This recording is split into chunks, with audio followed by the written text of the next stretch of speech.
Welcome one and all to the LPL English, your unofficial home for everything LPL. I'm Mazel, and I'm joined for the first time in my casting by K-Man. I couldn't be more excited, man. We're getting this night kicked off. It's 3 best of 3s, and it should be a lot of fun. Yeah, I am very excited to be here, Mazel. I am so excited to be here for this first series in particular because everybody knows you gotta love some fiestas. I have a feeling we're in for some very fun gameplay over the course of today, not just in this series, but the entire night. We don't get to see it often, so when we get to go to Nirvana, you know it's going to be a crazy night. Let's go ahead and talk about the format here, though, that we get to see, as we have made it a little easier to see, but it's still chaotic as hell. As Group Ascend, obviously, we'll take a look at that later on, but it's Group Nirvana that we're looking at tonight. Every series matters. It is a single round robin with only 6 teams in the group. It means you have 5 best of 3 series to decide if you're even going to be able to participate in Split 3. Yeah, it is a brutal format for the teams that are down there in Group Nirvana, but that makes these games so exciting. It really is put up or shut up for a lot of these teams, and there are some very good players down here in Group Nirvana, some very interesting narratives and storylines going into Group Nirvana, and I think we're only going to see more of those as we continue to go along. Yeah, I love the format so far. The best of ones, it was a little iffy for me, but getting to see how it's panned out to these best of 3s, and especially how tight this Group Nirvana needs to be. Let's go ahead and take a look at that, though, because last time on Group Nirvana, there was a lot of fun there to have, and I think when you see the standings here for them, it is a little bit hesitant to say that OMG and LNG are going to be those absolute 5th and 6th positions because we still have a decent amount of series left to play, and you still have Ultra Prime and RNG sitting right there in the middle trying to decide where that middle of the sandwich is going to be. Yeah, there's still a lot to play for. I mean, we're just in, the early stages, but even saying that, you look at a team like LNG here today at 0-2, they're going to play their 3rd best of 5. They get 5 of these over the course of Group Nirvana. Yep. If they drop here today to 0-3, that's a very scary proposition. And even Ultra Prime, this is one of the series you kind of have to win to make sure that you're not in contention for that bottom 2. Yeah, there's 2 avenues they can go down. The very stressful one or join the 2-0 group and try to move up there as well. But should be a lot of fun. And speaking of that last time on Group Nirvana, let's go ahead and run you down on what exactly happened. EDG, a swift triumph in their department, a 2-0 to boot. It was nice to see. And EDG showing a little bit of life in Group Nirvana, maybe looking at that play-in spot. But OMG, oh no, what will we do? Yeah, this is absolutely brutal for OMG. This is the last place you would want to be. This is a team that's had a lot of hype going into them, but they've just not been able to find any sort of consistent success. They've tried to make a roster change in the mid lane with Charlotte coming in, and nothing has really worked out. They're in a very scary spot. We can see in the team fight here, they had a decent setup. They just didn't have the execution to be able to come out on top, and EDG, to their credit, does look like one of, if not the best team in Group Nirvana, but being down 0-2, that's a very scary spot, and especially if you can't pick up wins from this position, it's definitely getting dangerous moving forward. And it wasn't to the fact that they didn't try anything. I think there was some really proactive plays from OMG. Obviously, you can see in some of the clips here, but there were those little slip-ups that you expect from a team that's trying to find their ground, trying to find some at least consistency in the league, and a team of newer players, especially Charlotte kind of getting picked of the litter here by EDG. But it was some very coordinated plays by EDG that just made it that swift 2-0. Yeah, I think coordinated's a really nice word. EDG clearly look like the best team in Group Nirvana in terms of the tape. At the current moment, you're very excited about what you've seen from them, but you're absolutely right about OMG. It's just very difficult to be excited about them moving forward because even with some of the changes, it's not worked. Yeah, and we'll go ahead and take a look at some of the teams, at least these 2 teams that we're going to be starting off the night with. First and foremost, LNG. This team, oh, how far they have fallen from going from super team to world's representative to being a darling in the LPL to trying something new, with Zika having been really that only holdover and then coming through with some pretty heartbreaking performances to start this split. Yeah, I mean, you probably couldn't have drawn it up worse for LNG. This is just about as worst case scenario as it gets for them. They had, I think, even realistically, some top 8, some top 9 expectations going into the year, and that's just not been what this team has been so far in 2025. I think they're looking for some of their new roster changes to come in and really impact the game. Of course, bringing back LP, a former starting bot laner for them, now current starting bot laner for them. But it's the jungle position that I'm really excited to see Xiaofeng making his debut here in 2025 for LNG. They've been looking for something in that jungle position. Wei 5t5, not really landing. We're going to see today if Xiaofeng can be that. Yeah, I think it's really important to kind of highlight the fact that they are just trying different things, trying to see what works for them as well, because it just hasn't been kind of coming together. And I think you can ask some consistency from those solo lanes, from Zika and Haichao, who do have a little bit more experience from them, but now just trying to figure out what is going to be that kind of glue between them, where 5t5 maybe didn't fill that out as much. But I'm very excited to see Xiaofeng back in the fold of things, back in the LPL, and especially got a little bit of the short end of the stick the last time we got to see him. Yeah, absolutely. Xiaofeng's been a really nice player in the LPL when he's been given the opportunity. Of course, things didn't end perfectly in summer of last year. He ends up getting replaced on OMG right before the group Nirvana stage. However, I think there's a real opportunity for him to come in here and really reignite this team and this roster, because you said it well, there is talent on this team. Zika is a very nice top laner, and he's been excellent over the course of 2025, even with things kind of going wrong for LNG. Haichao is a player who really kind of broke out in a lot of people's eyes last year after maybe not being the most consistent mid laner throughout his career. And, you know, LP has been on very successful teams in the past. There is plenty of talent here for this team to be able to survive bottom 2. It's just not come together. This could be the change they need to hopefully try to get themselves on track. Yeah, it's crazy to think that Zika is going on his 3rd year here with LNG, and think of all the great times with him, but also now trying to be that leader in this position. And I love that point you said about Haichao, because for me, when he was over on LGD, it was literally 50-50 if he was going to absolutely down smash, win you games, or have some of the worst mistakes you could possibly have from LPL mid laner. And I think we've seen a little bit of that still here in this split. But I think on the other side of things, Ultra Prime, they're right there in the middle. They're right in the smack middle of Group Nirvana. They're trying to figure out which side they're going to land on. Going 2-0 in a 5-series group is much different than going 1-1. Absolutely, and I think the reason today is so important for Ultra Prime is when you're trying to establish yourself not just as a decent Group Nirvana team, but one of the better Group Nirvana teams, you have to consistently be able to beat the teams that are 0 and 2 to make sure that you're not letting them back in to the race. You're fighting for your life here. You got to push down everybody that you can, but when you look at this roster, they have the talent to do that. I've actually been at least a little bit impressed by Ultra Prime. I think that there were very low expectations for them going into the year, but they've really started to find a style, playing around jungle, letting Junhao be more of a main character for them in the mid game, if you will. And I think the addition of Xiaoxia in the support position, you know, the LDL former support for Junhao, has definitely made him feel a lot more comfortable, and I think has overall unlocked a lot of the macro for this team.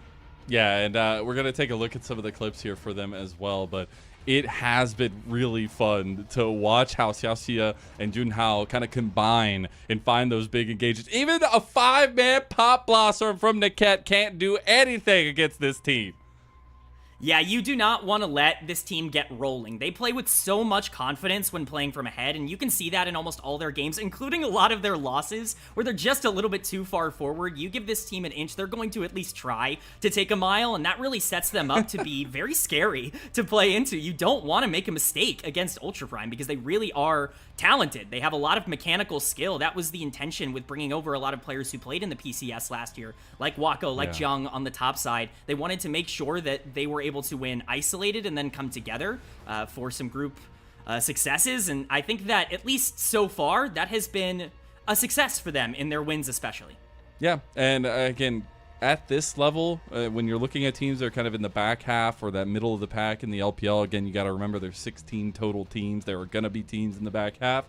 Ultra Prime finds that direction in fights more often than I feel like you would see a consistent time with teams at this level. And that's what I really love to see, is trying to put together those plans and make it work. And they always know that kind of target direction that sometimes is lacking at this stage of play, especially with these kinds of teams. Yeah, I completely agree. I think having direction here, especially in Group Nirvana when games can get so chaotic and they can get so out of hand so quickly, the teams that have an identity, the teams that know where they want to put their resources, where they want to play through in the early game, they're the ones that are going to find the most consistent success. We've seen that over the course of even last year in Group Nirvana, and I think that that's where Ultra Prime is kind of ahead of the curve in terms of a lot of the other teams here. And that jungle matchup going to be super, super integral tonight. I think obviously getting your first licks in on the split, at least from the side of things, and seeing what Junhao can kind of throw Xiaofeng's way will be really interesting. And specifically, what version of Xiaofeng we get, because I think we did get to see a little bit of both from that aggressive side of things or that more facilitation side coming into this one. I do wonder what they're going to try to approach Ultra Prime with. Yeah, I think it's really interesting because Xiaofeng is known more as a carry player. He definitely has stood out more on things like Viego and even the Nidalee in the past that have really been successful, but it's really hard to imagine that the team is going to just instantly change up its style and completely start playing around him with no real time to get that, settled in for him. I expect a lot of growing pains for LNG in that regard, but if Xiaofeng and Haiqiao in particular can get on the same page, if you want to draft some sort of AD aggressive mid to play alongside a skirmish heavy jungler, I could see that playing into both of their strengths, and I think that's probably the vision that they're seeing as well. Yeah, and I think getting those supportive pieces, I'm going to look a little bit more introspectively at LNG because they do have a little bit more veterancy in those solo lanes, at least in the LPL itself. Zik and Haiqiao got to do something to help this man, help and find ways to facilitate towards it, to play out of lane, to find that kind of movement, especially for Haiqiao at a mid lane who does like to play those mobile mages and things along those lines at mid lane. I really want to see them put a very hard, at least distinction on playing around setting up their new jungler at least and giving themselves pressure. Yeah, I agree. I think you absolutely have to make sure that he is as comfortable as possible because you need to be playing from ahead against Ultra Prime in order to fully get the most out of a lot of the comps that they want to play and to be able to take them down in that regard. But that's where I think actually I'm going to go in a different direction when you're talking about strategy for Ultra Prime going into this. A lot of people, I think, would think about banning, Viego or a lot of the more stable junglers. I definitely would think more about banning out Haiqiao comfort, making sure that he's out of his zone, out of his comfort, making sure that you're not going to have that pressure in the middle of the map to rely on, and we'll see if Ultra Prime wants to stick to that. Yeah, I'm seeing if the Azir makes it through for Haiqiao, give them that big engage or things along those lines. We'll be getting to the stage here very soon, and that's where we can maybe talk a little bit more about Ultra Prime, who through the placement stage was an interesting surprise. Obviously, they are still here in Group Nirvana, so things maybe didn't go as the way they planned it to be, but it is a team that has a little bit more hope behind it than I feel like some of these other squads coming into the Group Nirvana. Yeah, definitely. I think they have a lot of reasons to be excited. Ultra Prime, unfortunately, kind of repeating their performance from last summer. They looked like they were going to get into Group Ascent last summer as well and just couldn't get that done. Once again, it happens here in winter. It's got to start feeling a little bit cursed for them, but there are a lot of building blocks for this team. I think especially once they started playing more for Junhao and making sure he could run a lot of the early and the mid game, everything really started to come together. Saber, I think, started to feel a bit more unlocked. We obviously know him for a lot of those assassin picks, things like Akali, but he has gotten a lot better on the Rise, on the Talia, on these roamers that want to move around the map, and I think playing through the middle of the map is just so important right now in the game that's really unlocked a lot for Ultra Prime. That being said, I need to see more out of the side lanes. I had high expectations for Jiang coming in to this year, and he's been good, but Zik is a tough opponent, and that's definitely going to be a big matchup for him. And then I think you could say similar things for the bot lane. Wako, he's been much better recently, but we haven't seen those game-breaking takeover performances that I think they were looking for. It's the side lanes that I think are really going to determine a lot for Ultra Prime. Yeah, and see how they want to take priority in the draft. We are finally into the stage, into the walkouts here. But I also want to bring in perspective because while we set up this LNG team of, they had all these high highs and now they're so low, you also have to remember what being in the bottom rung of the table here in the LPL means. It means so many less games. I mean, if you look at both these rosters, both these teams rather, these organizations, even in split one, they literally played 3 best of 5s, they were done. They were out. Now they come into this split, they have the placements, they have those best of 1s that they come into Nirvana. You only have 5 best of 5 or 5 best of 3s rather to make it through. So I think it's trying to squeeze juice out of a lemon that is very small and trying to get as much out of it as you can. Yeah, I think both of these teams have made roster changes, and I think that plays into it when you talk about not having stage experience, not being able to play a ton of games. It makes it even harder to try and integrate those players and to get comfortable with how you want to speak and communicate in the game, and I think both of these teams have definitely shown that. We definitely saw LNG struggling a bit once they made those roster changes at the beginning of Group Nirvana. Ultra Prime, I think, has been slightly more successful, but they've also had more time to get used to that. I think hopefully LP is going to show up today and look a little bit more comfortable in the role. I'm definitely interested to see if he's going to be able to show any of that form that we saw in his first run on LNG or even in his time on RNG. Unfortunately, it's just not been that so far, but I think this is a pretty good matchup for him to be able to do that. Wako is not the most dynamic of a 2v2 laner, and so if you're looking for a place to potentially get an advantage, I think this could be a potential situation where LP feels a bit more comfortable. Well, I'm excited once we get through this side select 1v1 to see what we get in the draft itself. And if you're just joining us, if you don't know what's about to happen, we're about to get a 1v1 for side select of the first game of this best of 3. It is going to be Zika versus Saber, so we do have solo lane matchup here. It is going to be top versus mid, though, so maybe we get a little bit of finickiness in what we get in the draft. But you have to expect that there's going to be a lot of particular bands towards their comfort picks coming through here.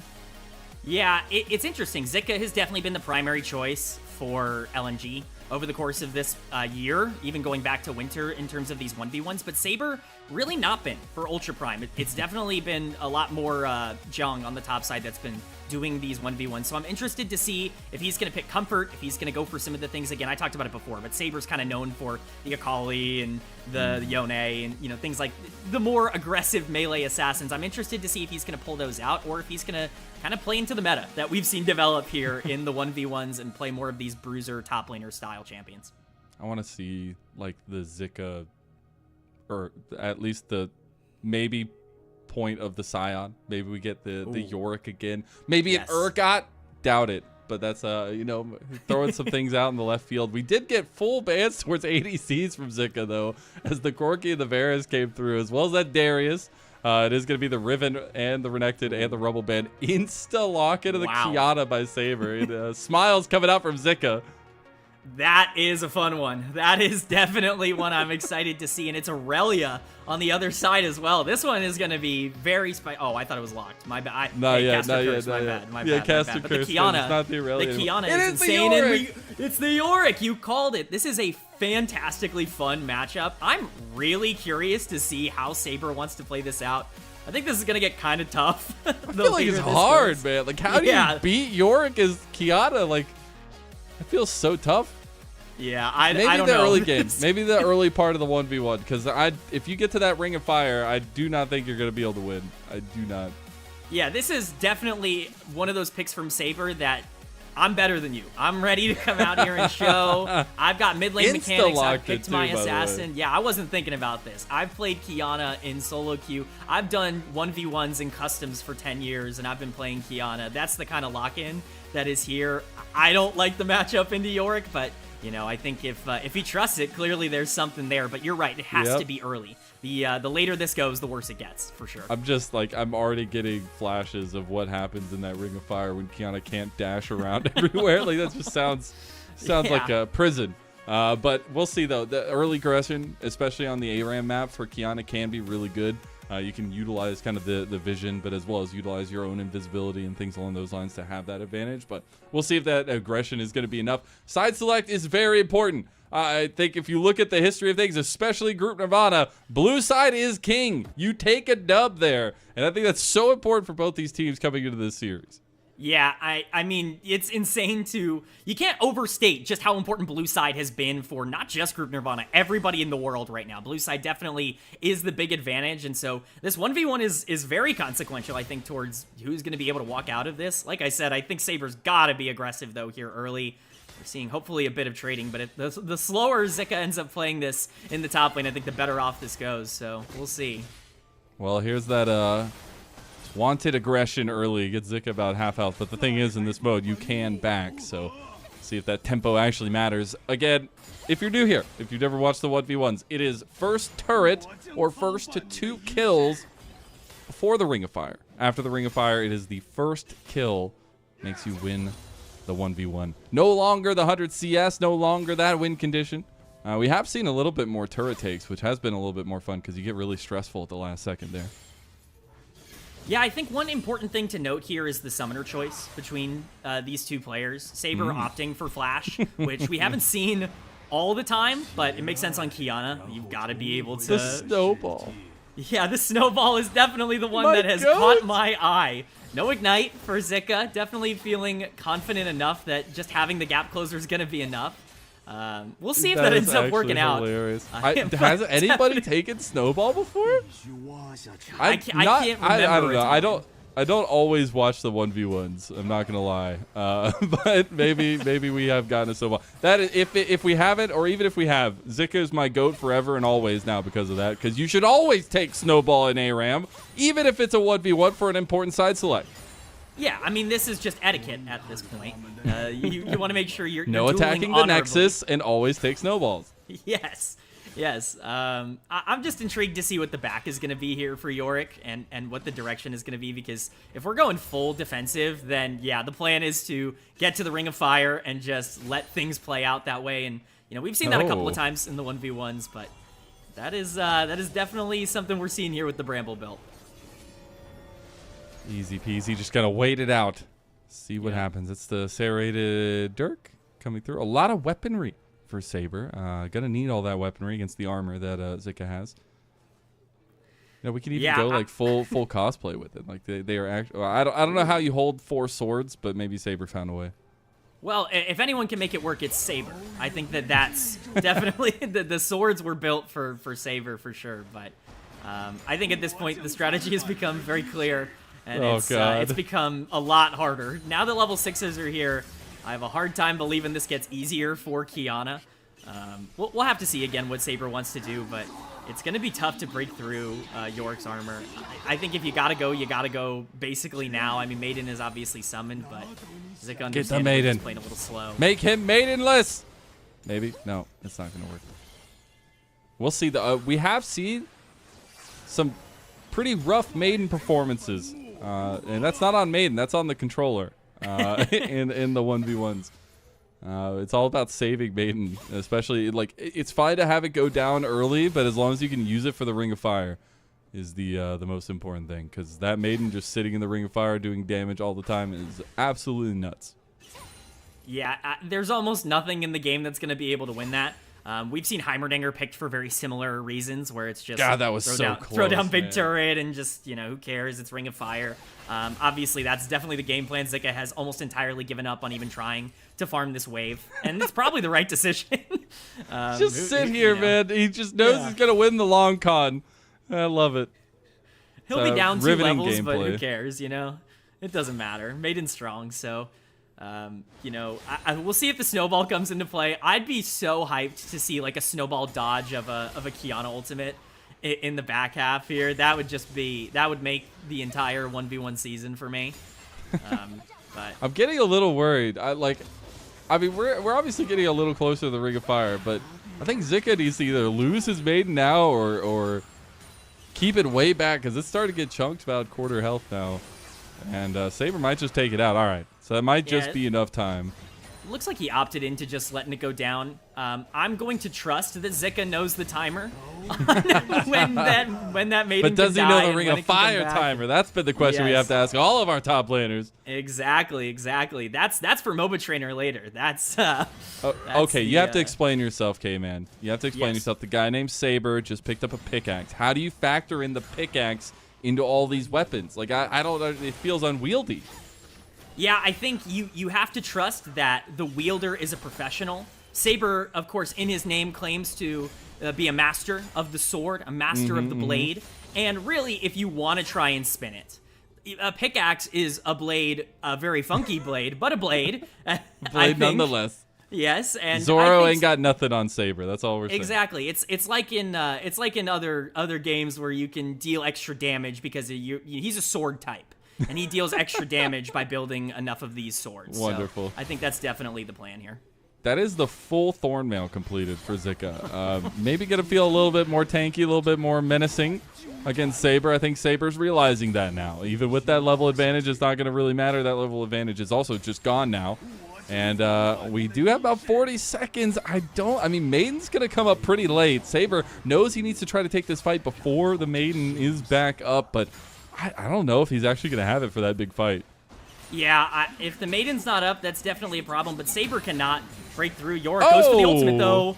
That's the barrier pop now. Zika feeling like he can fight this. Has the minions coming up from the grave. Maybe it's just enough. Saber just realizes he needs to die or go for the fight now. He's going to die now, and he goes down before the fires come through. Oh, no. So it's going to take a little bit for the rings of fire to come through. He's about 4 or 5 seconds delayed on when that's going to spawn. When he comes out of base, Zika's going to need to get his back off now as well. Yeah, that definitely complicates things for both of these competitors, to be honest. It definitely makes things a little bit more fun, a little bit more interesting, but no summoner spells. Saber, no flash, and no ignite is actually very important for this final fight. It's one of the few ways to actually cut that Yorick healing, and so it's going to be very interesting. Of course, the Executioners finished here by Saber. That's kind of the idea now, but as you said, we're getting to the Ring of Fire, and this is where Yorick really excels. Yeah, the perfect thing is the Maiden's going to come up in like 10 seconds or something. So it is going to be available. Like maybe he did just know the timing. Maybe he got lucky. We'll never know. But it is going to be nigh impossible for Saber to win this fight. We'll see if he can. He's going to need to all in here sooner rather than later because Maiden is coming through. Try to get the focus down. Saber just says it is time, hitting the button, but there are no buttons to be pressed. He's trying to dodge away, and Maiden with the minions just going to be finished up. Zika knew what he was doing when he locked in that Yorick, and boy, did it look good. Yeah, the Yorick is a cheat code in that Ring of Fire. It becomes very easy for you to be able to win once that Maiden is up. You know, the Kiana pick is questioned. I think we didn't quite get the answers to the questions that we asked earlier, but he insta-locked it. Yeah, no, he was confident. Unfortunately, it doesn't work out, and that's big. I mean, that's side selection now entirely for LNG, and as we talked about, blue side's been super important for Group Nirvana, so that's a very important victory for Zika. It is indeed, and setting off LNG on the right foot. Their only game wins, obviously they haven't won the series, but their only game wins were on blue side, so maybe leaning into that a little bit more here, but also trying to, again, set up for Xiaofeng and try to get this guy in a place that he could feel comfortable and get with the team and try to gel as quickly as possible because there's a quick turnaround to the longevity of this LNG roster. But Zika, leading the charge, gets the 1v1, the veteran on the team. Maybe LNG can just turn it around. Yeah, I mean, this is the time. If you are going to do it, it's got to be now, but, getting blue side is very important. I think at this point, what I'm really interested in seeing is where exactly the priority is going to be for both of these teams, both LNG drafting and banning, as well as Ultra Prime's bans that I'm really going to be locked in on, because if they're more focused on getting, Hai Chao off of his comfort zone, a lot of teams have wanted to take away things like Yone very consistently against LNG, then I think that could open the door for Xiaofeng to, be a little bit more aggressive on these picks. We talked about Viego. Again, I think Nidalee is something that is definitely in play. Just anything that can control tempo in the early game, you want to see some sort of snowball, and I think Ultra Prime's bans are definitely going to show us exactly what they're scared of and where we can kind of focus for LNG. Yeah, and what jungler is going to be off the table if we are going to get maybe a little bit of that mid lane focus, because I think with the way that both these mid laners can play, it can be very conducive to how these junglers want to get off the ground running, and it's going to be really important, I think, for both teams to just have steady performances coming through. Obviously, more so for LNG. Don't want to go down 0-3, but for Ultra Prime, again, we had said so many times that they are right on the precipice in a 5-series group where you could go 2-0 or you can go 1-1 and be down in that bottom of the pack. But bottom two, again, if you remember, are eliminated for the rest of the year, which means LNG, if they are in that bottom two, would finish their split somewhere around like the 26th of April, which is absolutely insane. Yeah, it's obviously not great. And again, these players were expecting a lot. Like, Zika did not expect to be in danger in the spring split. I don't think Hai Chao expected to be in danger in the spring split. And so they have a lot to play for that's more than just right now. But as we get into draft, we definitely start to see that priority. And it is jungle bans coming out the gate that are definitely the priority here. There's an obvious tinge of trying to get this jungle matchup under wraps and make sure that Junhao cannot just run the table there. I do like that focus at the tail end of the Yone, though, trying to ban that one away from Saber. The guy with the swords, it all makes sense, but it is going to be that Kalista and Nefiri banned by Ultra Prime. We'll see what their final one is going to be like. The Azir is interesting. I think it makes sense to take away from Haichao.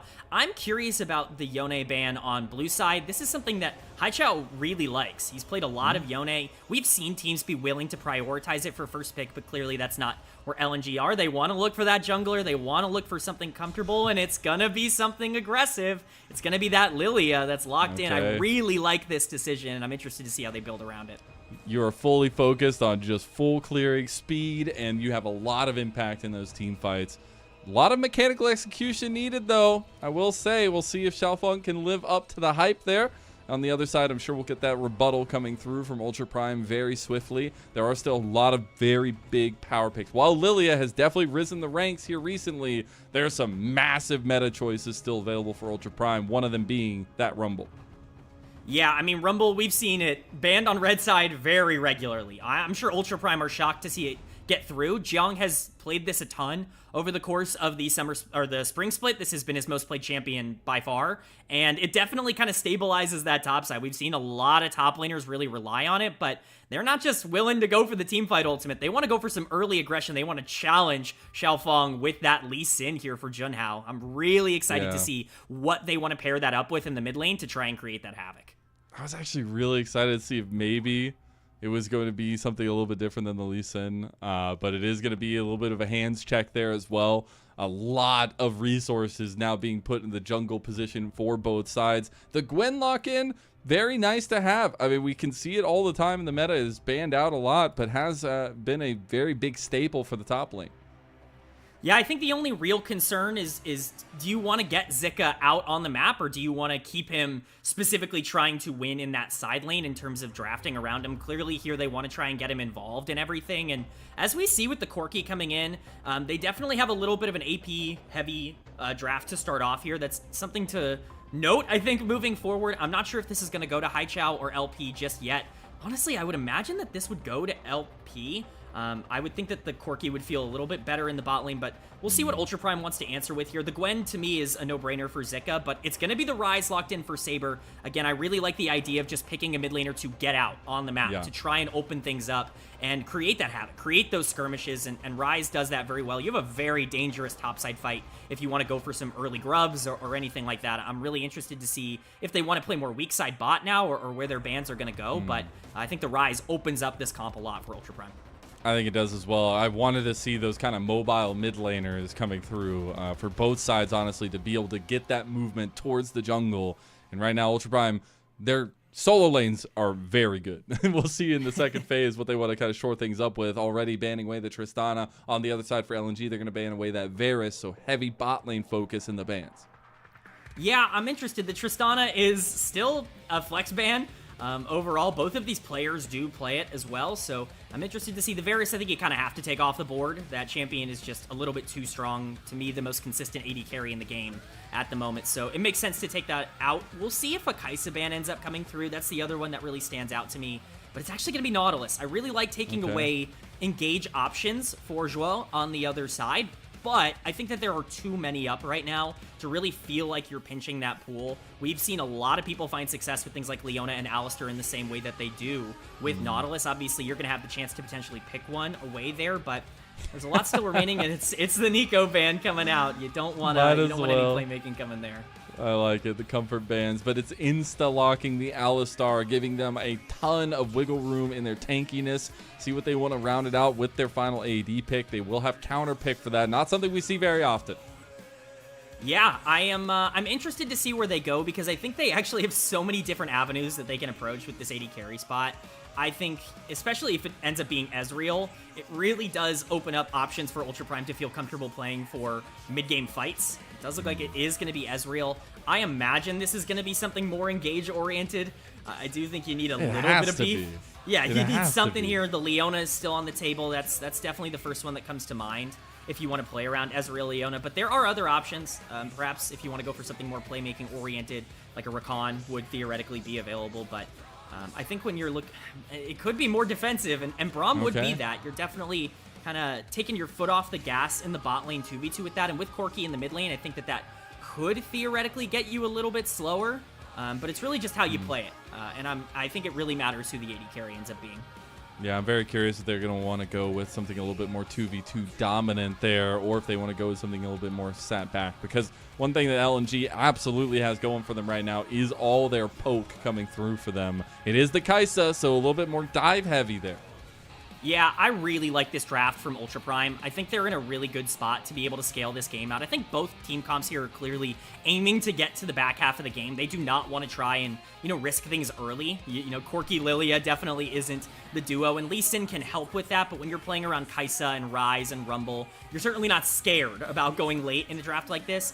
I am very concerned about the lack of proactivity, though, on the side of LNG. I just don't really know if they have the tools needed in order to force a lot of situations in the early game, and I think a lot of tempo could go over to the side of Ultra Prime because of that.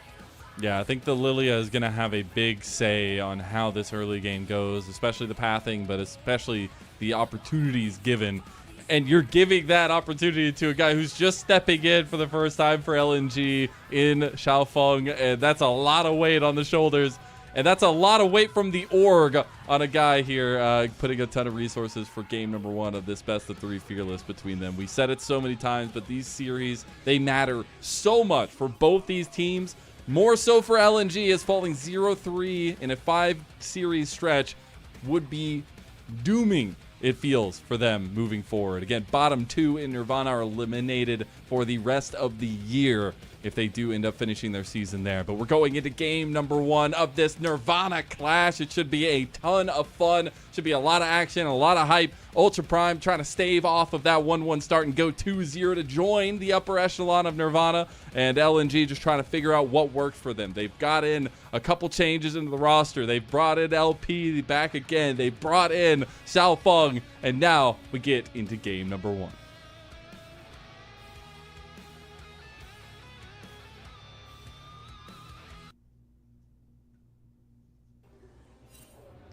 A couple gyos, Yeah, definitely more than I was expecting for these two teams in the state they're in, but I'm excited to see this. Again, I agree with you. Early pressure, mid-game pressure is so important for both of these comps. I think it really is up to the junglers. I'm glad we highlighted them because the draft really has reinforced that. It's a Junhao versus Xiaofeng matchup here in terms of who's going to be able to get a lot of that advantage, especially in the mid-game. I think Lee Sin set up in a nice spot, but side lane pressure is also very important to highlight here. Obviously, making sure that the Kai'Sa is in a good enough spot to scale is very crucial for Ultra Prime to have success in this comp because you need her damage in the late game.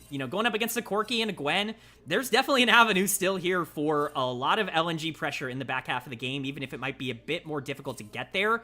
It's really about making sure that your main damage dealers are in a good spot and you can establish that through the tempo that will likely be in the mid lane, but we see some pretty standard starts here from the junglers.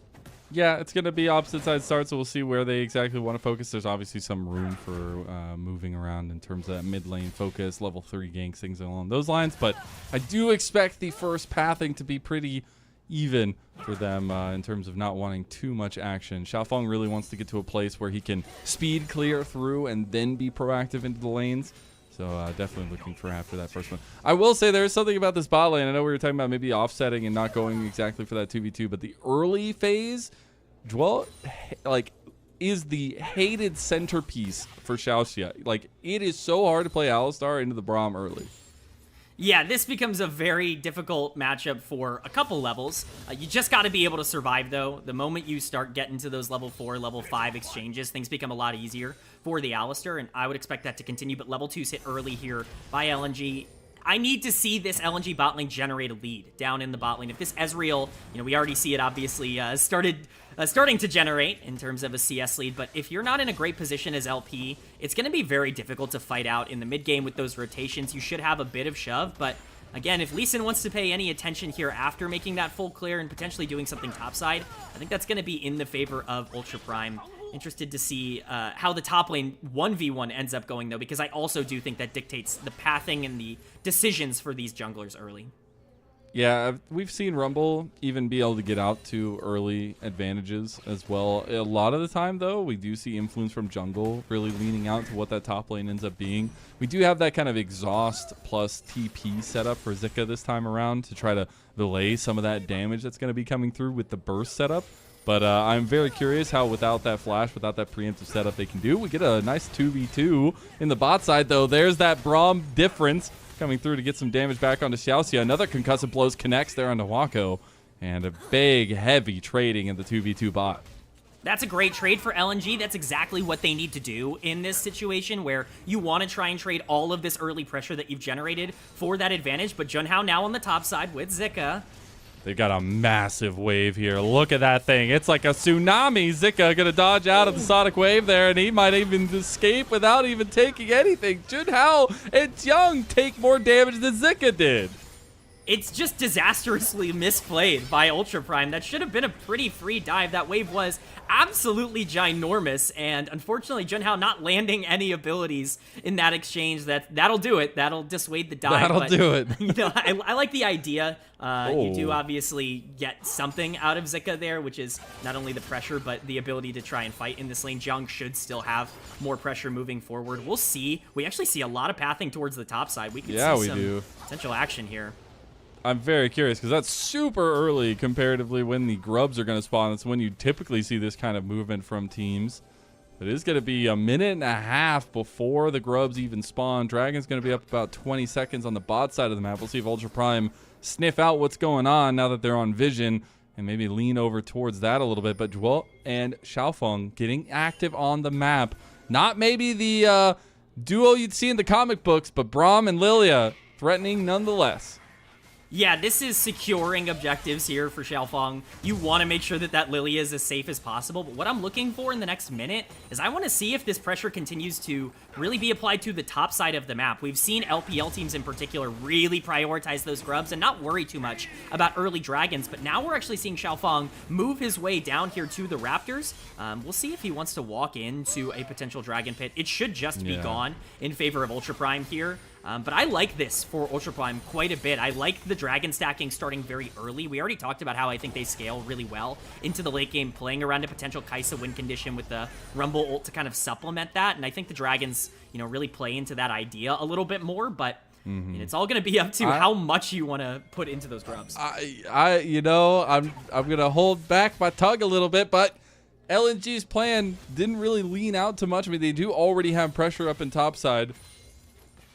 But the thing is, if you leave that side of the map, I mean, it was obviously very easy for Ultra Prime to take that first dragon and still be on the top side of the map to contest. It doesn't seem like they want to go ahead and do that, but they did also bring up Wako and Xiaoxia. They are going to initiate the back from Junhao, so it will just be that trade. And honestly, I feel like LNG definitely got away with something here, but leaning into that kind of scaling condition for Ultra Prime and not wanting to force tempo. Yeah, I think you're a little bit more scared if you're Ultra Prime to overextend in this spot because you are worried a bit about what the Kai'Sa is going to be able to do in comparison to the Ezreal in this spot. And you hit one bad positioning, you know, situation around a Lilia, and a lot of the early lead that you've, you know, kind of generated, or at least some early pressure that you've generated, maybe not the lead in terms of gold, but that pressure you've generated is just gone, and that advantage you generated in bot lane or around Dragon is just gone. So I understand not wanting to make a critical error there, but those three grubs going over to LNG I think are very important towards how this mid game is going to end up going. Obviously in 3.5 minutes, you're going to need to fight over that, and that becomes a little bit more manageable for Ultra Prime, but I do think you need to start seeing Junhao and Saber start to link up now that we've gotten closer to these level 6s. And level 6 is going to enable a lot between these two team compositions as well. More so, I feel like, for Ultra Prime for sure, because they can start using Saber out of that mid lane with the Realm Warp and see where they can get action going for themselves. But we are going to go back to the normal setup, the norm, if you will, onto the map with both bot lanes going back towards bot. And that next grub spawn will be very important for Ultra Prime to try to contest over, but it's really about what these teams want to do in the in-between time. And so far, Xiaofeng, he's sticking to the track record. He's sticking to the game plan. Lilia needs to farm. He's got a big CS difference over Junhao already.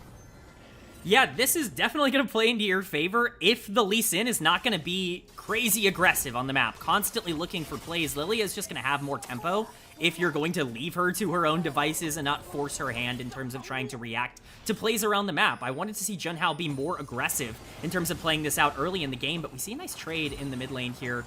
You know, Saber doesn't want to take too many of these. I think you want to try and stay as high health as possible to allow you the opportunity to move around, but it's definitely been a less active early game than I was anticipating, even with 2 scaling comps, if only just because I think you kind of needed to do something if you were the Lee Sin. Things aren't obviously over just yet, but this is already a 1k gold lead in favor of LNG, and I think things are definitely starting to get more interesting for them moving forward. I'll be getting the good old Rod of Ages from Saber. Go with that early tankiness, at least, or not early tankiness, stacking tankiness. So right into the win condition that we were talking about. But now I do wonder if the question of that next objective does get a little bit more murky, because, I mean, 2 dragons for Ultra Prime would be absolutely huge. But the Grubs definitely gain importance not giving over Grub again to LNG, especially with the poke comp, the siege comp that they have. It can be very difficult. So you already see that some preemptive vision being played towards up there by Ultra Prime, but the back ahead of the spawn, very important, as they are going to be readapting the map. Yeah, I think one thing to note for a potential grub fight or even a dragon fight, LNG are very sneakily good at finding pick opportunities with this comp. You have plenty of ways to catch someone out if they're just slightly overextended. That might be the fear here for Junhao and Saber pushing a little bit too far forward, is that if you are caught in a situation like this, it could be really disastrous, and there are plenty of options, but I totally agree. Ultra Prime's objective here should absolutely be the dragon spawning in 1 minute. You don't want to give over Void Grubs, but there are plenty of ways to stall. I think the main objective for Ultra Prime would be to get to that 3rd or 4th Drake, you know, at 3 dragons and really try and play through that. I'm interested to see if LNG on that hand want to try and contest that, or if they're going to be comfortable just taking a 5v3 potentially near these grubs while the dragon gets taken on the other side. But that Lilia advantage really does create kind of an awkward situation for Ultra Prime that I'm not sure how they're going to be able to respond to here. And now ahead of that, a little bit of confusion on the map with some different placements from people, but it is going to be that reset from Xiaofeng as well to get back out. There's some pings down towards mid lane, and a lot of vision for LNG around that grub pit here. It is looking like, though, that Ultra Prime might just be willing to go with that seceding of that side of the map. So very, very curious what kind of decision LNG want to go with, as they aren't necessarily fully on about starting it up outright. Yeah, LNG very slow on the trigger here. It feels like they should absolutely be on grubs already, and obviously they're making their way there, but the longer they wait, the more dangerous this play becomes. It doesn't look like Ultra Prime really want to worry about it too much. This is a risky trade for Ultra Prime. You know, getting those 2 dragons, as I said, is very relevant. It's important. Like, you want those Drakes, but looks like they're actually going to peel off and make their way down. This is a very shocking decision, but we could actually see a fight here. Okay, Junhao will get spotted out doing the dragon. They took one of the grubs, so just trying to deny Ultra Prime from getting 3, but now they're getting engaged. Now Ultra Prime is fully pincered in the mid lane. Lilting Lullaby coming out from Xiaofeng, instantly flashed out by Saber. Here comes the TP from Jiang. Big equalizer, but they've already gotten first blood. LNG for Xiaofeng's first game with them gets the first kill, and the Lilia is off to the races. Yeah, and a very interesting play turns out to really work for LNG. They pull off of the grubs in a situation where it feels like they are just getting 6 for free. Almost every other team would take that trade happily, but I think they understand that, you know, credit to what we said earlier, there's a lot of pick potential in this draft, and if you can get on a lot of these targets, it could be scary. Junhao no vision on the dragon here. He could be walking into a trap. Is he going to try to steal it? He's hovering up 4 people. He is TP coming in. Ultra, what is happening? Junhao just goes in before the TP's even clear. Wako goes to try to get the kill on LP. LP dies to the dragon of all things. If this isn't the epitome of Group Nirvana, I don't know what is, baby. As the 2 kills come through in the middle of the portal, their bodies aren't even on the rift. They have been lost in the dimension of death. What could Ultra Prime possibly be thinking in this engage? Junhao to his credit, walks in, they have no vision. I think at the beginning of that exchange, you could possibly say he didn't know that there were all 5 members of LNG there, but the moment he gets vision, he decides that's the time to go in. He immediately gets bursted down. Wako ults in. It really feels like they're committing. It doesn't work. This is disastrous for Ultra Prime. That is a game-losing potential decision. They are so far behind now, and as we see in this engage, Junhao just playing as if his life means very little. He goes in and immediately gets CC'd up. The damage comes down. You can't underestimate that Gwen in a fight like this, and that goes for the rest of this as well. You know, LNG, take what they got. And honestly, that's pretty huge, because now, as we're going to go back into the fact that they die, their bodies are literally off the rift. Like, that is wild. I've never seen that before, and that is a one-way portal to hell that Saber just put for his team. But now you're, like, down almost 5,000, 4,000 gold, like 13 and a half minutes in. This is tough, but this is Group Nirvana. Any lead is possible to be thrown. No lead is safe. I think an important stat to point out here. LNG, snatched out of the jaws of victory. Yes, LNG have a 0% win rate this split when they are winning at 15 minutes. So that is something to at least keep in mind. But Xiaofeng, we highlighted that the new addition was likely going to be very important. Xiaoxia looking for something there, but can't find it. We highlighted that Xiaofeng was going to be important. Boy, is he important towards how this team operates throughout the rest of this game. If this Lilia is left unchecked in a lot of these fights, we were talking about the damage of Kaisa and Rumble coming through. You've now got a Gwen and a Lilia to worry about moving forward. That's going to be terrifying in front of Axe, and that's not even accounting for the fact that Zika can do whatever he wants right now in a side lane with this much gold. And when you're planning out a draft and you see that you don't really have any forms of engage and you draft the Braum, you're like, okay, that's our only engage. You're not accounting for the fact that Xiaofeng just pops off and is a central piece to the setup here. And I think it's really nice to have seen them kind of build this comp around making him comfortable and bringing out that Lilia to keep that pace of play in his pocket, because now he's up 20 CS. And unfortunately for Junhao, it does not get any easier to slow down this Lilia as she gets more items. Yeah, this definitely does not get easier for Ultra Prime. I talked about how they scale really well. LNG also scales really well. My concern in draft was, again, not only just the lack of engage, but really the lack of consistent damage outside of potentially Corki in a lot of these fights, or Gwen, obviously, if she gets very far ahead. All of those things have come to fruition for LNG. This Lilia is in an incredible spot. Gwen is in an incredible spot. You're looking at 1.5K gold leads individually for every member of LNG, and now they just get whatever they want on the map. I'm looking out at objectives. You got Rift Herald spawning in 30 seconds. I have a hard time believing that that's going to be even contestable if you're Ultra Prime, especially with Junhao on the bot side. He's basically giving this up. Your one win condition that you wanted to go for early of stacking those dragons has become much more difficult after that second dragon fight. It just feels like a lot of the avenues that Ultra Prime were looking for have kind of been denied, and mostly by their own play here. Yeah, now ballooning to almost 6,000 gold in the deficit is Ultra Prime, and 10 seconds or less for this Rift Herald spawn. We will see Xiaofeng go redeploy onto the bot side of the map, so Rift Herald will have to wait for a little while.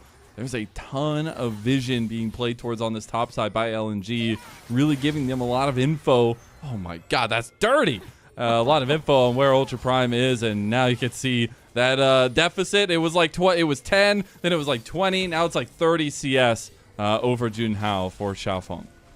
Yeah, and we didn't even talk about Haichao. Haichao's at 173 CS with 3 assists at 16 minutes into the game. You want damage. That Corki's going to have damage. It's going to be a problem. Rift Herald, obviously, not contestable. I'm more so interested in Dragon coming up in 40 seconds to see if Ultra Prime want to try and take one last gambit to start stacking those, and if LNG wants to, risk a fight there, risk a potential close quarters exchange. But I just have such a hard time believing that Ultra Prime are allowed to do any of this on the map, and that Xiaofeng isn't just going to be continuously walking around. You've got to start utilizing Saber's ultimate. I think if you're not looking for Rise picks, it's going to be very difficult to come back into the game, and it looks like they could potentially be doing that here.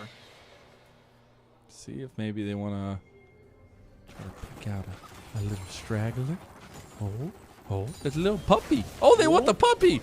Oh, the flash out. Haichao Walks away cool, calm, and collected. Meanwhile, LNG were pushing in mid lane. Going to get the Rift Herald spawn there and take down the outer tower. So play is forfeit for Ultra Prime there. And now they're just going to move Haichao to mid lane. Look at the swarm. This is what happens when you give over 6 grubs for free. It's just so impossible to make a play for them. They want to try and get one of those picks we were talking about with Ryze, but to do so, they have to sacrifice almost the entirety of their mid lane just to open up the map to even attempt to make something. And if you don't get anything out of that play, it becomes even scarier. Obviously, Flash on Haichao is a good summoner to be able to grab, but you have so much up still, and we talked about Dragon spawning. Ultra Prime can't even get in the area. They have to give over every objective time after time after time, and we watched this gold lead. It went from 1K to 3K, and you know, it's just ballooned out of control. And even with plays potentially being made elsewhere on the map, this is a free bot lane tier 2. There's nothing that Ultra Prime can do. It's just everywhere on the map that's crumbling. Here's mid lane tier 2 for your troubles. There's just nowhere to play for right now. Nowhere feels safe, and that's because of the gold lead everywhere on the map for LNG. Let's go, Saber. He's going to get the bounty. Let's go, man. You're going to do it. You're going to take down that turret. You're doing so good. Meanwhile, another Dragon's going to go the way of LNG. They'll balloon that one up to 2 for themselves. And, yeah, I'll just say I think Ultra Prime are going to look back at that first, like, swap-a-rooney of the Grubs v Dragon fight at Dragon number 2 and probably want that one back a million times out of a million times.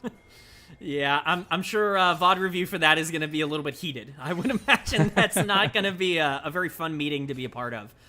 But it's obviously an unfortunate play. I think they were already in a tough spot even before that. But looking forward, like, what do you do here? I think the only real answer is to hope and pray that Wako can end up getting online. But a pick here. Okay, maybe it's enough. Glacial Fissure has been used. LP trying to back up 12, but it is not going to be enough. Now it is. TP coming in. Here. Oh, Xiaofeng trying to come in. Now gets almost all the help from Wako. Young has to run away now. Oh, all 5 are there. Zika is looking for it. Wants to go with the needlework. Xiaofeng tries to go for the big play. Gets the 2, but they have already escaped with the Realm Warp. This time, it is not going to be one that ends up in their death. And Ultra Prime make it out, but they have lost all pressure on this top side of the map. Oh, and this play might not be over. They're looking for a death push here. Oh, the Swirl Seed, man. It does so much damage. Zika just snipping away at Junhao's health. Haichao's coming to back him up, and Ultra Prime realize they have no dog in this fight. But overall, that's a 1-for-0 for Ultra Prime. That's certainly not a bad exchange considering everything. Now, if you want to be a bit more pessimistic, the kill going on to Alistar, not very ideal. Definitely not the fine. best We don't situation. look at that. We don't worry about it. A kill's a kill, baby. Let's go. A kill is a kill, and so you'll take anything you can get, but those are the kinds of plays you have to be willing to try to make. You've got to be pulling these 1-for-0s as much as possible because there's no real way you can win an even team fight from this point onwards in the game as long as, you know, LNG are trying. And so it's nice to see that proactivity is still there. We'll see if Junhao want to continue to try here, but he could overstep.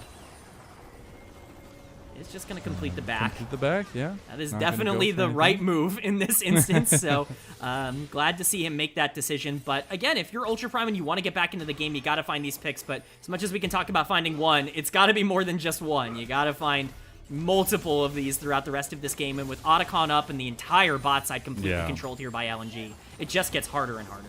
And we're on 2 items for almost everybody.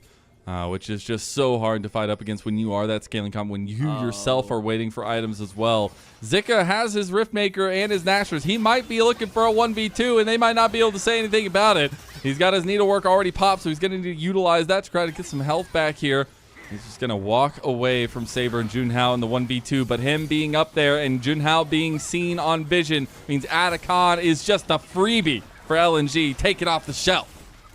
Yeah, it's definitely the decision by Ultra Prime that, you know what, maybe not worth risking everybody's lives to try and contest this Otacon here, and I think that's the right play. Zika is such a difficult target to lock down. That's kind of a Hail Mary play that you go for just because you need to do something on the map. You need to hope and pray that he makes some sort of mistake, but no mistake made there. Zika's too good of a player to make that. We see some pings coming down onto the top side, but once again, you're just seeing this game spiral out of control so quickly, and this is what happens when you give a comp that has this much damage so much gold in the early game. And I think when you're looking at what you can potentially do moving into a game number 2, and not saying that Ultra Prime should be looking at game 2, but you know what you can think is just you gotta make sure that if you're gonna draft something like Lee Sin, you gotta be more proactive. We talked about it in the early game. It just didn't really happen, but I like the first dragon. The first dragon was great.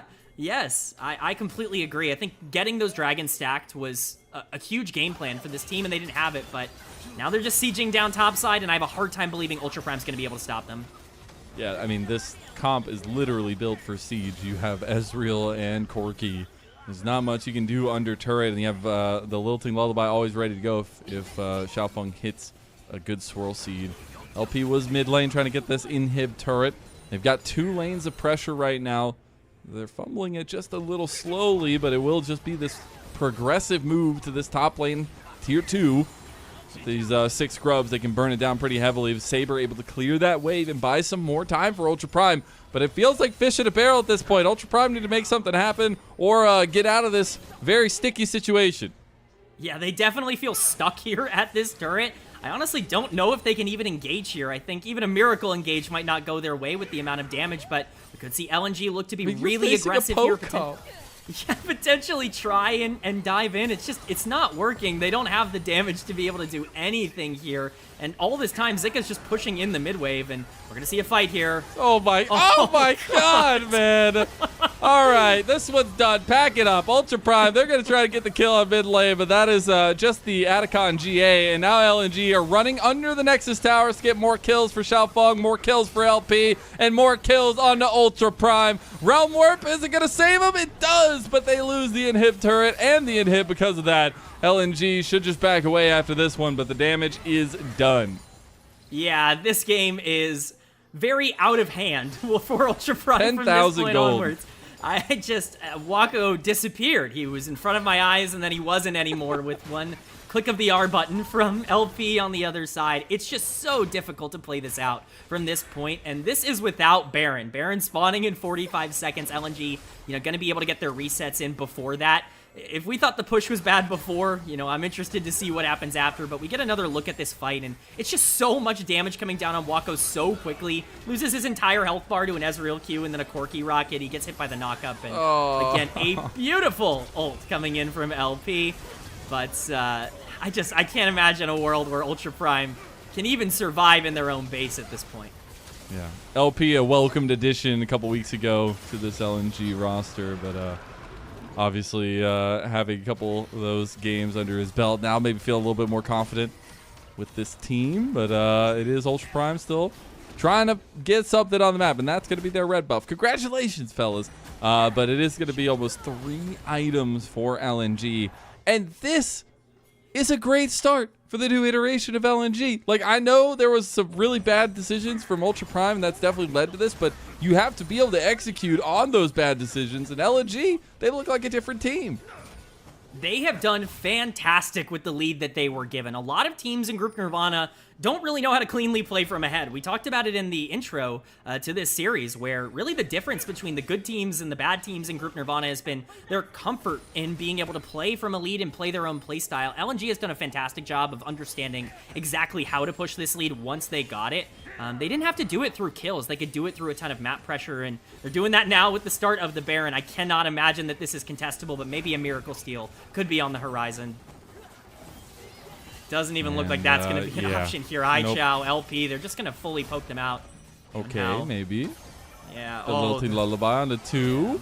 They don't even want to follow it up. It's just going to be in this choke point here. The Baron already going down. Wako has found the backline, gets Droll, but now Zika with the rest of the team coming over the wall. It's going to be a 3-man Realm Warp to get the rest of Ultra Prime out of there. But look at Xiaofeng flashing forward here to try to be a little flashy himself. Going to get the wound and pound onto him and get a double kill for Haichao too. Xiaofeng has been a monster this game, and it's nice to see him back in form since his time on OMG. We wanted to see confidence. We wanted to see aggression. We wanted to see Xiaofeng come into this role and be the player that we know he can be, and he has done exactly that here in game number 1. As LNG sieges down the base here, we can see the fruits of their labor, and at least at the start of this series, we are seeing a great new version of them. Game number 1 to LNG. Another win to the book. And it's not a series win, but it's on the right trajectory. And they look damn good doing it. Again, over a 10,000 gold lead for the team. And we got to see Xiaofeng's influence often and early in that one. Yeah, you're going to need to address that if you are Ultra Prime going into game number 2. You cannot allow this early lead to spiral out of control in the way that it did. Obviously, give a lot of credit to LNG. They did a fantastic job of understanding their comp's win conditions, realizing that if the top side of this map, if Gwen, if Lilia can really start generating some gold, it's pretty hard to deal with them if you just have an Alistar on the other side of this and if the Lee Sin can be taken out of the game. So credit to LNG, but if I'm Ultra Prime, my first goal going into the next game is we need to make sure that Junhao is on something that can either scale really well or can be proactive in the early game, and he's going to feel comfortable on it because it just never really felt like he was in this one. Yep, exactly that. That is it for game number 1, though. But before we go, we got to say we're extremely grateful to our coffee and YouTube subscribers. Thank you so much. Being able to have that helps level up the show on so many ways. A lot of payments go initially to paying production staff, to paying the broadcast talent, but also paying for awesome upgrade packages just like you see that we've had here in split number 2. It's been a lot of fun to see. So please go subscribe to our coffee. It's linked in chat as well. Go subscribe to YouTube. You can unlock perks like early access to content and even asking interview questions for our interviews with players. Please go subscribe. It helps so much. Thank you all. And that means we're going to go ahead and send it to a break and get ready for game 2.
Welcome back, one and all, to the LPL English, your unofficial home for everything LPL. I'm Mazel, I'm joined by K-Man, and I couldn't be more excited to get ready into game number 2. But before we do that, have you heard about MOBA Trainer?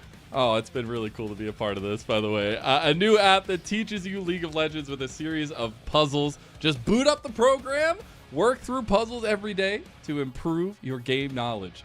You can select puzzles through the map that our producer Kelsey is going to be showing us here very soon. Shout out to Kelsey. She's the one driving all this. It's going to be a lot of fun. You select the puzzle here. You answer the questions to unlock more features. And we're going to go ahead and do one right now for you to show you off how to do it. It's going to be a lot of fun. This is going to be my first time getting to do it. I know, K-Man, you've been watching the streams. We're going to look at level up timers here. I do believe, and we're going to have Kelsey guide us through this one here because we're looking at trading with level advantages, all right? And I think we're stuck in the top lane, so we're going to try to do top, even though I know neither of us are top laners, K-Man. Yeah, we've got a bot laner and a mid laner here. We've watched the Shy enough, right? Yeah, we've be fine. Bin, we've seen 369. Okay, all right, so what should Riven do here? Okay, so looking at the situation here, I would assume this is a slow push for Riven. It looks like that's going to be the case, and if that's the case, if it's slow pushing, you absolutely teleport. I was also trying to see if Irelia also has TP. Yeah, I don't think it's on there, is it? Okay. So producer Kelsey says the TP was down, so you do want a TP then to match that. Yeah, definitely. That's you Let's want to make go, sure you're we did denying. it. Yeah, you got to keep that. We can You be gotta top keep that. laners. Woo! The Shy, I'm coming for you. Watch out. This is my arc. This is my arc. Look at this Riven gameplay. All right, what do we do here? What do we do here, K-Man? We only got 40 seconds to decide. It's timed, everybody. You know it's stressful. Yeah, you gotta make a decision quick, just like in the game. And I think the decision, I would absolutely step up here. You've got the level advantage. Okay. Minions are gonna make this fight super favorable if you end up taking it. If the Irelia plays aggro and doesn't back off or respect, you definitely want to step up. So, see, it is a good choice. We have the minions to help us out. We can trade here as the Riven into the Irelia matchup. Let's see how it plays out. yeah, it's really hard for Irelia to fight this with Riven having full combo up, and even with Irelia in level 3, that's not happening. Ooh, okay. So we exiting trade or stand your ground? We did just use all of our cooldowns. Yeah. They will be coming up soon. Irelia also doesn't really have cooldowns. Yeah, she's charging her W right now as well, so if you're staying and fighting, you're kind of fighting into a deficit. I think this would be the time, if you were to back out, to take your trade, take your health lead, get out of there. You don't want to fight into the Irelia W typically. Okay, we're going to go with the exit trade option here, Kelsey. Good job. Let's go. We already won the trade. We can back out. Never lost. Never lost. Everybody gets that reference, please help me. So now we get either hide on bush like the true classic faker or bait near the bush. This is a tough one, because I think in a real game, I would probably choose to hide on the bush, but if this Irelia is going to be aggressive, if she's going to be stepping up and willing to trade, you win 100% of the time here as the Riven. If you can get that fight, you want to take it. So I would say to bait here, and if you can get away with it, you can get away with it. I'm going anti-fake. All right, we'll go with it. Brilliant choice. What the brother of Faker. Great time to bait after what a trade. I'm so That's honored. bait near the bush. As the brother of Faker, it's adjacent to hide on bush. It's a cousin, yes, a distant cousin. Cousin, brother, same things. Of course. Yeah, if Irelia's gonna trade here, that is not good for Irelia. I would say so. That feels a little bad. All right, now the pivotal moment. Now you've already used your TP. Do you recall? Do you hard shove? We gotta look at the minions here, K-Man. Yeah, this is where you really got to start thinking like a top laner. This is where you have to go, what would my top laner do? I'm out then. What my top laner would do is see this wave state, see Irelia with no teleport, as we heard earlier, no way to get back to this lane, and say, I'm out of here. I'm not touching this wave. I'm getting out of here. I'm letting Irelia come back to this state and be out of the game forever. All right, we're gonna see. Good choice. The wave is perfect. We can reset now and probably get the first half item completion there too. Yeah, and Irelia, I hate to say get the rose. Yeah, you gotta get that extra. You can't leave without grabbing that. But slow pushing into you. Look at that. Look at that. K-Man's brains, my voice, and Kelsey's hands. We are an unstoppable force. Unstoppable. The ultimate trio. Do we have time for another one, Kelsey? Oh, we can open the chest. Open the Oh, chest. we gotta I want to open the see. I want to chest. see. I want to see. Keys. Collect your prize and choose a new pattern to pray. We can move on to from top lane. Let's go. Woo! Oh my God, it's a miracle. Okay, we're not gonna go back to the games. We're just gonna play MOBA Trainer for the rest of the day. It's fine. It's too fun. It is really fun. It's been really cool. All right. That has been a lot of fun, though. I'm glad we got our top lane brains going for you as well. If you enjoyed that, please go subscribe to MOBA Trainer. You can get 20% off and unlimited puzzles using our code LPL20. Proceeds go to benefit the MOBA Trainer designers and the LPL English unofficial broadcast. It's been an awesome partnership to see kick off already, and it's been a lot of fun to use on the broadcast, and it actually is a really helpful tool. So please go check it out. Please go improve your game knowledge and start leveling up your gameplay today. But that does mean we're going to be going on to the second game of our first series here, and it should be an interesting one after a pretty one-sided first game of the series. Xiaofeng in his first series with LNG this split will get the MVP on the Lilia. Yeah, this is definitely the choice I would have went with as well. This Lilia was a problem for Ultra Prime to deal with. In the early game, it was creating a ton of havoc, was able to generate a big gold lead in terms of just the tempo. Like, even before all the kills, you already saw a 15 CS lead coming in from Lilia, but we're going to see if Xiaofeng can actually recreate that here. Now on red side, might not have the same kind of priority when it comes to those jungle picks. Blue side has been king. We're already through the draft, or the first bans in the draft itself. We get the Kalista, the Azir, and the Tristana ban, the Vi, Nefiri, Yone ban. Insta pick of the Xin Zhao there for Ultra Prime, giving Junhao a lot of skirmishing pressure and some team fight utility. We need to see Junhao have a better game in game number 2. That is essential. The Lee Sin was not it. I'm sorry. The Lee Sin was not working. You wanted to go for those early exchanges on the Lee Sin. You want to be able to try and play for that pressure with the Rise. It didn't happen. I like pivoting back to something that is a little bit more straightforward in terms of how it wants to fight, how it wants to play out the mid game, but some pretty classic answers here. It's going to be the Varus. We highlighted that is what I would consider to be the best AD carry. This is certainly the most consistent in the game right now, especially with Ezreal off the board. And the Skarner, which I'm really excited about. We already saw Xiaofeng have a really nice overall macro game. This gives him even more setup for this potential second game. It's definitely less of emphasis on him himself, right? But trying to figure out how working through that situation as this Skarner, we're still having impact, but still also having like consistent pressure on Junhao will be very important. But with this MF and the Sylas pick, they have a lot of flexibility in their damage profile for Ultra Prime. Yeah, this is raw comfort for Ultra Prime, which I think is absolutely what you should be looking at in game number 2. You want to get Saber on something that he can be aggressive on in lane, but it's going to be answered with something equally as aggressive on the other side, the Jace, that, you know, we've seen both Zika and Haichao have success on in the past, so excited to see that. The Misfortune also kind of fitting in a little bit easier here, but definitely not the I like the Yorick ban. Yeah, you got what? Hey, you know, we saw what can happen with Yorick earlier on today in the 1v1. You don't want to risk that. I do love the Talia ban though. That was the number one thing I was going to point out here, is that Talia being open really kind of scares me for Ultra Prime. I think taking that off the board is essential to be able to make sure that you can run around and open up the map. But it's going to be just a lot of those ignore me top laners that you want to get out of the way. You want to force Jiang to actually play the game here. They have banned away every champion that Jiang has played so far this split. So, you know, they have a particular focus in the second phase. Well, more so because the Rumble was taken by, you know, Ultra Prime in that first one. But it is also going to be a situation where now you have to think of where these flex picks are going to be going. We get the Poppy ban to follow through with that one, but we still have a lot of choices left to decide where things are going. The Aurora going to make things a little bit more clear for LNG. Yeah, I like the Aurora here. I think it gives you a lot of combat power, which I really think you needed moving on. You need something to follow up on the Skarner. I think the support here is really going to tell us a lot towards what direction LNG want to play in terms of their laning phase and just how much pressure they want to put towards that bottom side of the map. But once again, it's just one of those ultimates that Sylas isn't going to be taking over the game on. It can be useful, but you want to make sure you don't trap yourself in that regard. It's going to be the Rel. You want to combo Misfortune Ultimate some way, somehow. The Rel is a very notable partner, and you know, I definitely wouldn't be surprised to see the Mbessa locked in here. Again, just something safe that you don't have to worry about for Jiang on the top side.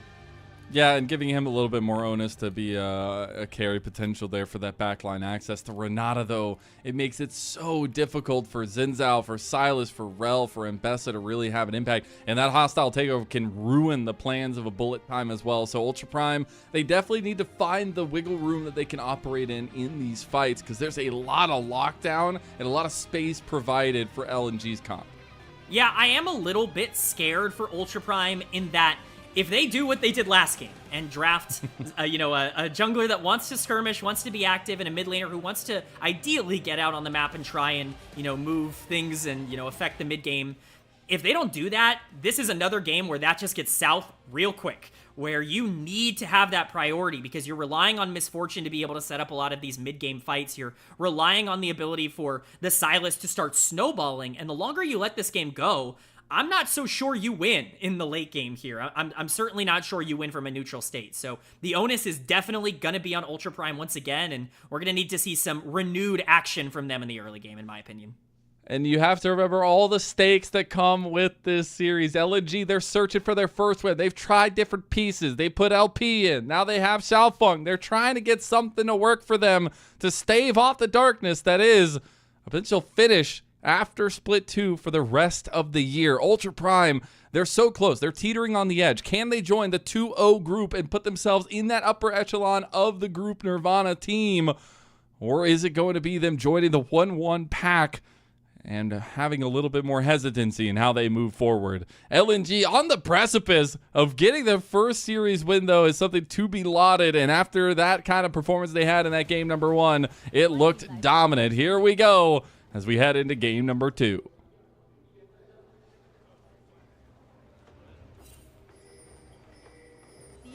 No Gyos. None. Yeah. Whatsoever. Not even a cheer. Oh, there we go. There we go. LNG got some more cheers after that one. Winning helps, it seems. That's kind of crazy. Yeah, who would have seen that coming? Being a team that is fun to watch, makes more fans appear. But, I think they're in a good spot here going into game number 2. Again, I think they have the onus of the scaling on their side. Also, one thing I want to point out from their draft that I didn't really mention before, their engage is very easy. It is very simple. You don't have to worry too much. You have so many different ways to be able to start a fight. The later this goes, I do think you're relying a bit more on side lanes if you are Ultra Prime, and that even increases the responsibility of Saber, of even Jiang, and of course of Junhao in this early game to do something. I'm interested to see where the pathing ends up going. But once again, it doesn't look like anything crazy is going to be happening here at level 1.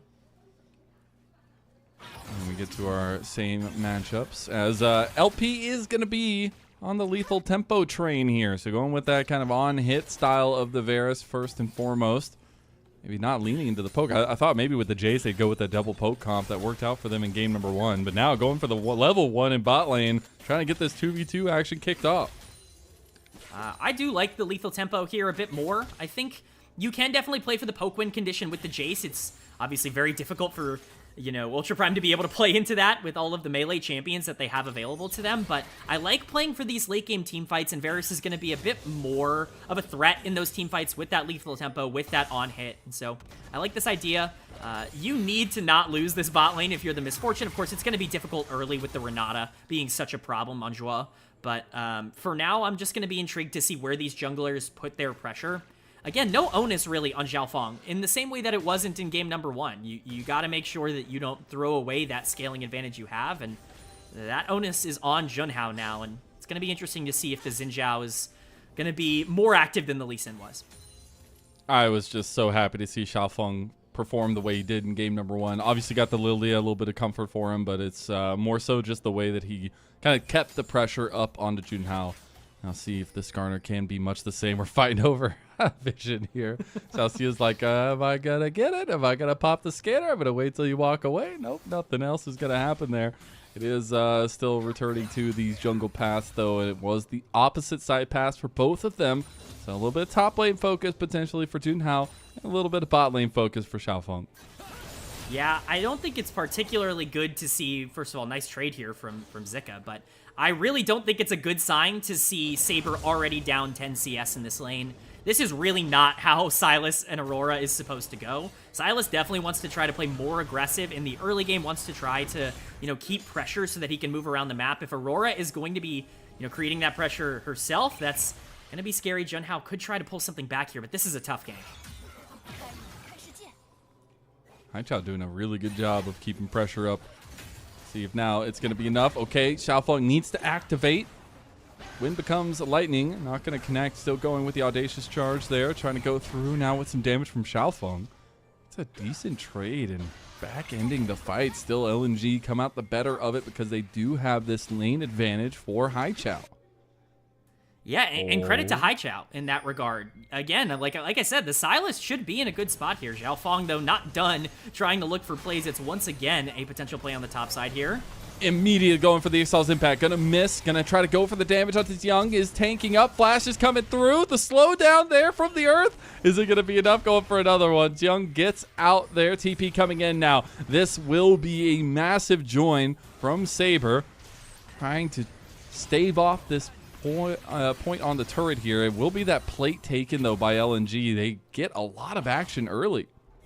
Yeah, I mean, it's the right play to make there to try to look for something top lane. Obviously, burning the summoner spell of Ambessa is really crucial. This Jace is going to be in a very strong spot. Zika already a player that we were counting on for LNG, and it's looking really good as he teleports back to the top lane. But that's a teleport coming in from Saber that might have worked before some of the teleport changes. Unfortunately, it's just a little bit slower now, and that means there's nothing to grab for the Sylas. It's that summoner essentially burned for nothing, and it's going to reset on the map. When you look at objective spawning now, though, you got to be even more careful. Jiang has no flash and no teleport available, and Saber also has no teleport. And so if these grubs are going to spawn and you want to prioritize that, you got to make that decision early. Looks like LNG are going to sit pretty here. Not going to bring up LP or Dwa into this setup, into the top side. So going to keep things as they are for now, as those grubs are going to be spawning. Remember, last time around, Ultra Prime trying to go for that counter with that dragon setup, but now on blue side, definitely leaning up towards this top side. Zika going for the trades, has the level advantage, but it might just be a bait. Now Diong trying to go forward. Zika losing his health bar here. Wind becomes lightning, doesn't connect again for Junhao. Trying to move back over to the grubs now. And it's once again a Junhao gank that just is a little bit off, just a tad bit in the wrong direction, but it does give them the priority to get those grubs, and this is big for Ultra Prime. They had opportunities to be able to prioritize this in the previous game, but we could actually see some contest here. Missing the Extal's impact, but they have Haichao moving first, and he has ultimate. Saber also going to have his, can steal something away here.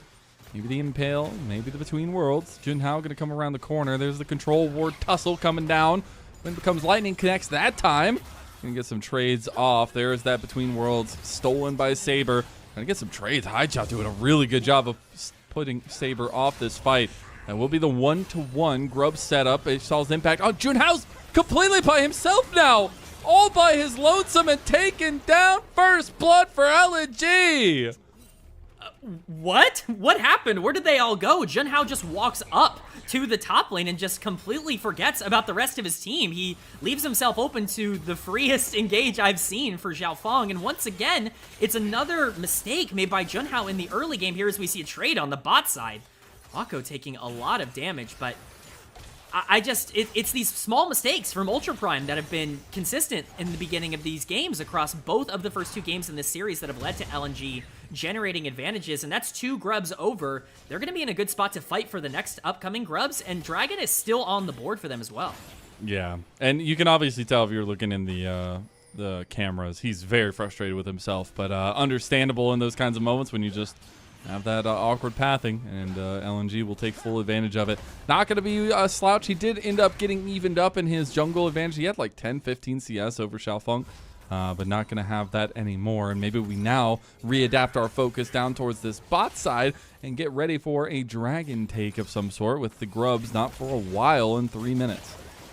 Yeah, it's interesting to see the lack of pressure as Wako uses bullet time to clear the wave there. It's interesting to see the lack of priority on this dragon, because I would have thought that LNG would really like to start stacking these moving forward. It's not going to be Cloud Soul, which is really the only one I would have been scared of for this comp in particular. It feels like it's going to just be something very useful. It's Haichao has some nice trading in the mid lane, so definitely surprised to see the lack of immediate priority there coming in from Xiaofeng, especially after the teamfight win, but a lot of the individual leads in lanes have been neutralized. I think that was an important thing to call out in the early game for LNG. If they were going to get those 1v1, 2v2 leads, it was going to be very scary, but Junhao once again trying to make a play on this top side. Young doesn't have much health bar to work with. Junhao will have to be the one to kind of block that damage down with the turret, and the wave getting cleared. Ultra Prime gonna add another body to the mix, but I don't think that fixes things here because the wave is just in a very awkward spot. Young trying to get Zika to come out a little bit more out of his shell. Zika playing very reserved as he's going to now step up. Still no vision. Public execution into the flash combo. They commit everything to take down Zika, and they will end up getting that kill over to Xiaoxia. Yeah, it's a really nice counterplay made here by Ultra Prime. They understand that they don't really feel like they can contest over this dragon. They want to leave it up. They don't feel like they need to put the resources down there to worry about it. And so what else on the map can we potentially get? Well, Zika is a target on the top side, especially if the team is going to be focusing on dragon. A lot burned there from Ultra Prime, but it is a play that's definitely worth making, and even with the respect, I really like the idea. Getting gold onto the Xin Zhao is very important to move around for the rest of this game, but a major trade in the mid lane for Haichao. Haichao getting the better of Saber here in that one. Wako had moved up preemptively up towards topside ahead of these grub spawns. He's going to pick up a plate for himself, so that's actually really good allocation of resources going to Wako as they're going to be getting ready for this top lane scuffle. That dragon did end up going to Xiaofeng as he took that bot side pressure. And look at that vision from LNG, all centered around bot side. But they are going to need to maybe readapt that focus here. You want to try to get as many of those grubs as you can. It would be 5 total for LNG. Could be 4, though, if they leave Ultra Prime to get theirs. That's a very big power spike for LNG with this comp, is to be able to make sure that in a side lane, you're always going to have that pressure. Whether it's Zika or whether it's Haichao, you need to make sure that you're in a spot to be able to push. Now, the setup for this becomes a bit more complicated if you don't have Aurora there, which does seem to be the case for now. They don't want to set up around the Aurora with the teleport. I understand that for sure, but you need to make sure that you are there first. Skarner applies so much more pressure, and of course Renata applies so much more pressure if you're able to set up around that pit. And so I would imagine that both of them are going to be pathing there as of now. I would have liked to seen the Renata there a bit earlier, but with Wako in the mid lane, it does still feel like they should have full control over it. And I think the most interesting thing for me is going to be where Saber ends up wanting to go with that ultimate. What exactly he wants to take and what he feels like is the most important thing to grab right now. But as you can see, it's actually Ultra Prime first here on these grubs. Yeah, Xiaofeng very late out of that reset in his base, but the big thing here, I feel, is that nobody has hit that first item precipice except for now, I guess, Xiaofeng as he redeployed with the Heartsteel, but the top laners, both with a lot of lethality packing before this grub spike kicks off. It will still be Young on the bot side, does have TP. Zika is still hanging out on this top side, trying to get the push ahead of this one. Xiaofeng going to start it up. The back came through from Junhao, and they just give it? Yeah, they have to be seeding it. There's no way you can try and make a play here, even with Wako. They're on vision. They understand that they are here. This is a very dangerous situation for Ultra Prime. You do not want your misfortune caught out, but Haichao's waiting in the bush. Wako tries to step up, almost gets caught there. Stalls impact in between worlds. Junhao has walked all the way from base, and now the bullet time coming through. And public execution went completely wide. Junhao is going to flash out now. He's in the middle of the tussle. Bailout coming through, but can't save LP. And Ultra Prime, they are skirmishing right with the best of them here in LNG. But a big handshake gets Saber taken down, and now it's Young in the middle of everybody. That's a double kill coming through for him, but all his teammates are gone, and so is he. Xiaoxia gonna be ran down. Shock blast to the back, and that'll be a double kill for Zika.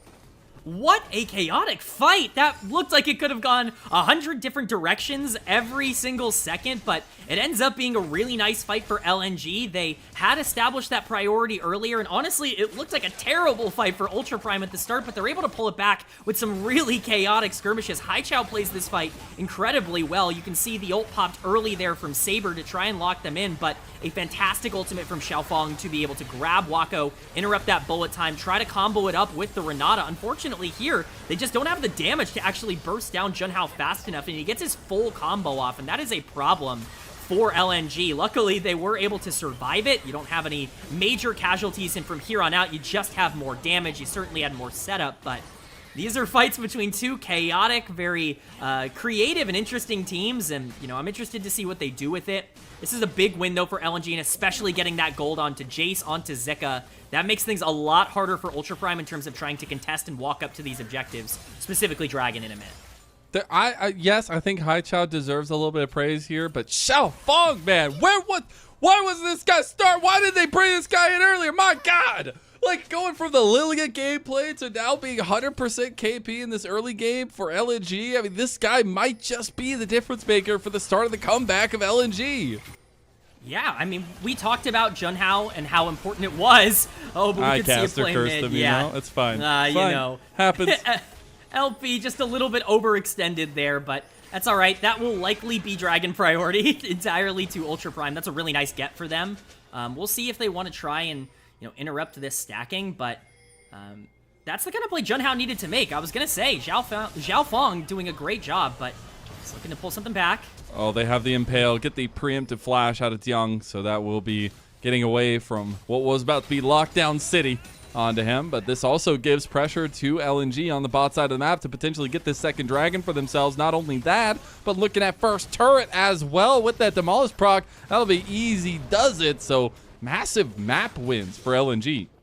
Yeah, it's just staying aggressive. It's making sure to understand that when a play goes wrong, it's probably going right somewhere else, and Xiaofeng doing a great job of understanding that we put pressure into the mid lane, they put pressure into the mid lane, we can pull it back in the bot lane, we can focus this Ambessa and burst it down. It's very difficult for Junhao to do anything from this point on the Xin Zhao. We were talking about needing that aggressive nature. That's what LNG has shown a ton of. Confidence, aggressiveness, you know, the willingness to go for a lot of these trades, and that's what I need to see now out of Ultra Prime. You're still not out of this game by any means. There still are a lot of ways to pull it back. I'm going to need to see Saber really start to step up, and, you know, with Dragons not necessarily being a win condition, potentially an out for Ultra Prime, this Rift Herald might matter a lot for them. And Rift Herald would be so massive for LNG side of things as well with those 5 grubs, but just trying to utilize that pressure. And I think Ultra Prime still have a lot going for them in their comp setup, but again, their bar of execution felt a little bit higher in this situation, especially with the way that they have to intro into fights and that they have to rely on a lot of very particular skill shots to make it in. And I think now with this first item spike, they're going to feel a little bit more confident onto that. But I definitely am waiting for that kind of second, third item spike for them to really feel okay in these fights. Yeah, it's just so tough when you don't really have the damage to be able to break through a team with so much engage. We highlighted this in draft, but the ease of execution for LNG is massive, and we see that setup now around Rift Herald. There's just no way in. We talked about the poke earlier on in the game. That is superb area control, but we're going to see Ultra Prime at least attempt to try and get in potentially here. And when you go in, you have the problem of the hostile takeover. Jua is just waiting for you to go full ham. And here it goes, speaking of, into the Impale, into the target. Junhao having a dumpster. And as he's put into it here by LNG. And Ultra Prime trying to get a fadeaway bullet time. But this has been a jungle diff all series long. It's indecision for Ultra Prime, and this fight's not even over. It's this understanding that Rift Herald's gone. This objective is not takeable. They have full control of this. You know you're walking into a Renata ultimate. You know you're walking into Jace Shock Blast, and yet you stick around. You stay looking for these fights that you know are winnable. And the Rift Herald's gonna get both of the mid turrets here. It's just a disaster for Ultra Prime. Everything going wrong once again because of just some overstaying. I think if this team really wants to project out into the future, they need to be able to identify what fights they can and cannot take, and unfortunately, it's just been a little bit of a struggle, but you're right. The jungle gap here has been ginormous, and Xiaofeng has been exceptional on this Skarner. Dude, I'm geeking out, man. LNG showing up as they cross the halfway point of their group Nirvana series 0-2. They're looking at potentially taking a 2-0 over Ultra Prime. Like, that is not a world I would expect to be in, and it is a world that LNG is going to be very happy with. Even with this bullet time, they aren't able to get very much back. It felt a little bit desperate from Ultra Prime, but getting caught out like that is so difficult against this comp.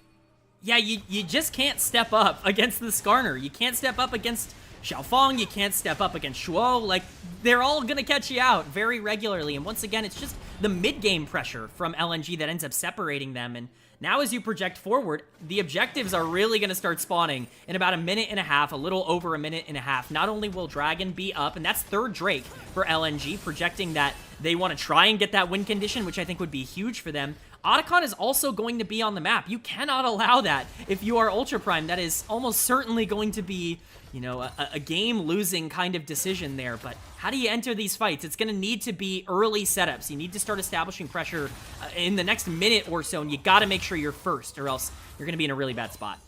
Yeah, a Mountain Dragon as well, a Mountain Soul for LNG would be so hard to handle. And you can see exactly why this map has gotten a little bit out of sorts for Ultra Prime. It's because there's a ton of gold in Zika's pocket and Haichao's pocket. It really has been a story of the solo lanes in this second game, and it's been really nice to see the more veteran members, I guess, of the LPL. I mean, I know Joel is down there as well, but it's really nice to see these puzzle pieces kind of working out. And again, starting off today, it was all about how these two guys, Zika and Haichao, can really play around and enable Xiaofeng in goods and in facilitations. And I mean, he's sitting at 100% KP. The guy's been a legend. Yeah, I mean, we expected this out of Zika. This is a player that we know can be a top-tier top laner, a world's caliber top laner coming out of the LPL, but it's so nice to see Haichao start to get some confidence back after what's been a pretty rough start to the year for him, but more plays happening on the bot side here, and could potentially see Ultra Prime overextend once again. They just can't leave their base. The line of engage is very low, and Zhang's learning that the hard way.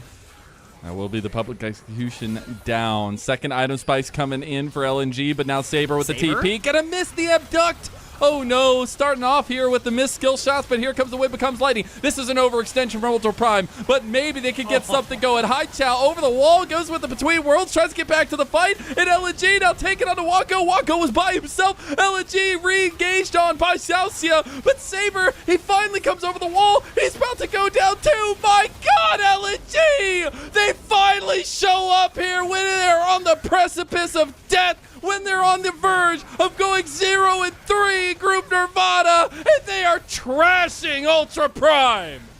Mazel, you gotta love it when a plan comes together. You gotta love it when a decision to bring in a new jungler ignites so much fire into the hearts of the other players on the team. What a great fight from LNG. They fought it on two different fronts. They survived a teleport flank, they survived a re-engage, and they came out on top. This dragon is theirs. That's third dragon that puts them on soul point moving in to the next 5 minutes of the game, and that could potentially be the nail in the coffin as we look forward for Ultra Prime. Let's look at this replay. Just, it's an understandable play to try to make, but Saber immediately missing the chains puts them already on the back foot. It's not a great start. Zika is chunked out early, but you're not hitting the priority target here. It's a beautiful ultimate from Xiaofeng, and then Haichao is able to really get in there and start putting out that damage on Aurora. You try to pull back here for Xiaoxia, but once again, it's Wako, it's Xiaoxia not being on the same page. It's a beautiful flash from Haichao to stay alive, and Saber, nothing left to give on the back end of this fight. Again, I understand the willingness to try to go for a play like that, but it's beautifully played by LNG, and now when you're looking at what is on the table for them moving forward, you've got Baron spawning in 3 minutes, Otacon is up, and it does look like that's going to be the posture, but I have a hard time finding a way for Ultra Prime to get in here. It was really good coordination as well with LP in the middle of that. I mean, really like untouched in that whole thing, doing percentage health damage to everybody around him too. And this, I think if you look at LNG, you're like, where has this team been? What the hell is this performance compared to what we've seen from them before? And they've had some of the most tragic games of the split so far. But if you look at one thing, and one thing that's been constant in this series, it has been this top trio of Zika, Xiaofeng, and Haichao. They are almost all on 100% KP. And that's a boon for LNG's win conditions. It's just been across the board for them, and I think that's been the most impressive. Otacon now obviously up. Looks like they're going to take this relatively uncontested. Junhao making his way up. He's going to be late to this, but it's going to take a miracle for Ultra Prime to be able to get in. Xiaoxia is going to be looking for a potential engage here.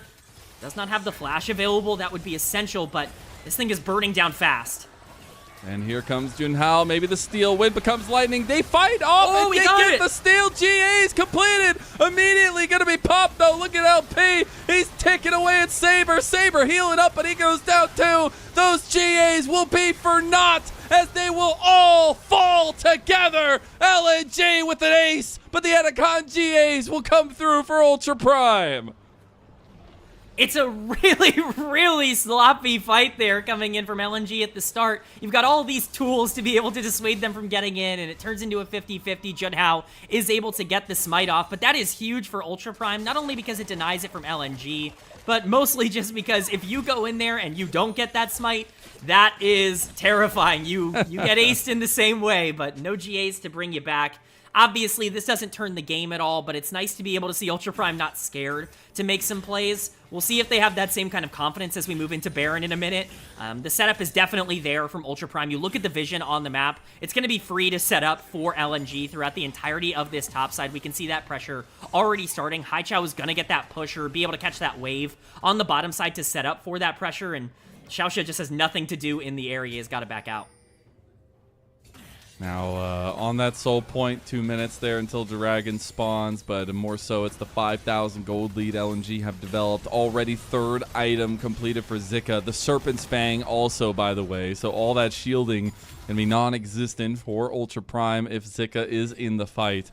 The Baron coming up at 20, and honestly, with LP being this attack speed on hit Varus, they could absolutely take it with that second item spike there. Does look like they might just go for the reset instead. And so now we have to look at Ultra Prime's side of things. Their decision-making moving forward, how they find these fights with this second item completion for majority members.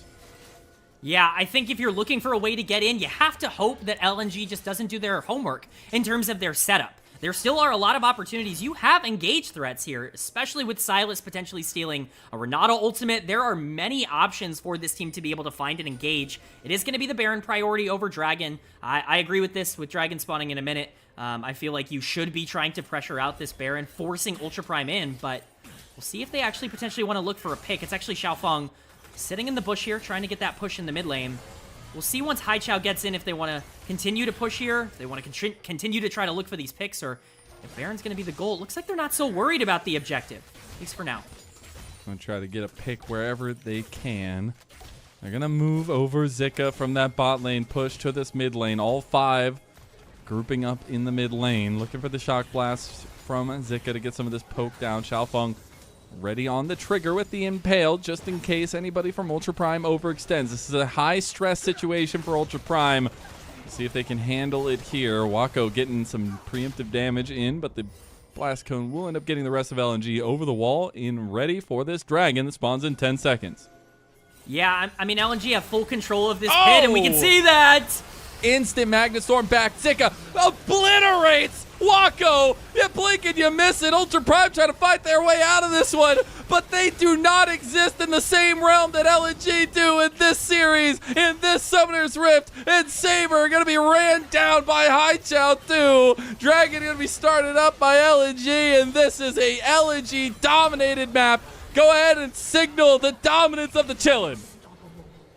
It is LNG's world, and we are just living in it in this series. They have done everything that they need to do to prove that this new version of this team is not just good enough to be able to survive bottom two, but they could be good enough to potentially make a run at the end of this group. Nirvana, that fight was just so clinical. Could you imagine? Oh, could you imagine the going storyline. 0-2 and then having a reverse sweep of, oh my god, I don't want to get too far ahead of The Jen, 3 and but 2 oh is my alive, Mazel. You have to believe what I'm seeing on my screen is belief, because this team is playing so clean. They set up everything they needed to do. They understood that Baron didn't need to be an immediate priority for them, that getting that Mountain Soul was going to be a huge problem, as you stated earlier. And one of the things that I really want to call out, we noted earlier, of course, it is on hit Varus, but we have yet to talk about just how much that's affected the way that Ultra Prime has needed to play out. Not only these fights, but their setups, because they can't reliably get in. They just have to play so scared like they are here. Jwa can play aggressive on the Renata of all picks here, which is a heck of a sight to see. Public execution goes wide for Jung. And now LNG, they're like blood on from the wolves here. They want to try to find the pick in the Between Worlds on a 3. They're not able to get anybody there. It's Young going to be forced out of the rest of the fight. And I think the reason why you could start getting a little hype for this LNG team is because they have already lost and faced the 2 top teams, the 2 top dogs in Group Nirvana, and now all they have left is Ultra Prime, OMG, and RNG. And Ultra Prime looking to give them this first win of the split here in Group Nirvana. I don't know, Ultra Prime feeling a little bit wary to move over. Baron had already been started by LNG with this attack speed. Zika! Oh my god, man! Leave him alone! Saber goes for the hostile takeover, only hits onto 1 member. Bullet Time gonna melt Zika's health there, though, and Ultra Prime, they're gonna lose another one. They're gonna lose Saucia as well, and Saber and Wako have headed for the hills here, but Haichao try to run down Wako. He does have that strut, so he should be able to make it out, and Saber as well will find an exit, but it is straight up the gut and straight down mid lane for LNG. Oh man, Ultra Prime was hoping and praying that they would catch somebody out, but it was their own top laner. It was their own top laner who was in absolutely terrible danger and who ends up getting blown up super early into that fight. Zika feeling so confident he's willing to tank the entirety of the bullet time, but LNG once again just proving that 5v5 in these fights, if you walk up to them, they are going to obliterate you, and that Nexus might be the next thing going down. Absolutely wild. As they're going to be pushed out of this final attack here. The Baron buff is still up for 2 minutes. They're going to TP into the top side with Zika. Come rejoin this fight and get this push going into another inhib. These are the only 2 lanes of pressure they have right now. Bot lane will be joining shortly, but here goes the Between Worlds, and here goes the kick off the party. Impale going to go completely wide from Xiaofeng, but Haichao has bought enough time, bought enough separation to take down Saber with LP. Now it's Young overextends his hand. Zika finds the kill on Saucia in the base. The Shock Blast hits his heart, and Junhao will also be taken low by Zika. LNG have just blasted Ultra Prime in a 2-0, and this is the team we were waiting for to give us a little bit of gumption here in Group Nirvana. A 2-0 and a first series win for LNG.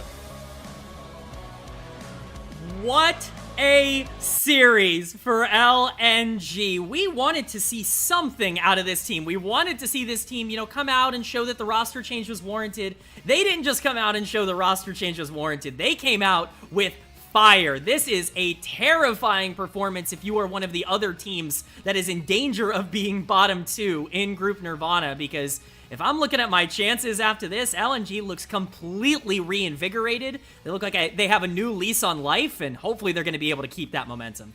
And Xiaofeng might have just come away with 2 MVPs in his first 2 games of the split here. Like this was an impeccable performance from this guy. And I know we had high expectations from him, even if that last little bit on OMG was a little bit tough. A lot of red in that lost column. It was what we saw from him before, and especially in spring, that got us excited for this guy. So really nice to see him get his chance. Like those sneaky little smiles. Took them a second to realize what you have to do when you win, and it's nice to get that feeling for this squad again. Giving Nirvana a little bit more action here, as they don't get as many games, but boy, is it fun.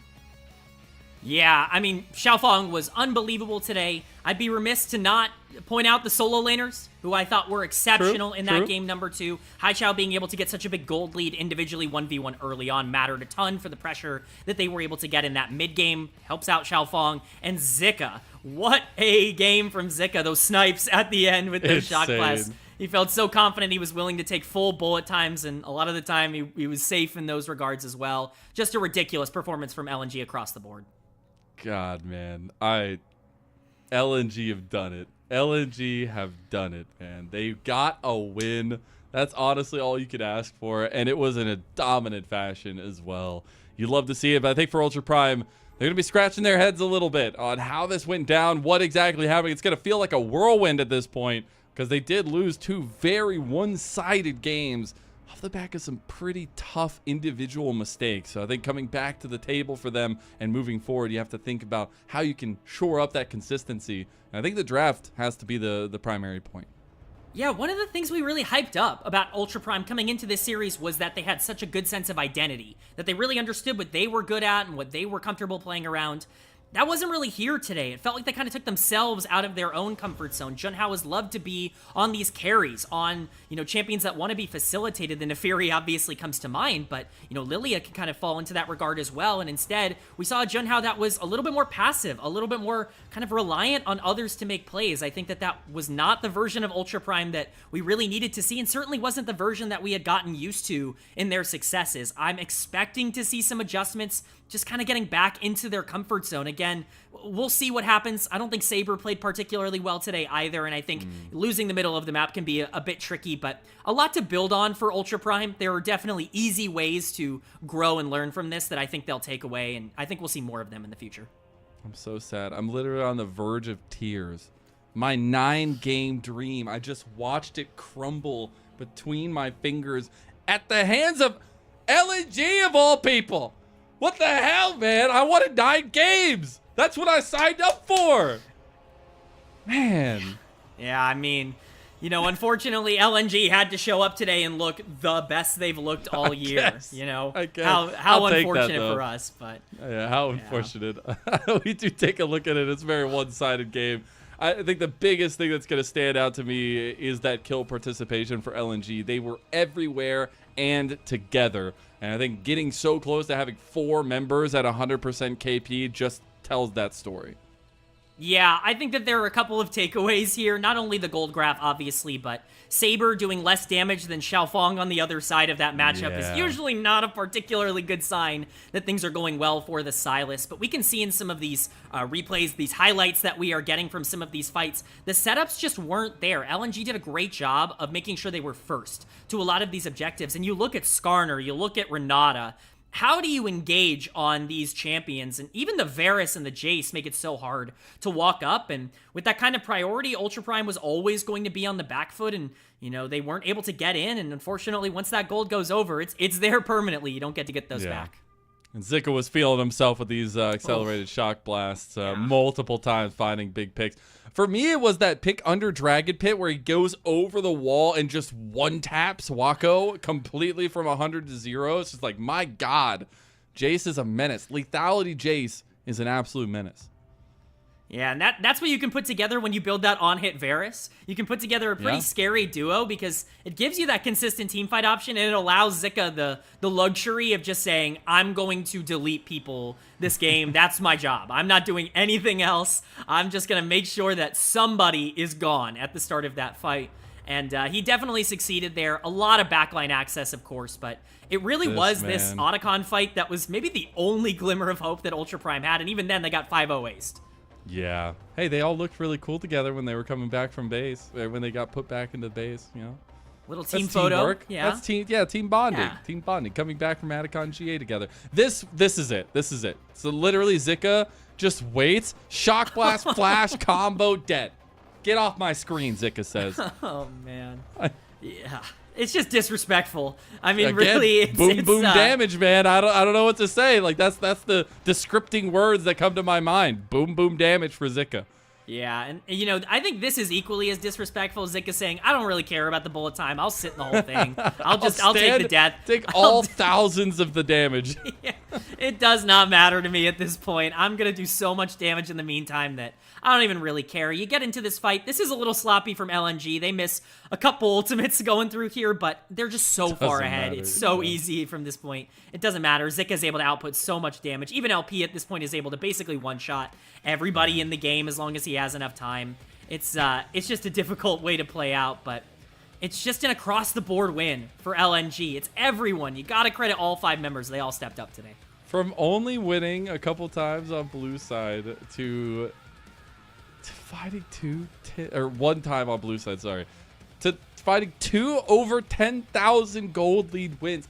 Like, I am still mind blown that this is the way that we start our night here. Obviously 3 best of 3s that we expected to go all the way to 3 games for each one, but LNG take their first win of the season, and that's going to be feeling really good for them. I have such a hard time giving MVP. Honestly, though, I have to say, like, I would just give it to Xiaofeng outright because somehow this guy has made everything work on LNG's team, even though we got some really good performances from the solo lanes and from support for the team.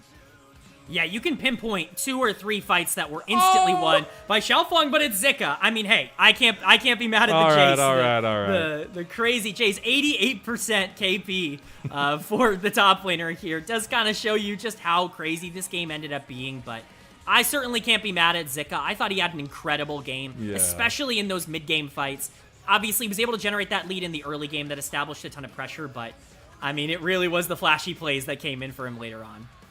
Well, K-Man, it's been an absolute pleasure to get to cover this series with you. I'm sorry we didn't get to go to 3. I'm sorry we didn't get more games together, but it was an absolute pleasure. I had a blast. You have any takeaways from this series or getting ready for that next series? I can't wait for LNG to get that 3-2 revenge, and boy, can I not wait to watch the next series. I think we are in for a treat in Series 2 here today. We have dubbed it our match of the week for this week. BLG versus Top Esports coming at you after a short break.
Welcome back, everyone, to LPL English, your unofficial home for everything LPL. I'm Mazel. I'm joined by Trouble this time, and welcome, my friend, to cover the next 2 series of the night. You excited?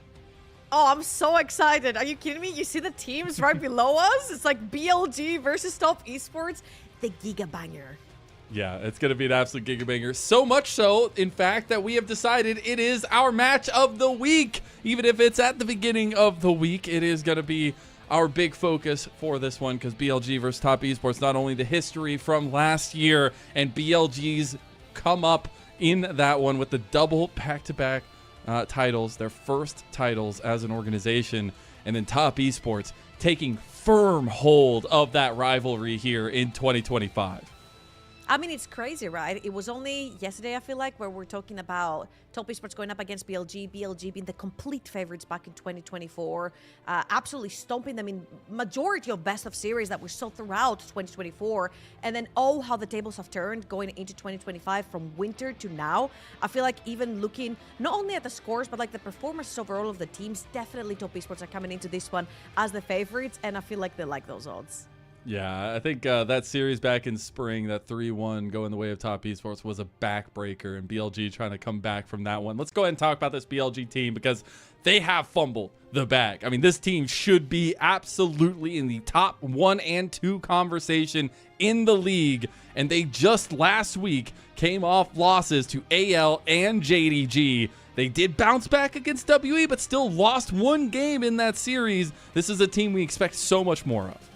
Absolutely. And I feel like, okay, you cannot beat yourself too much for losing to AL. It's one of the strongest teams, made it to the finals over in Split 1, right? However, BLG is BLG, and what made them BLG is how lane dominant they used to be throughout 2024. That's what made them that strong, right? The extra 1 amplifying tome, the extra 1 longsword, from the extra CS, from the extra pressure in lane, transitioned into an objective, transitioned into we're going to choke you throughout your entire jungle, and then taking the whole map. And I just feel like there just hasn't been that level of dominance in their lanes for this split.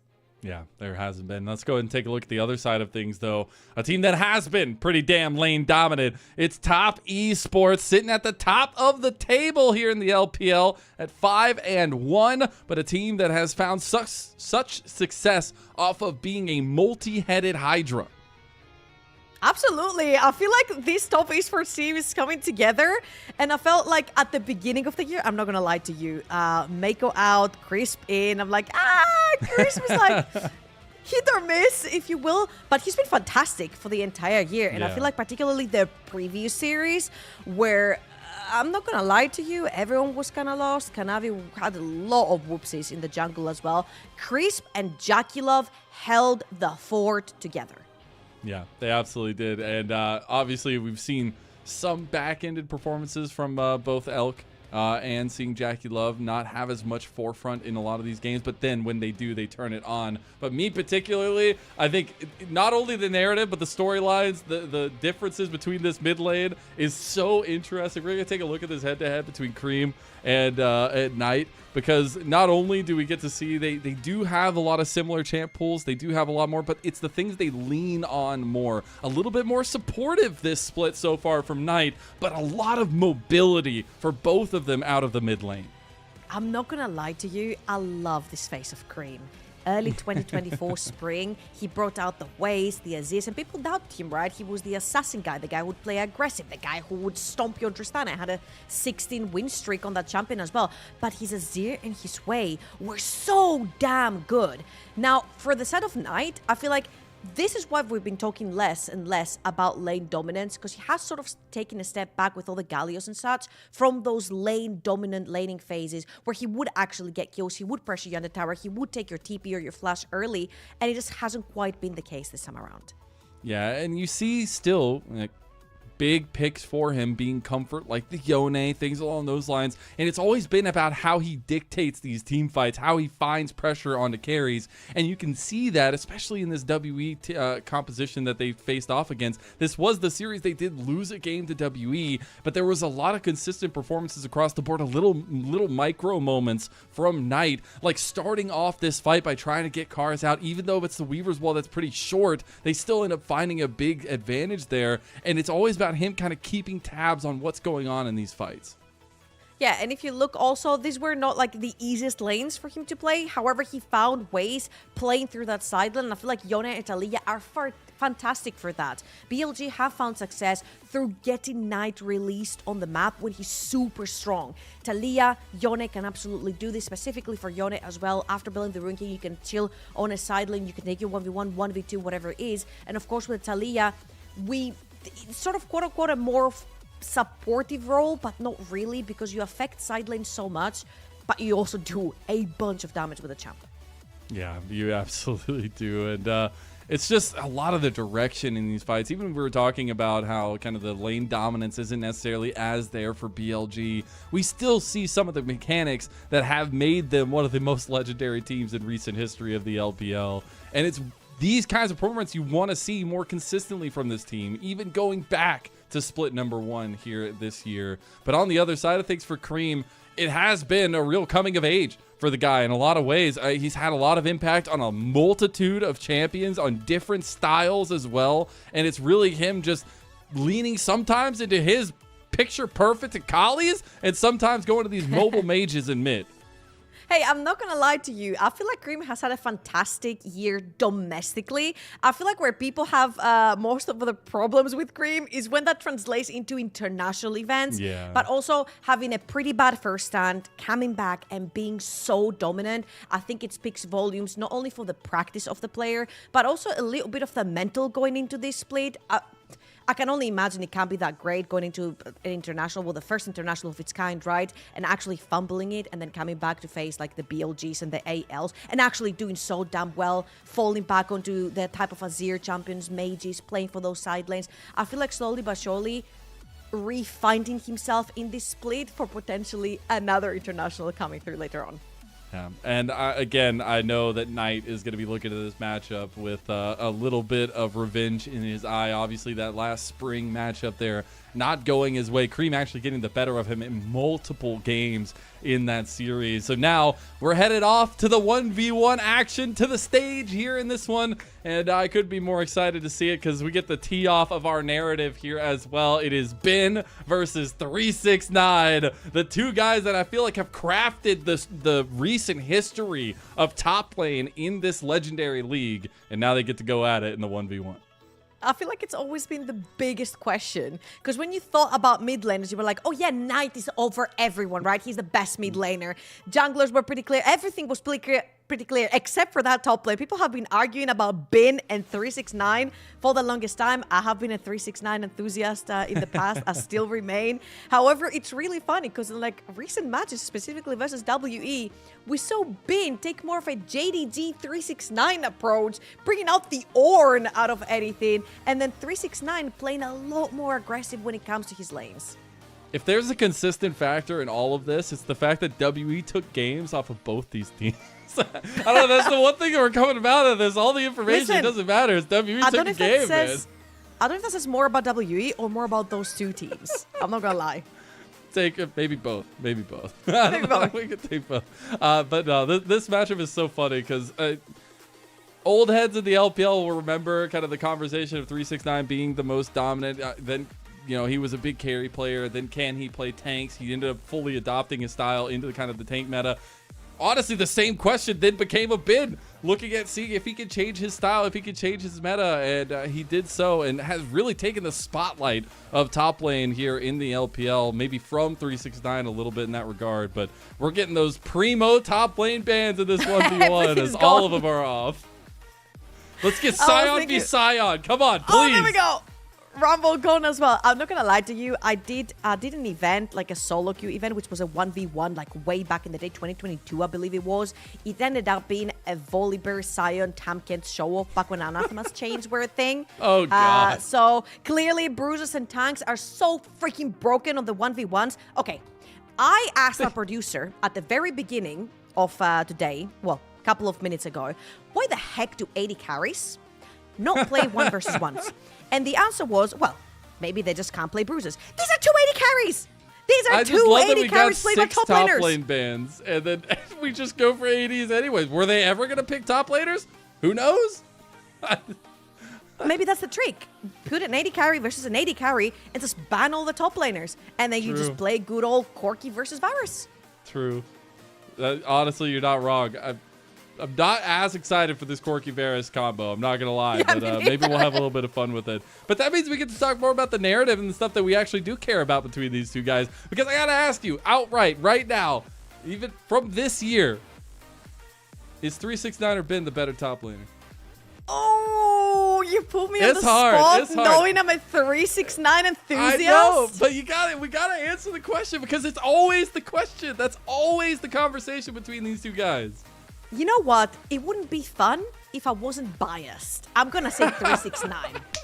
All right, well, I'll say Ben just to have a little bit of fun with it, even though he's on the Corki and I don't approve.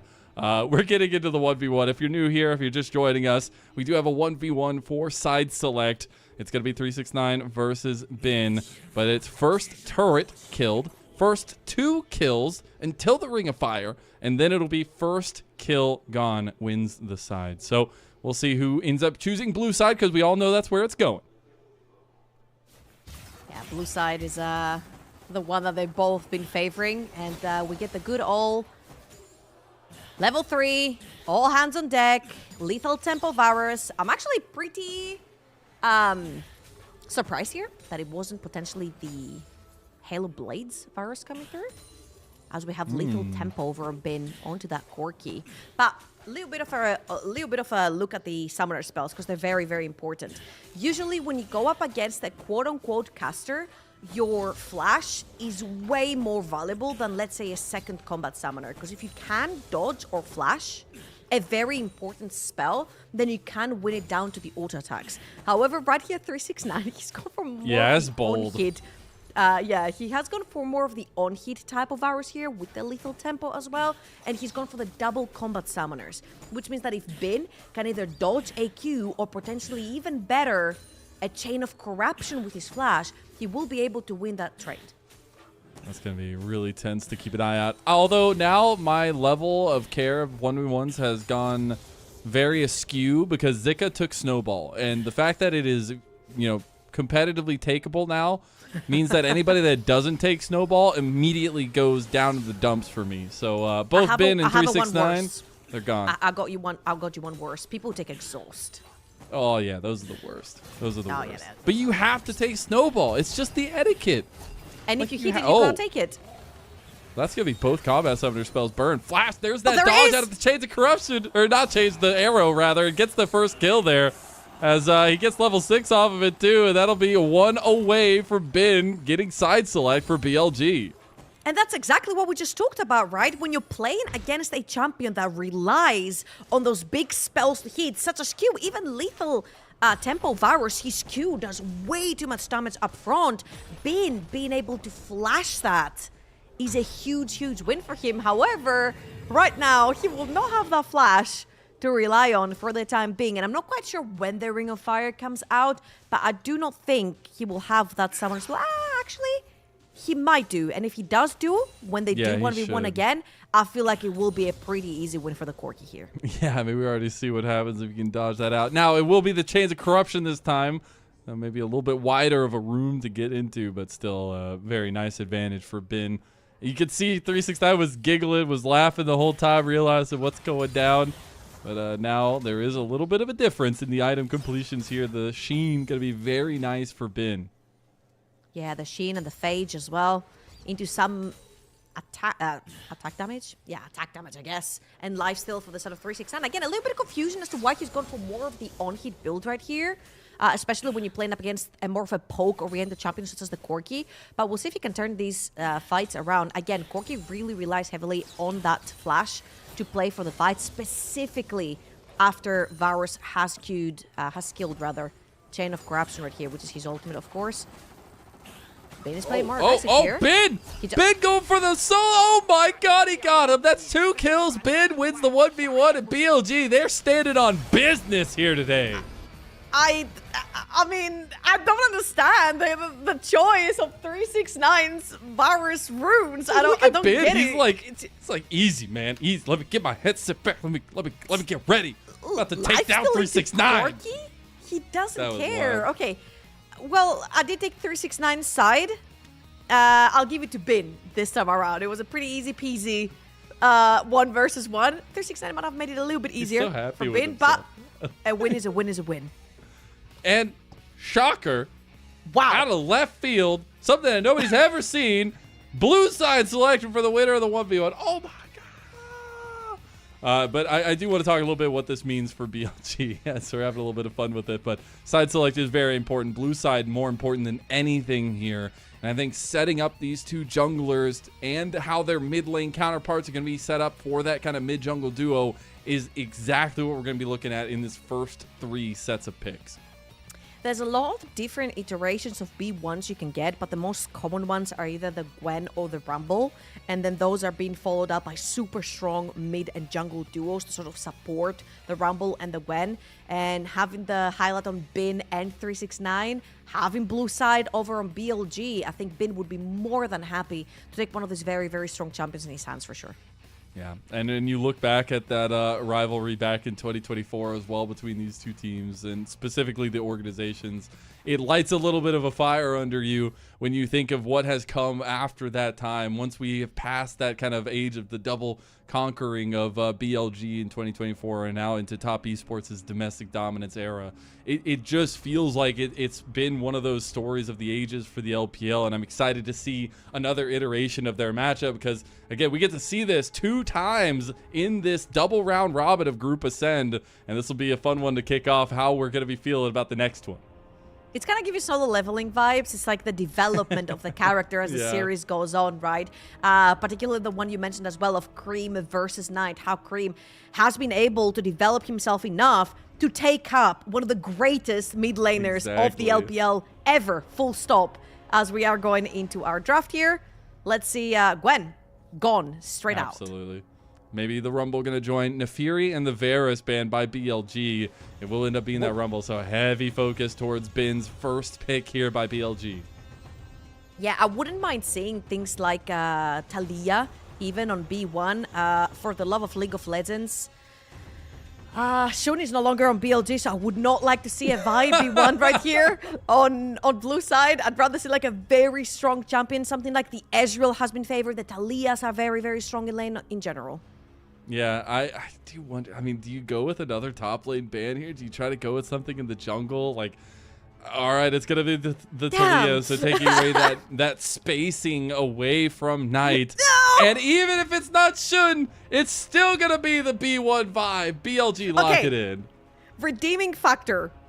Wei has one of the best Ahri players for himself in this mid lane that you can pair up that vibe with. So if Knight chooses to go towards his Ahri Vi are one of the best combos that you can have in the game. Top Esports now, they need to start building sort of a more anti-dive composition. BLG are incredible at building around Vi. So if Vi presses R, you bet the entire of BLG comes in. Love the Xin Zhao right here. There was an Azir hover as well. That's pretty great into heavy engage comps. And that's what we were looking at in the kind of champion pool graphic is both these guys have played the Talia Azir on both sides of things, but they lean onto them differently. Knight playing a lot more of that Talia gets that unique band away from him. We'll see if the Azir does end up wanting to come through here for the side of Top Esports as they do lock in the Jace of all things here to get that flexibility started with their comp. Yeah, and I feel like without Rumble and Gwen, Jace is also pretty happy. Usually the response to it is something like the Ambessa. And Ambessa Vi combo is one of the biggest noob-proof comps you can play. It's like point, click stun, or knock-up rather, from Vi, and then Ambessa hits that ult straight on, and it's double knock-up. And guess what? Mercs don't do anything about double knockups, guys. So there you go. There you go. It will be locked in. They are going full on dive. They better have some subsuits on here because they've got the Kai'Sa as well for Elk. And I love that they're setting themselves up for success in a very tried and true style of composition. If there's anything we learned about those losses to AL and JDG is that they just need to set an easier bar of execution for themselves because they're damn good players when you look at them. So we'll see now what that answer is going to be from Top Esports. I saw the Xayah hover right there. I'm not very sure because I feel like JackeyLove has really good champions to shut down Kai'Sa in lane. And now that lane swaps are not necessarily a thing, you can very easily go with something like a Misfortune, a Corki, a Jhin, and actually shut down that Kai'Sa straight off. You do have R5 as well, which traditionally is used towards the supports to completely dominate that bot side of the map. And with Zinza right here, I'm looking towards that bot lane. You can influence that early game on the map. So definitely I'm looking towards things like that Misfortune and the Corki for JackeyLove down bot. Let's see what they want to lean into. Any kind of safety is going to help there if they can. I love that ban as the Renata comes away. That would have been a massive pick for Crisp. Also, Crisp is one of the very best Renatas in the league. It is going to be that combo of the Ahri with the Vi banned away and see if they want to take more choices away from Knight, who does have a champion Ocean, but has some very good picks that pair up with the Vi. I'm not gonna lie right here, things like the Akali look pretty good. Akali is traditionally really good into Azir. She fits the theme of everyone presses R and you dive into the backline. You've got the whole rest of the composition of BLG literally presses R and goes in. And so does Akali. Knight does play Akali. Again, pretty good into Azir. So I don't mind the Ahri being banned away as long as Knight can actually follow up with the rest of the team and the theme.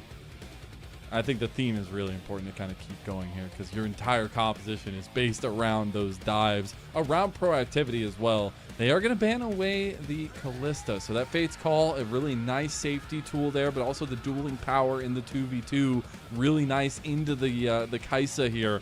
We'll see what that answer is going to be. I did like that point you mentioned about the Xayah, but it also just provides so much safety with that Featherstorm Blade Collar combo.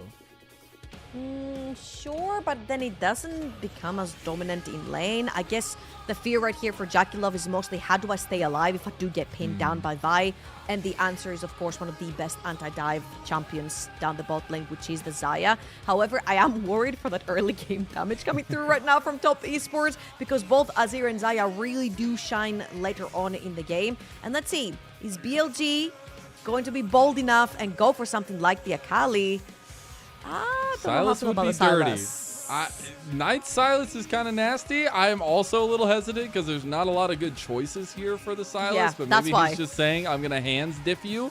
And the Nico comes in to back up that dive setup and give them big wombo combo. See, I would have agreed with you on the hand stiff you if Cream hadn't been hand stiffing him the entire year this year. So maybe, hey, this is the reverse arc. There you go. If Chris blocks in the Rakan right here, which gives an element of engage and disengage for top esports, which they didn't necessarily have in their kit so far, this is a pretty good ult for Knight to be able to still to dive that backline together with BLG.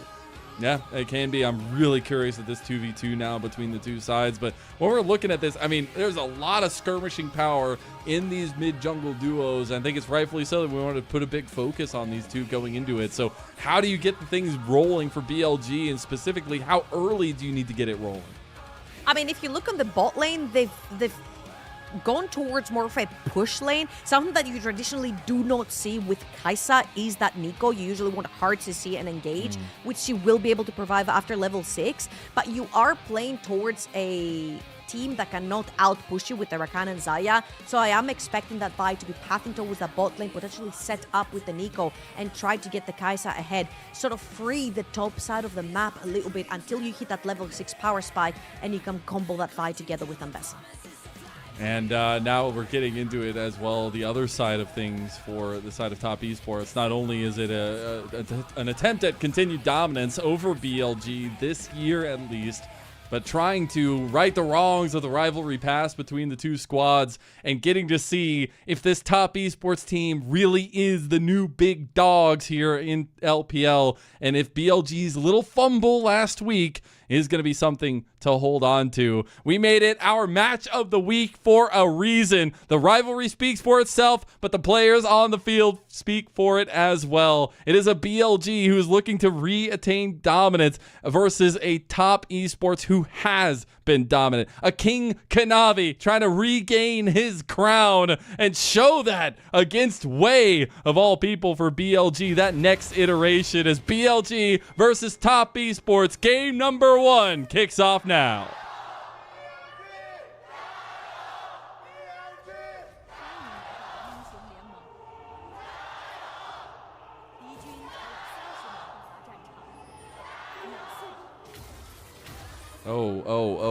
Hey, I think you dropped your crown, bud. You might not want to go pick it up. He's going to burn his flash, and that's going to be tough. Kanavi already forced out. We take a look at that top lane, too. Bin in trouble. Bin might just go down. The rest of the team. This is chaos here early. Bin will be at a disadvantage. Kanavi will be without his flash, and that is the big loser of this entire situation. Okay, so let's take stock of what we have right here. Kanavi had a stinker of a series in his previous series. Pathing not on point, and right here, BLG are taking full control of his jungle. We're talking wards in both entrances, both red side quadrant and blue quadrant.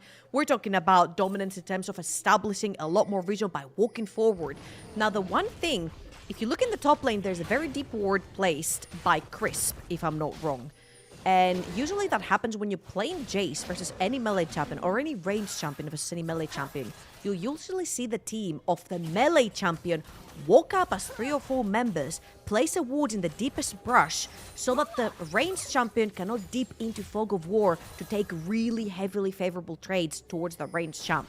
This time around, BLG chose to instead enter the jungle, so I want to see how they're going to leverage the fact that Kanavi doesn't have flash and that Bin is pretty much in an unfavorable matchup now that he doesn't have vision in this bush. Yeah, he's also going to have the the level disadvantage there, too. That feels real bad. Also, I was going to ask, what do you do as Jackie Love when you're facing 2 of your own skin? I don't even know. Like, there's 2 of them. Trouble? Like, that's unfair. Isn't this the funniest thing? To play in the LPL and then everyone and anyone displays your skin against you? Gala put him down on his own skin in their series. Right? It just feels bad, man. It just feels bad. There's been some tough ones. I think Jackie Love's going to wish he could play Kai'Sa again. But here we go. We're taking a look at the culmination of that second part of the paths for both junglers. Will still be that mirrored side starts. Kanavi going to have that same clear speed. Both these skirmishing junglers very quick through that first one. But the question is, will we get that kind of response to Kanavi not having flash within these first 5 minutes? It's not looking like we will. Yeah, I don't think so, because Azir is pretty good into Sylas early on. You see that there's a lot of pressure over in the top lane from Jace, and bot lane just goes as we expected it. Nico and Kai'Sa are going to be able to shove in the Xayah and Rakan. Xayah and Rakan are not particularly very lane dominant. They're just very good in skirmish scenarios due to the engage, disengage tools that they both possess. Well, Xayah more disengaged than Rakan does, but yeah. But you'll see that, again, we said Vi was going to back towards the bot side of the map. This is the side that you do have that priority. And I feel like if Kanavi manages to get his flash back, without necessarily forcing any skirmishes onto that Xin Zhao, it's a pretty good win for him. However, for champions like Xin Zhao, you do want to be sort of rumbling about, fist fighting in that early game. And the fact that he has no flash has taken that ability off him. Crisp a little bit late to get out of that fight. Going to try to dodge out and does get away from everything there. His Vault Breaker was used the other way for Wei. Void Seeker went a little bit wide. Turret Plate will go the way of BLG's bot lane. And Wei playing very nicely towards this side of the map. I'll say BLG needs to get away from the turret as the last minion is going to go away. They don't even get tagged. And really nicely done as Kanavi is now redeploying out to the bot side. Yeah, he's looking towards the bot side. He has been unspotted so far. But here is where actually... Oh, the CC chain, the flash. Wei is going to get that kill at first blood to BLG onto Cream. Oh, well, if we're talking about lane dominance and Knight getting ahead, then there you have it. Wei hits first on the map, takes the flash off of Cream as well, which is going to be huge. As a Vi, you get that level 6, you can capitalize on this 100%. You're going to have Knight also steal that Azir ult, so it's not like Cream is going to be able to get too far away, dashing onto his soldier, so that's a pretty great setup right here from Wei to be able to get Knight ahead in this matchup. And now we're taking a look at the map state. Elk is moving out towards topside. We're going to take a look back at this one. Really well played from Knight to take this preemptive engage. Ah, he greeted the flash.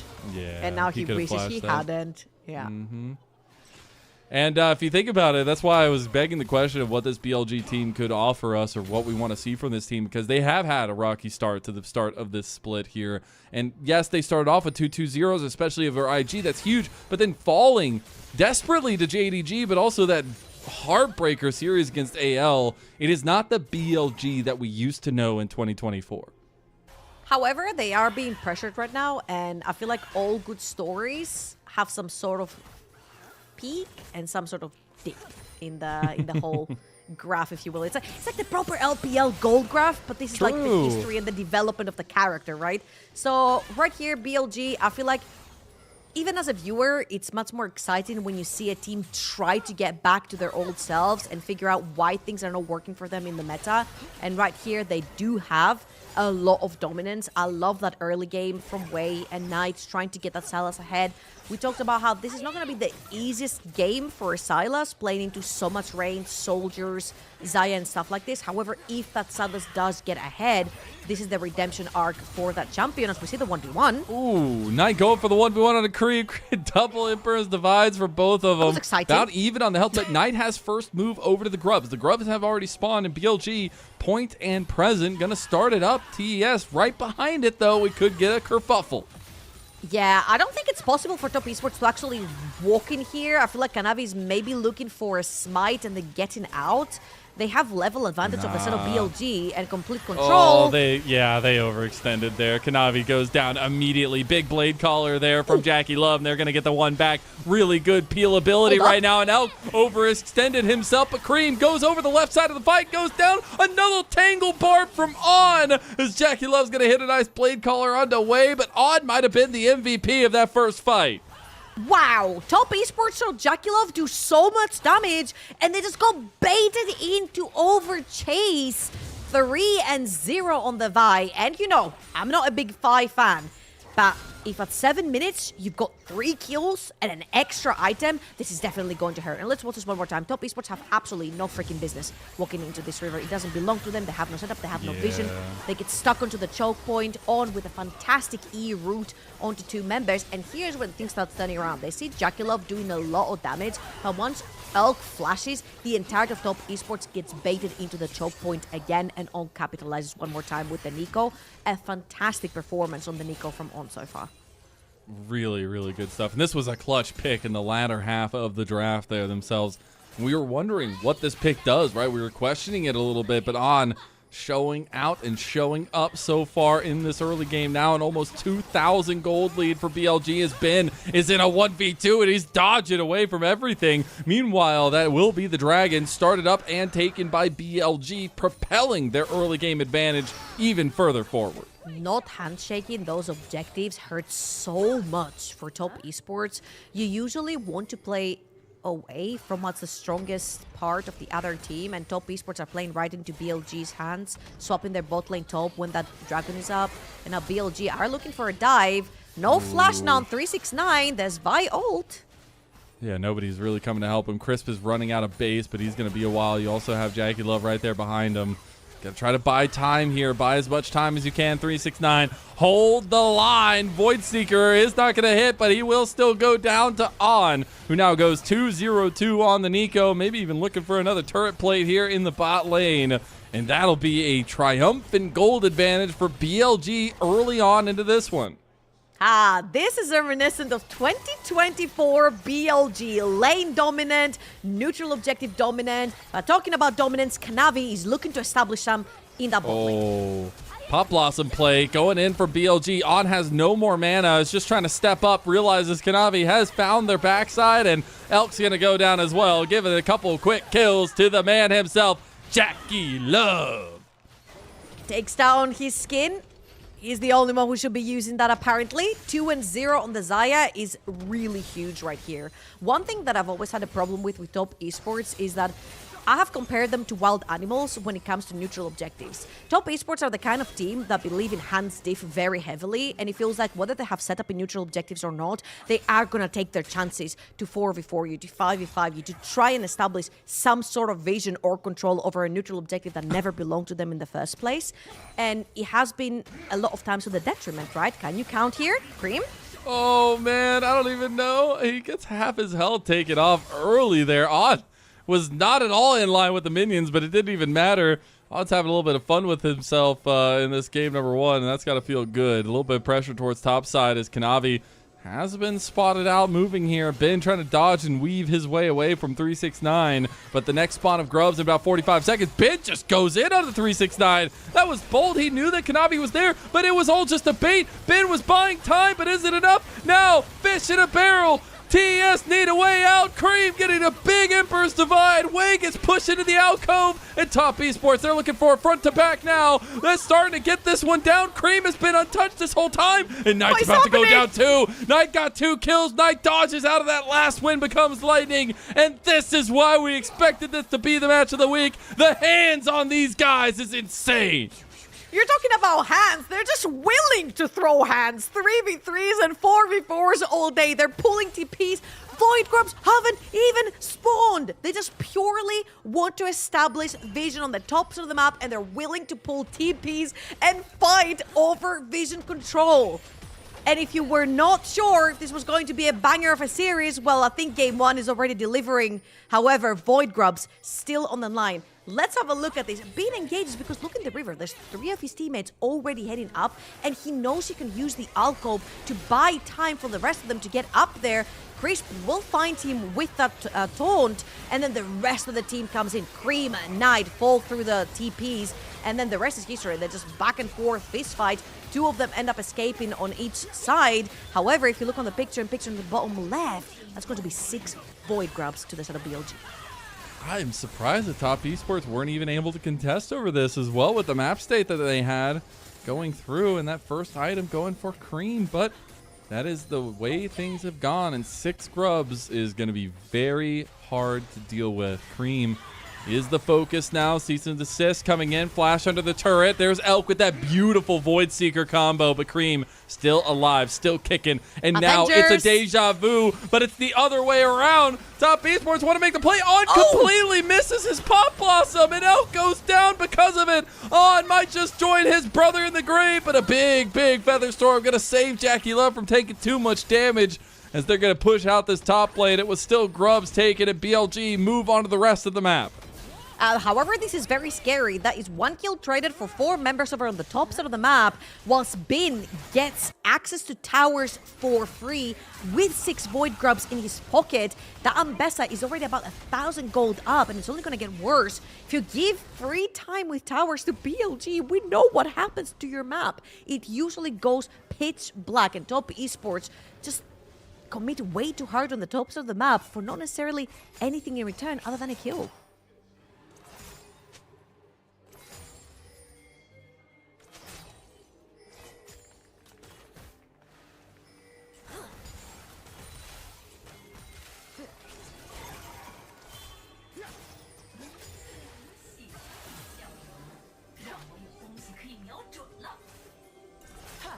All right, I think we might have lost Mazel here for a second. Oh, yep, we did. We did indeed. I am back. I don't know what just happened, but I do we think both that got it's lost. I think it's interesting because the fact of the matter is, like, BLG are fine with the state of the map. Top Esports are the one that are obviously having to push that tempo forward, and they have been trying to look at together as a team, and the lead isn't that far out in front of them, but this is a situation where BLG will just pick them apart in the side lanes and keep that kind of 1-3-1 setup. Yeah, and it's going to become that much more difficult because you also have a Vi coming through Fog of War, which gets really scary.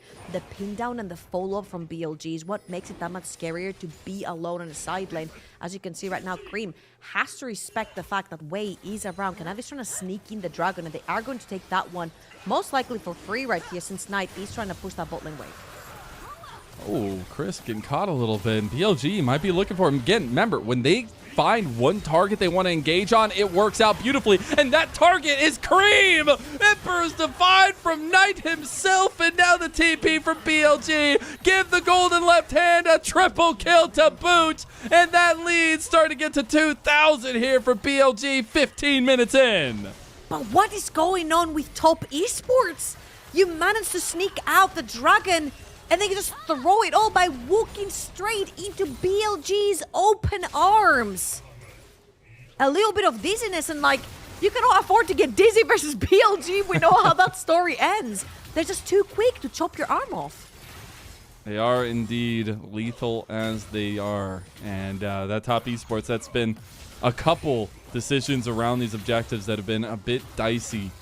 Maybe feeling themselves a little bit too much, and now you look over on the other side, and a guy named Wei has 3 kills on a Vi. A guy named Knight, who everybody knows, has 5 kills on Silas, and this is just tough to watch for Top Esports. I mean, is just so weird. They're so split apart. Cream is just walking up river instead of walking through the tri-brush. Yeah, they're pulling the TP from BLG, but then it doesn't even matter because on the other side of the map, 369 doesn't end up gain anything for himself. And Top Esports are just... I feel like they're running around the map like headless chickens, not exactly knowing how they want to play this one. And we mentioned at the very beginning how Silas was going to be a problem if he gets fed, because it becomes really difficult playing into Azaya. However, right now, you could say he's pretty fed. 5, 1, and 3. Rotobait's already stacking and Cream. Okay, he can dodge away from one, but he might not be able to dodge the other. On trying to get the kill there. It does have to heal to get away from the turret. The turret is still ramped up, and Bid's going to take a lot of damage. Is going to end up having to flash away from that last hit, but that turret will also go down. Will be second turret gone, and that back comes out the last second there for On. Makes it out alive. Top Esports just searching for scraps out on the Rift now. Yeah, and I wish I could draw your screen right now on how important these two towers that BLG have taken are for them.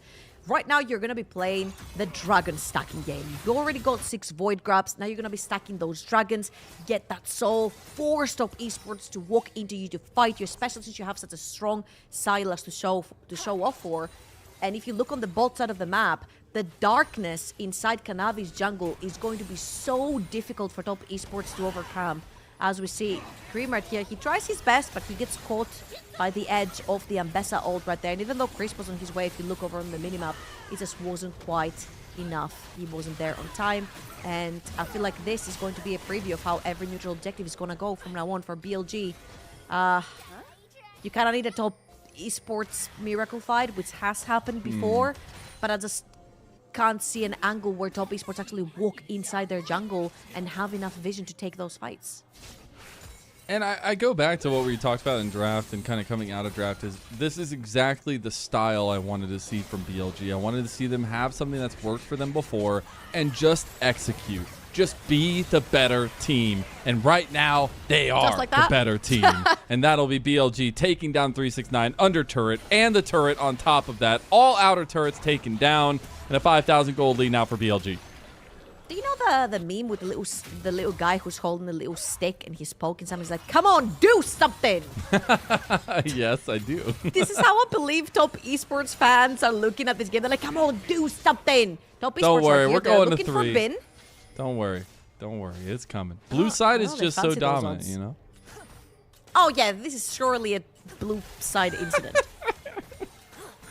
Definitely is. Second item is going to be coming on live for BLG. They're going to get a reset out from Elk to get his. Dragon is coming up in about 45 seconds. Yeah, and second item completed for Silas. Second item completed for Elk onto this Kaisa.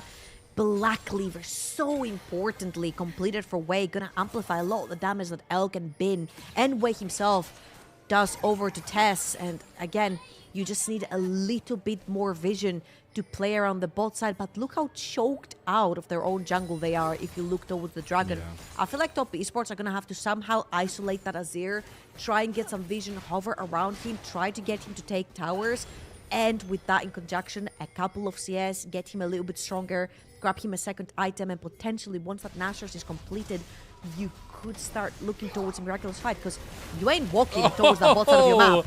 Just like all that. the way under 369. TP's going to be coming in. That's going to be Cream joining. Pop Blossom hits him as he comes through, but the lockdown isn't there. Jackie Love almost falls. Meanwhile, under turret on and Wei trying to get away. There's that big grand entrance from Chris going a little bit wide. Onto the minions they go, and they are able to take those out. BLG going for a hell of a dive. Don't end up finding it, but they will find the dragon for it anyways. Absolutely. Azaya with no ult has no business walking inside any choke points or playing any team fights. So BLG got exactly what they wanted as Kanavi greens for his Grom. Oh, no.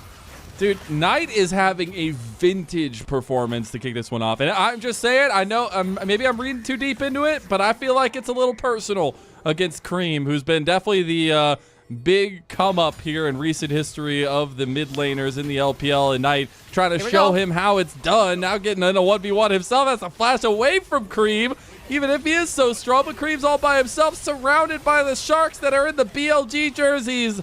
And I got to get me some of that merch. That's going to be a big clip onto Chris, but not going to follow it up is on. Dragon finally goes down to Wei, and BLG, they have completely owned this early game. Yeah, I feel like this is OG, Top Esports versus BLG. It's like I'm watching 2024 Summer Playoffs all over again. BLG is making Top misses Esports run everything. circles.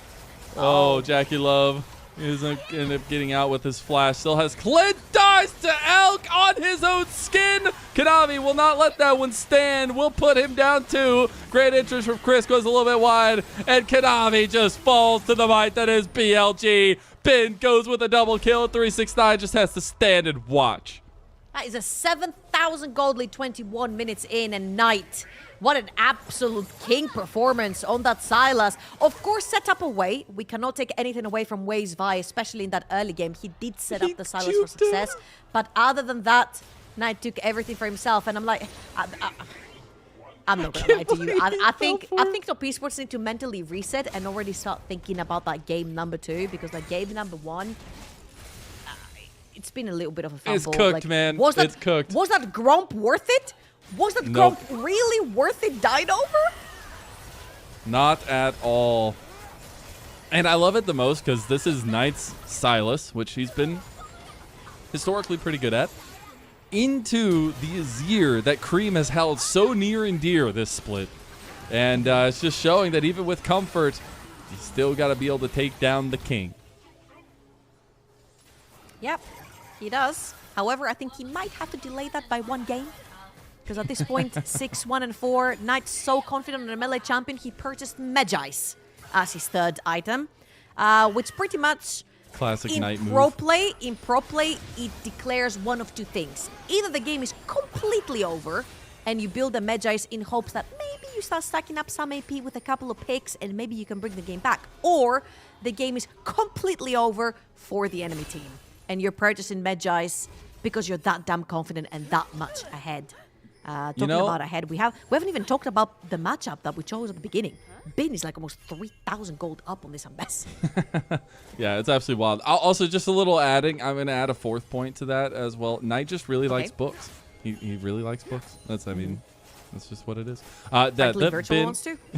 and Virtual. He has a Kindle. Okay, he knows how to read on a tablet, I guess.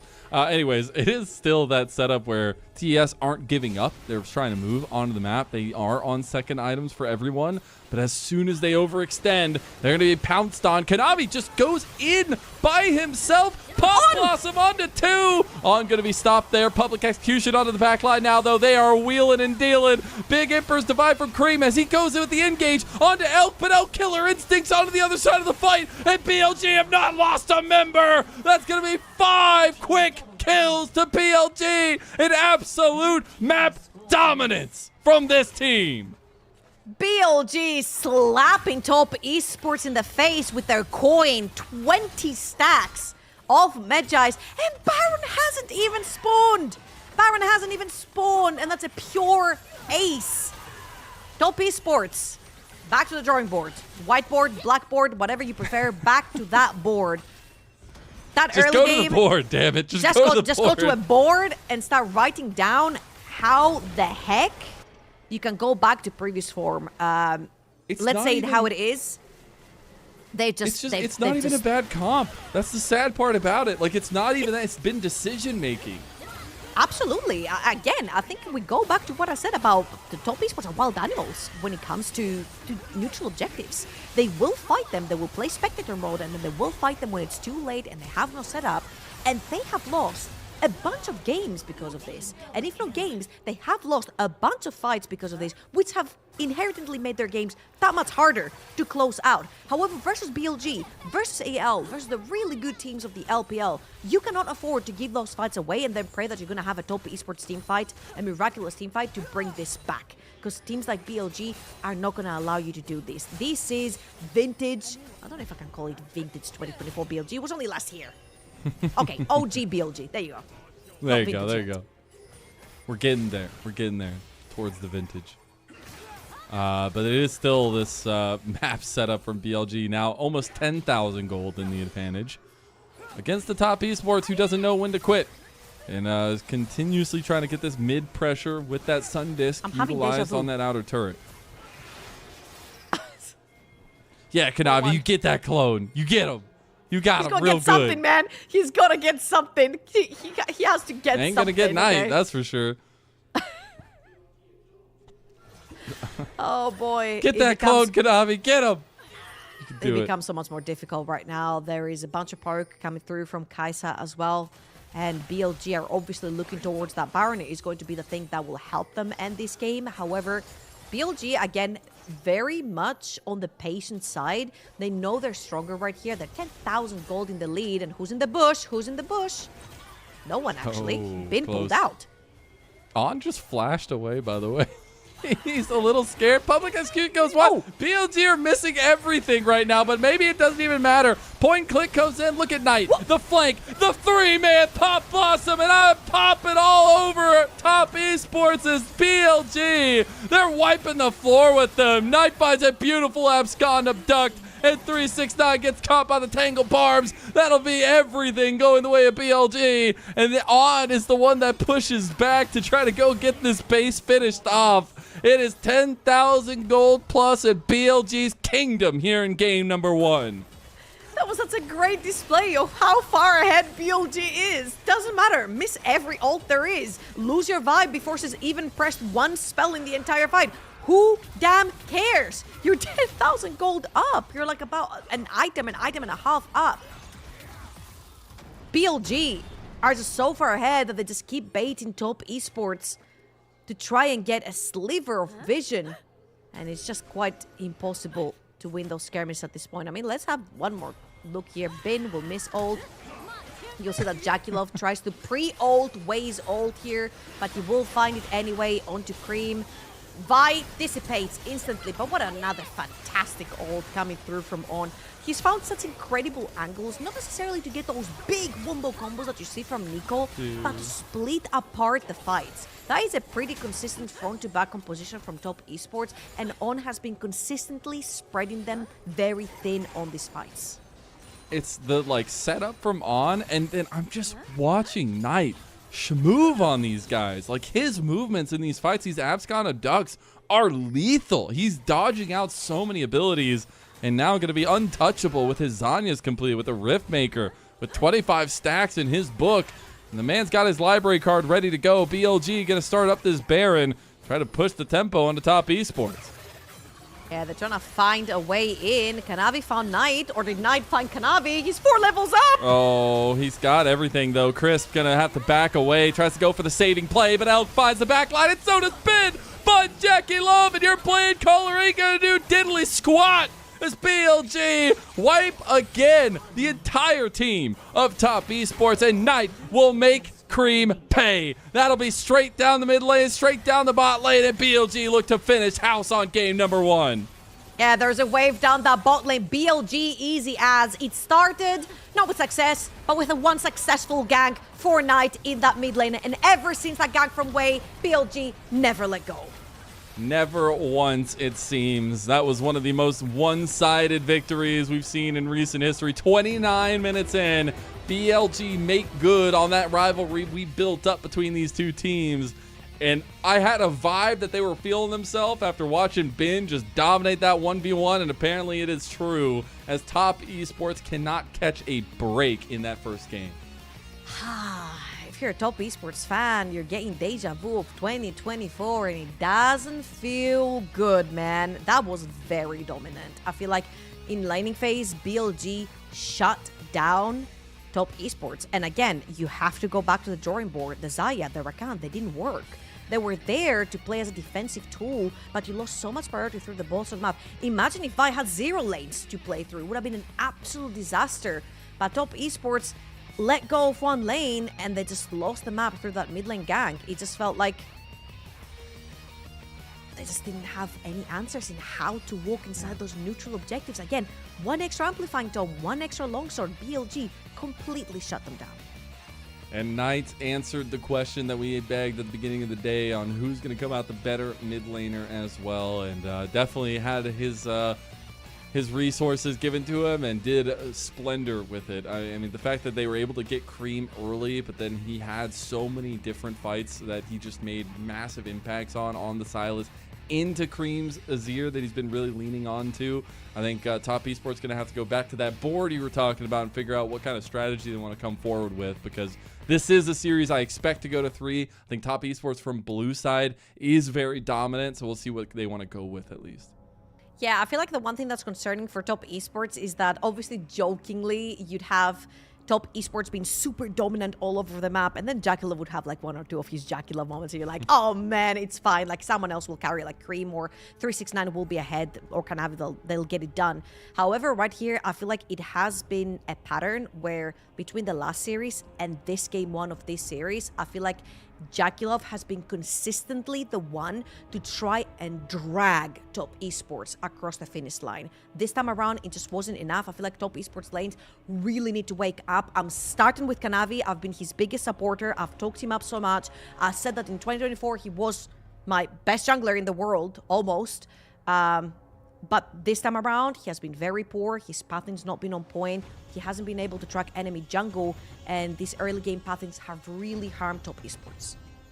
And I look back to that week last week when the Top Esports had to play 4 series, 4 best of 3s in one single week in 7 days, and they went 3-1. And a lot of those series were off the back of King Kanavi himself having massive performances. Then you look to this week and you see this setup against WE, even the wins against TT, some of those matchups very, very difficult in their own right. And I just wonder what kind of consistency we can get out of this guy who has been so legendary in the history of the LPL. And especially against Wei, who on this Vi made him look like mincemeat.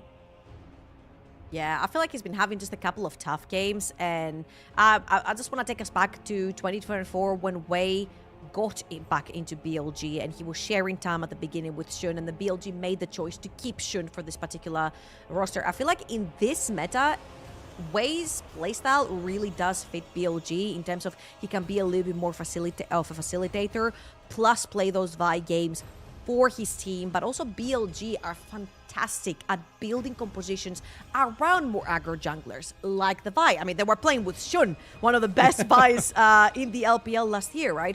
And I feel like BLG has sort of this magic where they will always draft for one of their members and then play around them, whether it's on screen or on draft. This particular draft was built around the Vi. It was built for Wei. Wei got them that first kill, and then it snowballed from there.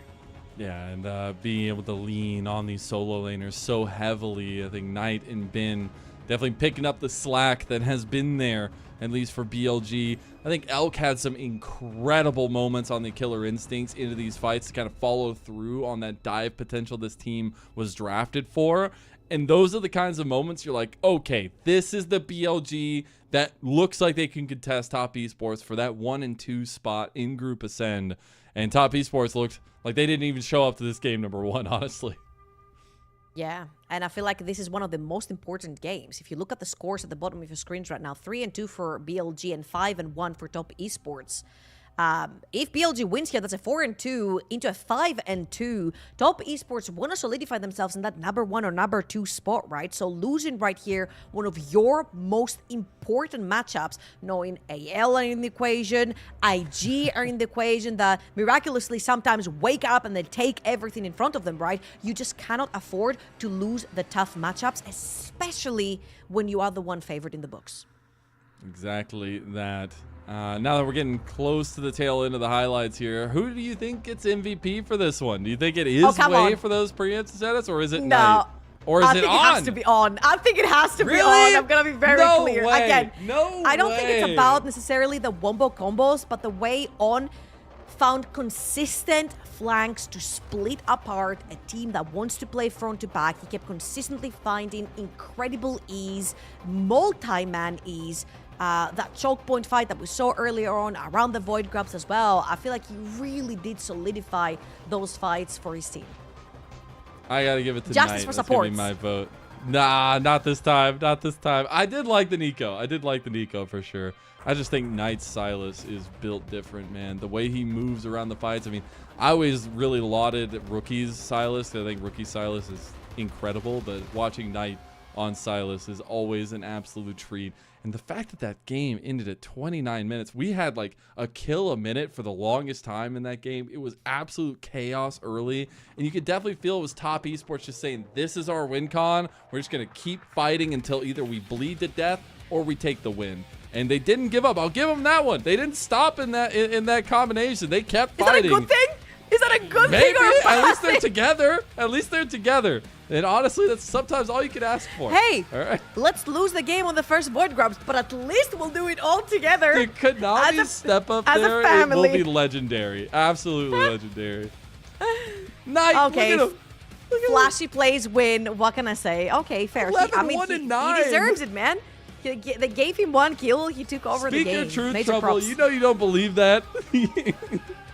No, No, major. it was- I mean, they were all so good. I mean, They you look were, over in they the were. top lane. We didn't even talk about Bin, and he was 3,000 gold over 369. We hadn't even seen him on screen. So, props to all of them, Incredible. honestly. Well, we'll see if Top Esports can bounce back after that one. A tough series start indeed, but BLG look ever so clean. We'll be back after a short break for game number 2.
me where do I go? Tell me where do I take us? Your heart is starting to slow. May the water be safe. As I dive in, bloodstains washing underneath the waves. I'll be reaching out to keep you safe. As we fall, I can't hold on much longer. We're drifting down to the other side. Try to pull us under. Keep holding out for the other side.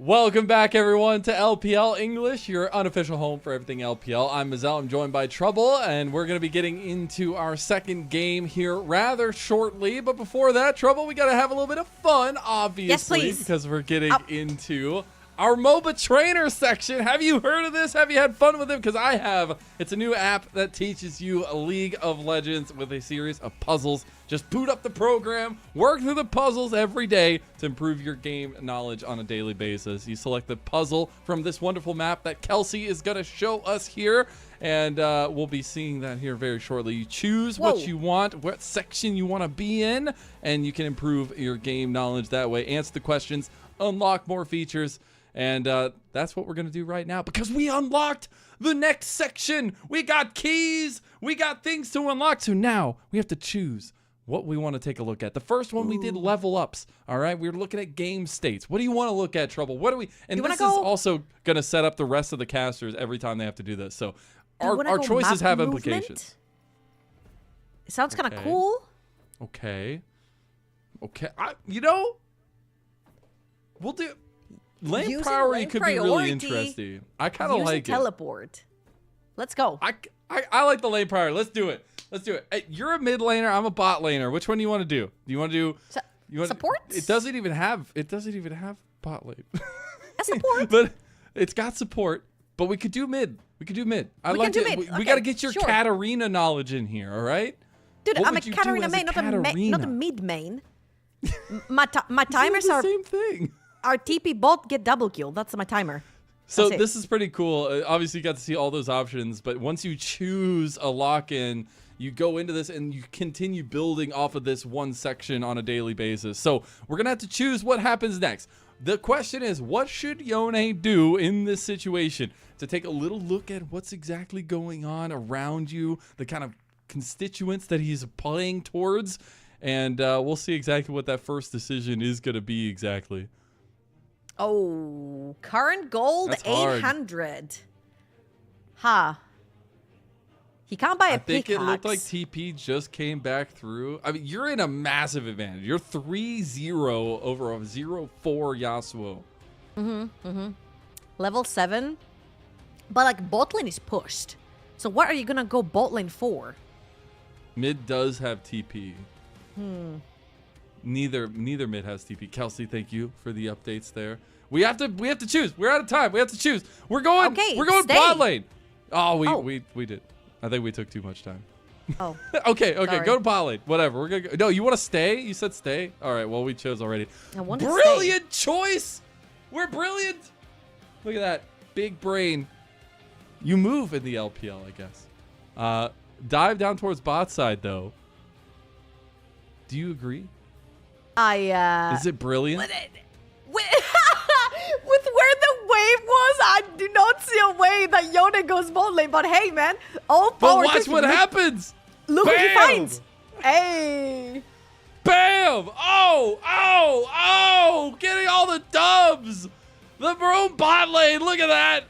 5-0 on the Yone. That's brilliancy right there, Trouble. That's brilliancy. Okay. Let's see. All Wait, right. my favorite champion. Not really. Wait, I thought you said it was Okay. Katarina. You're a lie. Yeah, I did lie. That's the It's whole fine. point. It's the beauty of broadcasting. Okay. So what should Hui do in this situation? We're going to be coming to the section here in just a moment. They did just kill mid lane, and it is a 0-3 mid laner against Hui. Okay. All right. All right, this time, where are we going? What are we doing? Which one of the There's three? no way you're moving to Dragon. Enemy mid laner is like back in base, has TP. Does Mahui have TP? Hui No does TP. not have TP. Well, you're not pushing next wave. You've just pushed it. I And guess you're you not recall. backing. But are you, though? Because Ezreal was pushing the lane out a little bit. We got to choose. All right, You move to choose this Dragon. time. Move to to Dragon. Dragon. All right, let's see. I would recall though. Good choice. I would recall. I would Good recall. choice. We got an A-OK on this one. If it was Katarina, you know. It does feel Katarina. That's why I'm trying to take the opposite option, because I do not care about macro on the map when I play Katarina. I only care about fist fighting. So I guess that works there. But that, hey, we got that one. Now we're going on to number 3 here. This one's with the Zed, so a little bit closer. We're in top lane right now, though. I like it. I wonder how we're going to get down into this mid lane here. But the Zed pick, I love to see it. okay, he's pushed top lane, 1,000 Okay. gold. His team is pinging Baron, I think, if I'm not wrong. And I mean, This he is a already much has tougher 3.5 map state. items. Yeah. I mean, you but gotta he's got to fight be here. close. Okay. So you want You gotta to fight here. take Baron? Oh yeah, it's a take Baron angle and then fight All for right. sure. Let's see what we get. Good choice. So not brilliant, but good. And we'll take a look at the end of the play here. I wonder though if the other choices, if there was a brilliant choice there, because I think they all have different tiers of like viability in them. Uh-huh. But when you go to Baron, I mean, it looks like a pretty tough fight here. I mean, Sets ends up picking off the kill there at the end, so good on him. But hey, that's a little bit of how to use lane prio from the mid lane. So appreciate you, Trouble, going through that. Appreciate you, Kelsey, for clicking all the buttons. And if you enjoyed that, you can subscribe for 20% off and unlimited puzzles with our code LPL20. Proceeds will go to benefit the creators and designers of MOBA Trainer, as well as the LPL English broadcast. So start leveling up your game today on MOBA Trainer. I know we've been leveling up the broadcast with it. It's been an absolute pleasure to have this partnership. It's been really fun to give us a little bit of a break from the League of Legends action in between with some more League of Legends action. But speaking of Trouble, we got to get down to the brass tacks. We got to get hell down to yeah. this draft of Top Esports for BLG, because Top Esports on the blue side this time, obviously, are going to have the Varus, Skarner, and Aurora. BLG, the Sejuani, the Misfortune, and the Yone. Okay, real quickly. I love what Top Esports have got here. Cream, on one of his most super comfort champions of the Aurora. He'd pick it anytime, even blind. He's picked it before. Jackie Love, Varus, enough said right there. And Kanavi on more of a facilitating pick onto that Skarner. However, looking over on the other side, the big wombo combo from BLG cannot be ignored. You do have Sejuani setting up into a bullet time Yone ult, and this could be very, very scary. However, the mobility so far on Top Esports, if they keep that theme minus the Varus, could very easily be that kind of team where your enemy cannot pin down for that bullet time to stick. Yeah, I think that's really difficult, but the setup just looks so damn powerful from BLG. I mean, not only do you have the Yone Sejuani combo, but now you throw in the Nautilus there, and the CC chaining is so difficult. I do love that Top Esports went ahead and grabbed that Rel to try to offset that and give themselves some of that Wombo combo. But I think this final pick for top lane has to be the linchpin, and it will be the Renekton for 369, something he's been willing to go for this split more heavily.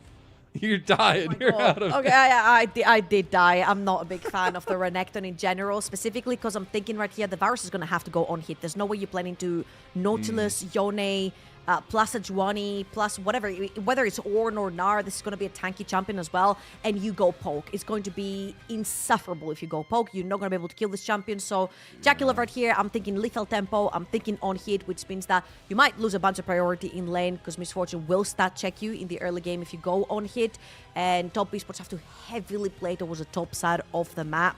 I feel like Kanavi has a lot of heavy lifting to do to try and get 369 and Cream ahead.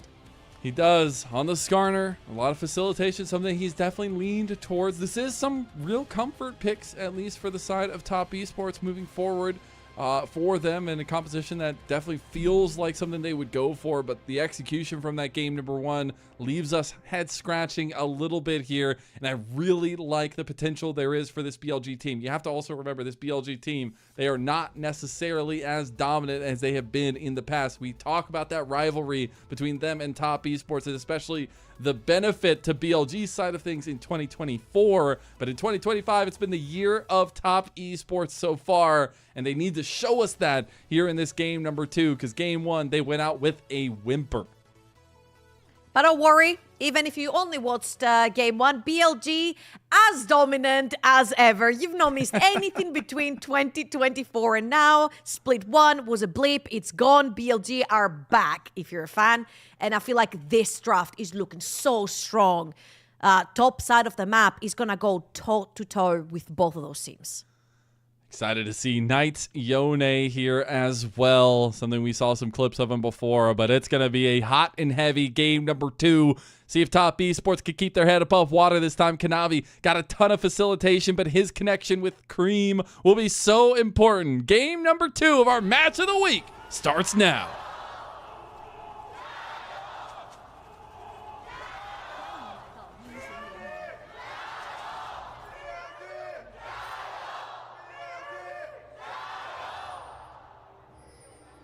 Dang, it echoed at the end. Holy, that was wild, man. He roared. See, right here. The level 1. Uh-oh. Oh, God. Oh, 369. Flash, That's a flash. Okay, Oh, no. started Had to E, start the okay. slice and dice. Yeah. That sucks for lane, Honestly, but take that over you don't a burn your flash, flash. though. Yeah. Great minds Now- think alike. Before we start this competition, I just have to say that Animo Squad Aurora, which is what Cream is playing right here, is the most busted unit in TFT right now. So he's got himself a deal. It's actually pretty strong. I want to point out that ward again on the top side of the map, which doesn't allow Renekton to sort of hide in the middle bush and gives a lot of priority over to Bin to take very favorable trades. Usually as the melee champion, you want to be hiding in this bush and coming out sort of CS or take really quick trades with your opponent if they're ranged. Right here, BLG, they grouped up as a team, they put that ward up top, and now Bin can actually get favorable trades into that Renekton due to this ward. You're going to try to use the slice and dice early there. I love it, though, because this is like a return to the original matchups between 369 and Bin, where both of them are on a little bit more carry-oriented picks instead of that tank meta that ended up coming 2022 and the likes. It's Crisp, goes for the engage, can't hit onto Elk there with the crash down. Still 2v2 in the bot lane, heavily contested. It is the Arcane Comet for Jackie Love, so did end up wanting to go for that poke version of the Varus. Knight losing a lot of his health in early trades here, but is building up to strength after he gets that level 3. Yeah, I feel like Top Esports said, screw late game, someone's going to have to deal with the Sejuani later on. Our priority right here is to give Kanavi 3 strong lanes of prior. Obviously, top lane doesn't work very much since Gnar is pretty good early on into that Renekton. You can take some favorable trades later on to force some prior onto the lane, but early on, this is how it sort of looks like. Kanavi is going to be pathing, however, towards the top side of the map. So I am expecting to see maybe Kanavi walk through that mid lane, go towards the bot lane Scuttlecrab, because he can't really walk into this river. I feel like Wei will have way more priority through the champions around him, with Bin and Knight being able to sort of go towards the top side river quicker. That being said, we are getting heavy trades, winning out for Kareem in mid lane, like we said, as is tradition. The back did come through from Elk. He will have the strut to get back out to lane a little bit quicker, so maybe a little bit of a mini cheater recall for them. Try to get that cull going so he can start getting that stacking and extra gold later on. Kanavi is looking up top side just in case, going to clear out some of this warding here. But Wei is also re-wrapped around and coming on the top side. Scuttle Crab could be this first fight, but Kanavi, he actually won't get seen. Wei's looking mid, Wei Wei's looking mid. has gone Splinter Cell style onto Kareem in mid lane. Knight not going to hit the combo. Oh my god, it was so close, and Kareem feeling very confident to step forward now that Knight has missed everything. Oh, Wei did a 50-50 right there, and I'm pretty sure he's going to lose both Scuttle Crabs. Knight needs to press his B button right here and reset. Crisp and Jakilov are already moving up. Oh, there's no way. He gets the blast code going back, flashing over the wall, immediately followed into, and first blood for Jackie Love of Top Esports. Now On gonna have to burn his flash. We got flashes everywhere in Top Esports. This is much more them in the driver's seat in the early game. And that was beautiful. Kanavi was pathing towards the top side of map. 369 was pushed under tower, but takes a favorable trade to shove 2 waves on the top side. Therefore, both mid and top were pressuring for Top Esports. He takes a top lane Scuttle Crab, and Wei plays the 50-50. He would either have to run through mid lane to take that bot lane Scuttle Crab whilst Kanavi was busy with the top one, or try and take a flash or a kill off of Cream in the mid lane. None of the two happened, as we're watching the replay right here. And then bot lane had prior for Top Esports as well. They dip into river, they catch Wei, and they flash over to even take his life. A pretty greedy early game from Wei cost him his life, his flash, and double scuttle. And now we have that readaptation from the bot lane of Top Esports towards top, a minute away from this grub spawn. Dragon could still be an early focus for BLG if they want to, but we also get that redeploy out towards top side by Elk and On. So they will be looking to tee up for this big grub fight. Cream going to try to get to this level 6 mark. Knight still almost a full level away from it. It might just mean Cream has the better hand in this scuffle. Yeah, especially in the early game, you really get to punish melee champions with Aurora. You do have a lot of mobility as well for that Q3 from Yone that usually takes more of the favorable trades. However, if you look here, it's going to be who has the stronger bot side of the map, as the bot laners have transitioned over to the top side of the map. You very well said that. However, right now, Skarner has a lot of HP. We do have a couple of longswords over on the bot lane for Jackie Love as well. And as you can see, Top Esports setting down vision control for neutral objectives, baby. This is reformed Top Esports coming through for you in Split 1. From Split 1, rather, in Split 2. And right now, it's just the battle for a bunch of belts between the two junglers. No! He missed the cannon. Matters, actually. It's a lot of gold. It does. We didn't get a zoom in from the observers, you know. That's they're letting that one slide. Wei is going to take this dragon while those grubs got taken, so BLG's onus on being at that next grub fight definitely skyrocketing through the roof, but an early Infernal Dragon will not be too bad. So that's where I want to check in on the setups. Top Esports, we said, need to be proactive here with their composition, especially with that lethality Varus and Kanavi on this Skarner. Are we okay, if you're a BLG fan, of letting this time go on? Because third item for a night, he will be Thanos. I mean, absolutely. You're looking to play for team fights, right? You're looking for a Yone that gets towards his blade, the Ruin King. Well, currently, he does have a few rocks in his face, which he has to flash away from. And Kanavi, props to him, a lot more active, playing through the priority that his lanes have given him. And you can see like a whole day and night within the junglers between game 1 and game 2. However, going back to your question, I feel like this Yone champion becomes invincible the second he completes Blade of the Ruin King. So usually, later on when the objectives start going down, you'll put up Yone onto a side lane to try and get him as much CS as possible and as much as gold as possible to get to that Blade of the Ruin King. And then you'll just dump him on a side lane and call him in for the team fights. And this is where the wombo combo that we were talking about earlier on from BLG is going to come into fruition. And do we feel like there's a counter character tonight on the other side of Top Esports? Like, I feel like it's a little bit more amalgamous with them. Jackie Love on the lethality build won't be as much that, like, I'm winning these team fights kind of carry, but Cream maybe has that answer. 369 maybe has that. I'll have to wait and see. I mean, for Top Esports, it's not just a clear cut front to back, right? You've got a poke Varus with an Aurora. Skarner would like to go deep.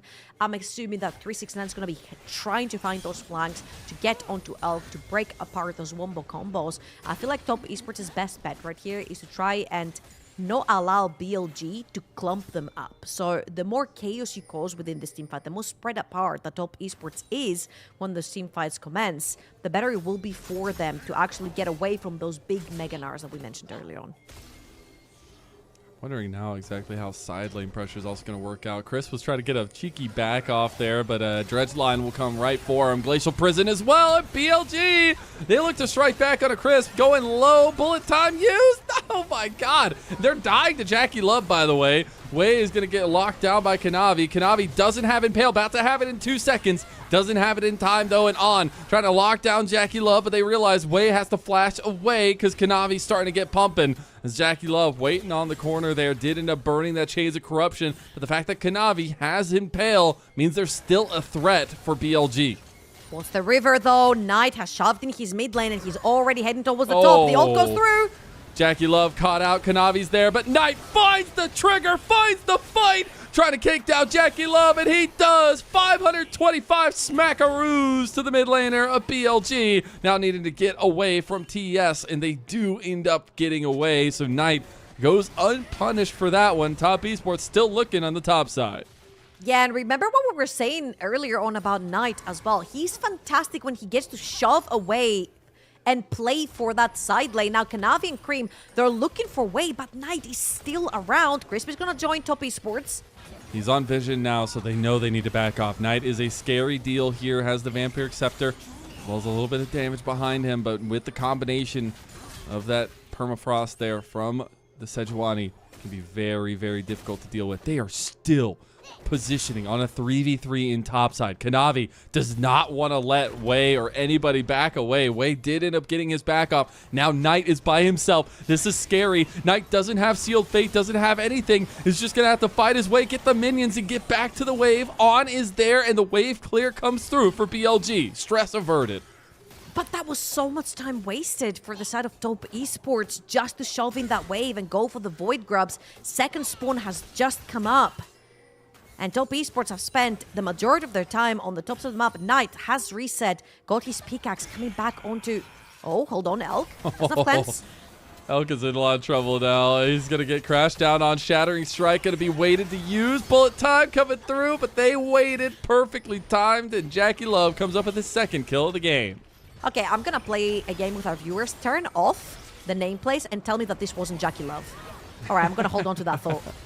Wei getting caught out by Kanavi now, but has Knight right behind him. Again, those permafrost stacks are huge. Glacial Prison combo. That was beautifully timed from Wei. Double Impale into the weirding, and Cream gets the kill on the Wei. Knight hasn't gotten one back. There's the depth charge used. Dredge line into it. Triple combo from Knight, but he can't do much damage. Cream doesn't have any mana, and Knight, if he had items, that is the difference in that fight. Oh, Dominance gets popped by 369 on bot side. They thought they were going to go for the dive, but actually Bin got a wonderful clear onto the minions as they were going for it.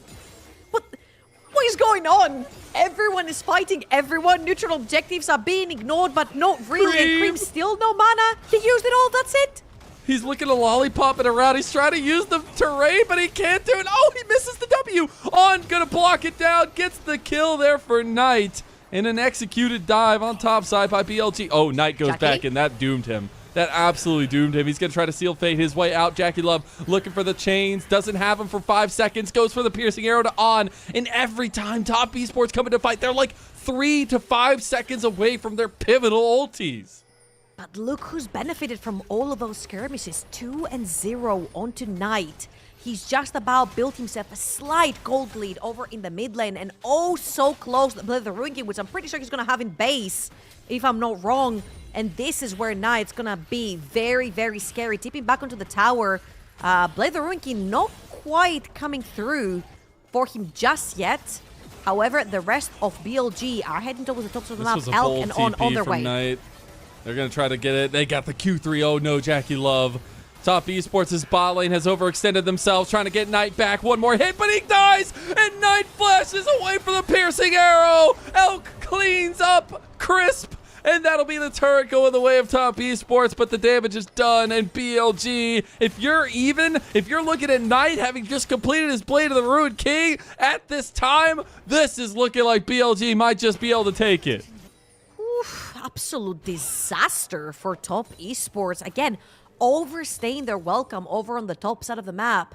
At this point, you should be able to see the numbers, their sheer numbers on the map and where they are. Bin in the bot lane, you've got someone in mid as well. Where is everyone else?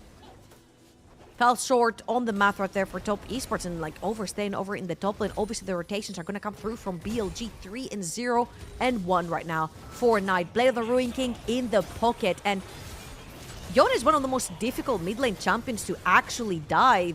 Dodges the chain of corruption right there, and that's a 2v1 they think. However, right here, Jakilov miscalculates the damage. The shield comes through, and the flash to add insult to injury, I guess, on the Q.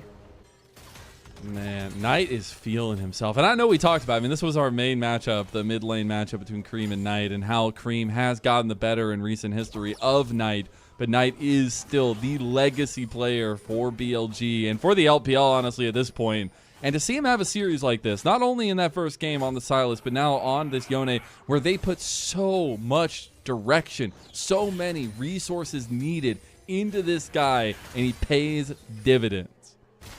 And I just want to give a reminder right here that Knight's going to be pretty tough to kill. Once that shield bow comes through, you've got Infinity Edge, you're dealing so much damage, but you're also so tanky. The life still hits pretty hard as well through the Blade of the Ruined King. And you are played into a poke virus that has to go through a Meganar, a Sejuani, and a Nautilus. It's not going to be the easiest thing for Jakilov, and I can see why Top Esports are pushing the matter so much around this virus. They need to get that virus ahead, so it becomes really difficult for BLG to get through those choke points through that poke virus. However, by overextending and giving those leads away, allowing Yone to get to 3 kills, it's going to be pretty difficult to shut down. I just think when I start seeing these health bars get thicker and thicker for BLG, I'm just like, man, it would be nice to have a lethal tempo Varus here in these fights. We'll see if he can make the lethality pay off, get some poke into Elk. That's his real big goal here, is to try to get Elk pressured out of a lot of these fights. He'll be able to do so with a lot of standoff damage, but it means he has to hit those skill shots. So we see Elk getting pushed off in mid, has that Bloodthirster now. We're almost on second item there for Jakilov as well. There was the Fate Sealed coming through from Knight to get away from the engage of Kanavi, realizing he had Impale up. That'll be a lot of resources used on that top side. Kanavi still has his flash, still has Impale. And try to start up these Krugs, but Way knows. And BLG, they're collapsing. Cream, and to try to get some damage down onto Knight before he takes the engage there. No more Fate Sealed. You got to remember the Permafrost stacks are there, though. And Knight going to get double impaled. Cream, you got to get the combo off. Knight has sustain, and Way is left to his own devices. Might be just taken down. Dredgeline going to miss, and the piercing arrow from Jakilov pierces BLG's heart. Depth charge used on a Cream just to get him out of that fight. Kanavi gonna go wild and wonderful here into this Rift Herald, as they had already taken Grub again. Now they're gonna continue getting top objective dominance. Yeah, and Kanavi, pretty much of a stinker last game. In this particular one, he's actually ahead. Pretty tanky as well. So if you do funnel into him, flash right here from Elk, way too far ahead in this lane. The TP is gonna come through, so I'm just gonna hold my thought. Bin still has flash, is building up Meganar. Here comes Cream. He goes invisible, trying to get some damage onto Bin. Bin is going Meganar, trying to get away. Is he even going to pop it in time? Tries to go with the heal. And now he has the flash. Last second movement, maybe coming through. Flash out, but the auto was still there. Cream, quicker on the trigger. The young gunslinger for Top Esports. And you love to see Cream so active on the map. So far, it has been the Knight show. He's on side lanes, he's TPing in, he's trying to find angles, he's trying to find flanks, he's trying to find skirmishes, and so far, Cream has been replying beautifully. The fight over on the top side together with Kanavi, straight into an instant teleport down bot lane after he based to back up 369, kill Bean, grab another kill for himself. These are the quick moves on the map that we love seeing from Top Esports. And let's watch this one more time. Right here, BLG, they know that On is on his way. Elk is walking through the ramp as well if you look on your minimap right here. But a fantastic two-man ult from Kanavi just pins down Yone and Sejuani, and Cream just clears house. Yeah, I'm surprised that they stepped up into Kanavi there. Maybe not realizing he maybe had that Impale up. And now Top Esports will put a stopper to BLG's stacking of the dragons. Is Chemtech Soul. They'll get their first Chemtech Dragon.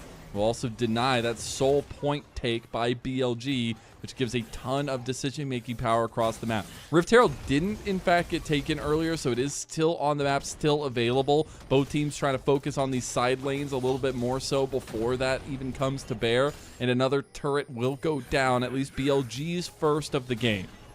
And again, I feel like BLG are in a pretty great spot. They are looking to teamfight. Stacking dragons is a fantastic way to force the enemy team to teamfight you. And on the other hand, Top Esports, they did get the 6 Void Grubs, but I feel like this was more of a denial rather than, oh, they're going to use them to the absolute max, because you take them away from Yone, you take them away from the Gnar, which are 2 champions that use them to great extents. If you look, topside taken away from Bin onto this Gnar, and now Top Esports are looking to find angles around BLG. Oh, that's the Glacial Prison used, but Chains of Corruption hits at the tip onto Wei. He is dragged back into the abyss. That is all red, and that is all Top Esports, as they're going to move straight over to the Rift Herald potentially now. And Avi, nope, back's coming through. He does take a trip over to the bank. He purchases the Thorn Mail, actually a really huge value item right here. If you look over towards BLG, everyone's an auto attacker, including Misfortune once bullet time is down. So Thorn Mail is going to get a lot of value over versus BLG. So a huge item to reset right here and purchase for Kanavi. He's going to play towards the top side of the map, clear out his jungle, establish some control towards the top side. As you see, Crisp is going to bundle up with his jungler right here, try to take some control over on the top side jungle and as well the river.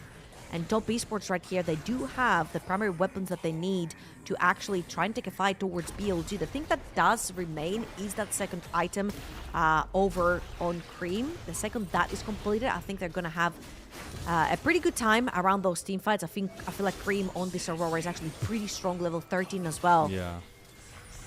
And yeah, second item's coming through for Knight and Elk there, but the Rift Herald finally taken by Top Esports. And in an even state of game, I know we talked so much about that scaling, especially Knight. I mean, he's still 3-0 and 1, but it's no slouch for Top Esports in the scaling department. They have a lot of damage done. I mean, the lethality Varus falls off eventually, but right now with these power spikes feels really good. And they have a lot of priority to gain on the map. They have this Rift Herald play they could make either in this mid lane or in one of these side lane turrets to give them some standing gold and try to get a little lead over BLG. Yeah, they also have to be very careful right here from BLG, because Atakan has spawned towards the top side of the map, and with the Rift Herald right here, if they do take a misadvantageous fight, it could also mean Atakan take it off the map as well. Right here, BLG, they're gonna wrap around this tower, this tier 2 tower rather. Corruption hitting again. They got him locked down. Wei still pretty tanky, is gonna make it away. Now Knight looking for a re-engage. Dredgeline went a bit wide. You got to expect if that went through, Fate Sealed was going to follow from Knight. He still has the ultimate available, but the main sort of engage from Wei has been taken aback. Now, in this moment, though, BLG do defend. 369 is the focus now as Top Esports crowding down towards this bot side. They realize the turret is very low. Not able to catch Bin out, but they will take the turret anyways. Yeah, however, they have to be very careful. A lot of the big ultimates are gone, particularly Kanavi's ult right here. They look in. Bullet time in, that does literally nothing, and On just burned his ult for nothing as well. So BLG losing a ton of their engaged tools here, and it's Top Esports that are looking for the fight. They still have dominance. They still have Between Worlds. They're about to have Chains of Corruption again. Top Esports doing a good job of keeping BLG on the back burner. And this Thornmail has been such a genius purchase by Kanavi. You saw the damage right there. Yone was hitting him just a little bit. Elk was tickling him on the 2-item spike right here for both of those AD carries for BLG. It is so difficult to get any damage down onto Kanavi. The extra armor from the Heartstone, plus more armor that he's building right now. Cloth armor in his inventory. The Thornmail, the on-hit effects as well from BLG has been so crucial for Kanavi. Now, the most important part for Top Esports is to try and figure out a way to establish themselves some vision inside that river and behind enemy lines on the bot side to try and potentially contest for that soul point that will come up if BLG are able to secure it. I think now when we look at the setup for BLG, we could put all the onus on Yone and Knight that we want, but I think we saw a little microcosm of what isn't working for BLG is the fact that Elk does literally nothing on this Misfortune right now. The bullet time not really able to do much, and you have so many ways to get locked down while you're using it that you just feel hesitant forever. But BLG, they've made a map play. I mean, Kanavi is just now coming down on this side. That is sole point going the way of BLG unless Kanavi can just get in there and steal it. There is the possibility. He's in there. The TPs are coming He's through. in there like swimwear, baby. Wei versus Kanavi. 50-50 for the sole point, and Wei gets it. Bullet time, I just said, did nothing. Eviscerates Top Esports, and that's a massive play from BLG. And we've gone back to game number 1. The whole wild animal situation. 0 setup, 0 members around the dragon. It's like Top Esports forgot the dragon even existed and that it was going to be sole point for BLG. We literally said it. We want to see them set up around this dragon. Try and fight. They're at their strongest point. Malignant's completed for Cream. You've got 3 items on Jackalow. Thornmill purchased for Kanavi. This is your peak to fight. And Sterak's, of course, for Renekton. And then suddenly Crisp was hovering towards the top side to shadow Cream. Then Cream had to TP in. There was no vision. And let's watch this one more time. Kanavi took the 50-50. Unfortunately, you lose it. If it's a 50-50, I don't think there's a jungler to blame right here. It's very difficult to get that one. Wei comes out victorious on this one. And then Top Esports really don't have any information or vision to walk up. You see Jackie Love walks up for a Q. And then he can't walk any further because it's Fog of War. And he's lethality. So his kit, like, yes, he could do some damage, obviously, with autos, but he really just wants to get those packages going with the piercing arrows. And after he uses that, like, he didn't feel like he had any confidence to move in. And that is a problem when you're facing out against BLG, because an even game state for Top Esports is not a good game state, as they're going to try to push the tempo here. There's Atacon, Baron, both on top side. All the team is rounding out this way except for 369, who does have TP available. So Top Esports, they want to try to keep the pressure onto BLG, even if the tides seemingly are starting to shift. Yeah, and very importantly, Knight's third item is going to be a QSS, which means Kanavi will have no longer a lot of power over that Yone, especially since BLG right here are going to have to come for a choke point if they want to contest the Atakan. Atakan, I want to remind everyone, does a lot of damage. A lot of teams have thrown games through trying to contest. Top Esports have control of the Tribos. Knight is now going to spot them, and the rest of BLG are going to start coming through very slowly. I think this might just be gone. Yeah, the Atacon just going to go down some extra roses for Top Esports as they'll leave 369 to get it. Bin will try to take down this turret in the side lane with the... Chains of Corruption going to be used by Jackie Love, and Elk maybe looking for an angle with the bullet time, pushing in this outer turret here. Still going to be that Atacon secured. A lot of roses to Top Esports, and as well as that permanent 25% increase on any buffs they grab. It's getting very scary for Top Esports, honestly. Atakan is pretty good as well. However, BLG scales so incredibly much into that late game. You also have Nar perma pushing the side lane. Bin has been stuck on the side lane for the longest time. He's already built a pretty substantial lead for himself. He's bought the Randuins, which means that right now Renekton cannot necessarily do much to this Nar. And later on, I feel like 369 on this Renekton is going to just play disturbance on BLG's backline, rather than anything else, rather than being an actual threat. Top Esports are running out of time, and they're running out of options right here. They really need one big team fight that will transition them into potentially that Baron to then start talking about potentially closing out this series, or else BLG will take it on scaling. It will indeed, and it's crazy to think that just with this lead that Ben has gotten, he's like 1.7 thousand gold over 369, even though if you look on paper, everything is dead even. But it just comes down to the plate pressure, to the local gold, and Ben just being the Ben that everybody knows him as every once in a while here for BLG. The dominant force and on the Gnar, nonetheless. We are getting to third items for BLG as well. Third items for Top Esports that Lord Doms completed for Elk, who really needs to have some good ults in this one. But if I'm looking at Top Esports, they need to keep the pressure on, keep trying to find picks as best as possible, and maybe hovering around all this vision on topside trouble. Yeah, and I'm not gonna lie, right here, it looks like it's about 1,000 gold lead for BLG, but it's about a 3,000 to 4,000 gold lead for BLG. Because 2,000 gold is on Skarner. Who cares about 2,000 gold on Skarner? You've got almost 2k gold onto the Gnar with a difference, and 1.1k onto Knight on this Yone. And these are the true, real gold leads that matter on the map. Eventually, they're not gonna care about the Skarner. They're gonna go straight through him, straight into your backline, pin down Jackie Love, pin down Cream, and kill those. Because these are champions that can actually bypass that front line, right? Yeah. The Yone and the Gnar. So these are the true, real gold leads for BLG, and that's what's getting really scary. That's got to be third item for Knight as he goes back. He will complete that one, I'm sure, or at least getting very close to it.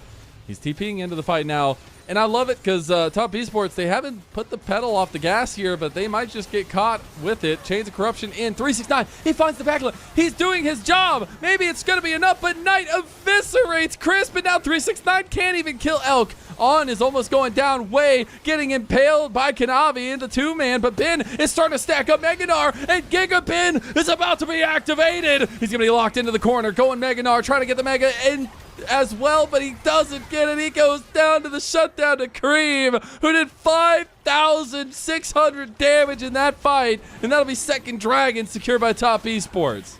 And this was a much better fight for Top Esports because they walked into enemy jungle quadrant, they set down the vision, and they picked BLG apart. Reminder what we said earlier on. Top Esports are going to have to do the darnest to split BLG apart in these fights so that their wombo combo cannot be layered. And that's exactly what they did. You had two sides of the coin right here. As this one starts off, Crisp is a little bit too far ahead, but you'll see that Knavi is going to be paired up with Cream, and then the rest of Top Esports, 369 and Jackie Love, are going to be paired up on the left of your screens. So they have split up BLG onto two fronts, and they take them down like this, as On is going to walk up and be eviscerated. Well, all right. That's two more kills to Top Esports. All of a sudden, BLG seem to have lost their mind. I will just say, Elk had no spatial awareness whatsoever. Literally saw 369 walking behind him and then decided to ult as it gets instantly stopped by 369. And now Baron started up by Top Esports. Been about halfway to Meganar. Can Wei get the better of the Smite steal again? They already went 50-50 one time, and Wei got the better of it. Bin trying to get away, but immediately gets collapsed on. He went the complete wrong way, too. Won't even get Meganar. And BLG are falling apart. Hold up. Maybe it's actually turned nameplates off, and then Top Esports has become BLG, and BLG has become Top Esports. Now Knight is looking right for now? something, anything to scrap to keep Wei out of the Just pit. used ulti on a Cream. I'm so confused at this last like 5 minutes of play for BLG. And Knight's just in there trying to fight the red buff fight. BLG are moving back out of the map. Maybe Top Esports have overextended here, because the red buff will end up going the way of Wei. No real follow through after that. On wants to get in range for a depth charge, realizing they overplayed their hand. But TP can come right back from Cream as he's looking for a deep one potentially. There it is, right into the red buff, as now the double impale, and impaled for their lives. On goes down, and immediately afterwards, it's also the pick from Jackie Love on the way. I don't know what happened in the last 6 minutes to BLG, but their hands don't work anymore. Their hands don't work, and I feel like their vision doesn't work as well. I feel like, again, Top Esports have been doing a fantastic job at splitting BLG apart. We've not seen a single one of these huge wombo combos. Sejuani ult, Nautilus ult, Yone, and Misfortune, one layered on top of another, and Top Esports are picking them apart. Now with the Baron, the resets are coming through. Wei still dead, On still dead, 2 lanes of pressure. Top Esports will at least take 2 inhibitors here. That's massive for Top Esports, and this is the setup I expect. When you lose as a top team like this in the LPL, you know the rebuttal is coming. Top Esports, they'll look like kind of like what BLG is looking like right now in this game, in random games, and then all of a sudden they just turn it on. Even in this game, there were some moments against Knight that we were questioning what Top Esports were doing, but it seems like they've gotten the strategy succinct. They know how to push the buttons of BLG, and it's been off the back of some wondrous combos from Kanavi and Cream. Yeah, and we were talking about a 1,000 gold lead for BLG literally, 3 minutes ago? Now it is a 6,000 gold lead for Top Esports, a 3,000 gold gap between Kanavi and Wei, and we criticized Kanavi so heavily for his previous series and his game one in this particular series. Oh, has he turned this one around? We said how that goal difference in the jungle is not going to matter too much. Kanavi has made it matter. He's found key targets constantly with his ultimate, and he has been primarily splitting BLG apart with his ults and his presence. So mad props to him for turning that series around, at least in game number 2. And I love it because game 1, we got the Silas into the comfort of the Azir for Cream, where Cream lost heavily. Now we get the Yone, which was looking good for Knight, being pulled into by Cream's Aurora. And for both these guys to lose on some big comfort picks, maybe it's just a sign of the banger series we have here for our match of the week. It seems like a matter of time for Top Esports now with this lead, with this advantage. The fact that BLG are seeding so much of their base. That'll be a tier 2 tower gone on the top side, and a ton of standing goals still going and funneling into Top Esports' pockets. Yeah, with this Baron, they've managed to take every single outer tower from BLG and that mid lane inhibitor tower. However, the most important part about taking all those towers is they can actually camp into BLG's jungle right here. As you see, BLG have bundled up as for trying to make their way into this river. Next dragon is up in 10 seconds, and this is going to be so for BLG. It's 3 to items. Secure that. Knight has the IE. Like, is it enough trouble? Is it gonna be nearly enough when you're getting fully surrounded? Like, they didn't even know that they were getting flanked on. Oh, Knight! BLG already down. They're losing Knight. They're losing odd chickens with their heads cut off would be an accurate description of what BLG is doing right now, because Elk is being chased down. Wei is being chased down. And get BLG out of this map. We're going to game 3. Yeah, complete dominance right here from Top Esports. Slapping BLG in the face with all the extra items and the gold that they have right now.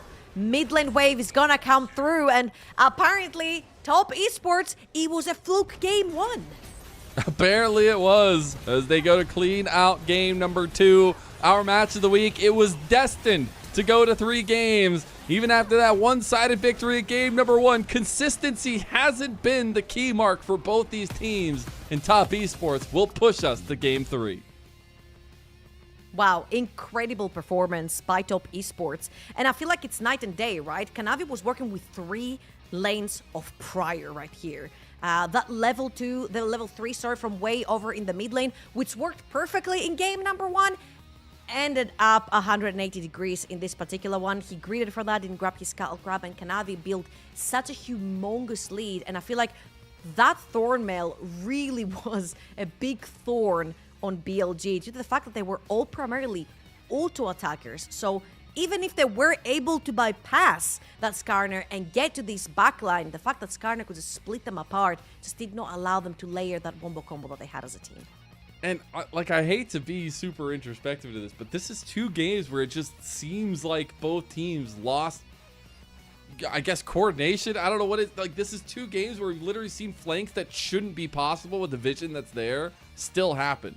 And I'm wondering what this game 3 is going to be. If it's just going to be a hot mess, or if it's going to be another one-sided affair, because both these games, even if we were setting up for BLG to have this massive late game, they make some huge fumbles, and Top Esports is a team that will punish you so damn hard if you make mistakes right in front of them. I mean, to be fair, if you look at it clearly, you have a Gnar that's 1.5k up, and a Yone that's 1.5k up. And then you've got a Skarner that's 2k up. Who would you rather have in your team? Because I'd go with Gnar and Yone any time of the day, right? Especially since both of those champions can bypass the Skarner, jump the backline, and eliminate targets like Jackie Love, like Cream. But I feel like it was just the way that Top Esports used that Skarner to shut down BLG. And obviously BLG were just running in blind in a lot of these sports, like face shaking brushes. Wei was dying way early on, and I feel like Wei was like the basic puzzle piece to the whole wombo combo. You catch a target and then everything layers on top, right? But it just wasn't the case. When we take Wei out of the equation, then it all breaks apart. It does indeed. I'm just happy because, you know, I came in the day screaming 9-game day. Unfortunately, LNG decided to not make that the case, but this game, this series, I expect it to be a 3-gamer, and I'm glad that we get to go the distance with these two teams because I think it's important to highlight the rivalry, the history between these two organizations, and that kind of difference we've seen from the two in their build-up into 2025. We're going to take a look at that very steep gold grab. Look at it. There's 1,000 gold in Top Esports' or BLG's favor. Instantaneously, like 7 minutes later, almost 10,000 gold in favor of Top Esports. And I love how Top Esports sort of fumbled game 1, but then in game 2 they went into full comfort. Like, we don't necessarily see a lot of Renekton globally, but 369 is the Renekton guy. Cream would choose Aurora even if it's blind. You know, Kanavi on his Skarner, Jackie Love on his Varus, the B1 that actually worked, getting into the game as Poke Varus out of anything else, expecting that. Of course, he took priority over that Misfortune, and even though the gold lead was not ginormous, I feel like Elk was always within the game. It just didn't matter at the end of the day because of how BLG were just not able to find their ways into those neutral objectives through vision. Yeah. Both teams just tussling all that early game, just fighting all over this top side consistently. And you got to see a couple moments that actually looked really good from BLG, and that's why we were talking about kind of the leads they had in the solo lanes. But Knight started like 3-0, 4-0 on his Yone, not able to pull it around. Again, not a lot of teamwork there as well, but it really was some good capitalization from Top Esports, from Cream in particular on the Aurora. But again, going back to that combination of the mid jungle, that was so damn potent for Top Esports. That has been so potent. And to look back, all that time on OMG for Cream, to say that he's kind of a big crux that they are using to beat BLG and Knight, it's a cool feeling to see that growth all those years.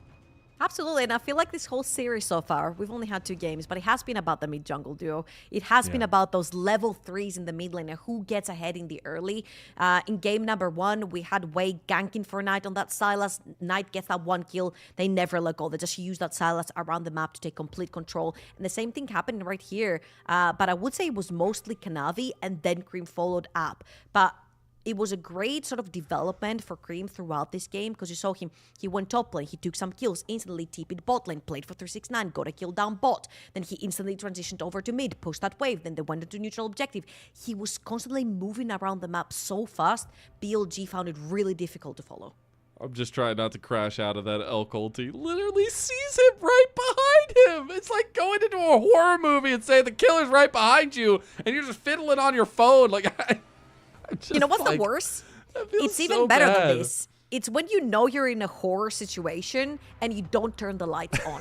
You literally just take your lighter. To get stabbed. I don't know. Yeah, you just take your lighter and you just go around like this when you could literally just flip the switch and all the lights are on. Oh my god. Oh, what a game. What a game. This fight, I have no idea what BLG was thinking in this setup, but it was really good positioning from Top Esports to kind of close that trap on them.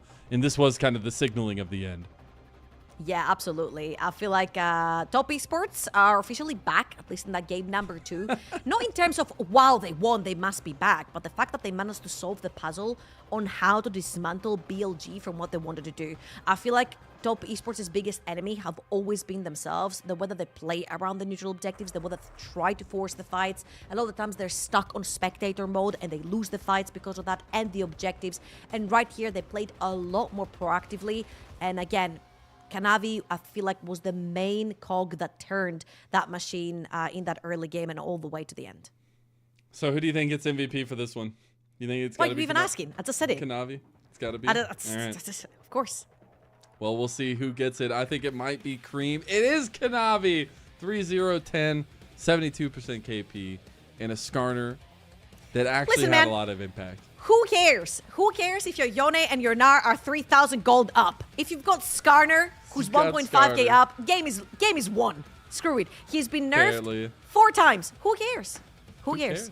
What I'm sad about is that we've had very one-sided games. I feel like this series had the potential to be very back and forth in the games themselves. I really hope that's what we get for game number 3. As we're going to be stepping away for a little break, we will see the culmination of our match of the week after this.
Welcome back, everyone, back to LPL English, your unofficial home for everything LPL. I'm Mazel. I'm joined by Trouble, and we got a series on our hands. We're going all the way to 3, even if it has been very one-sided on both occasions.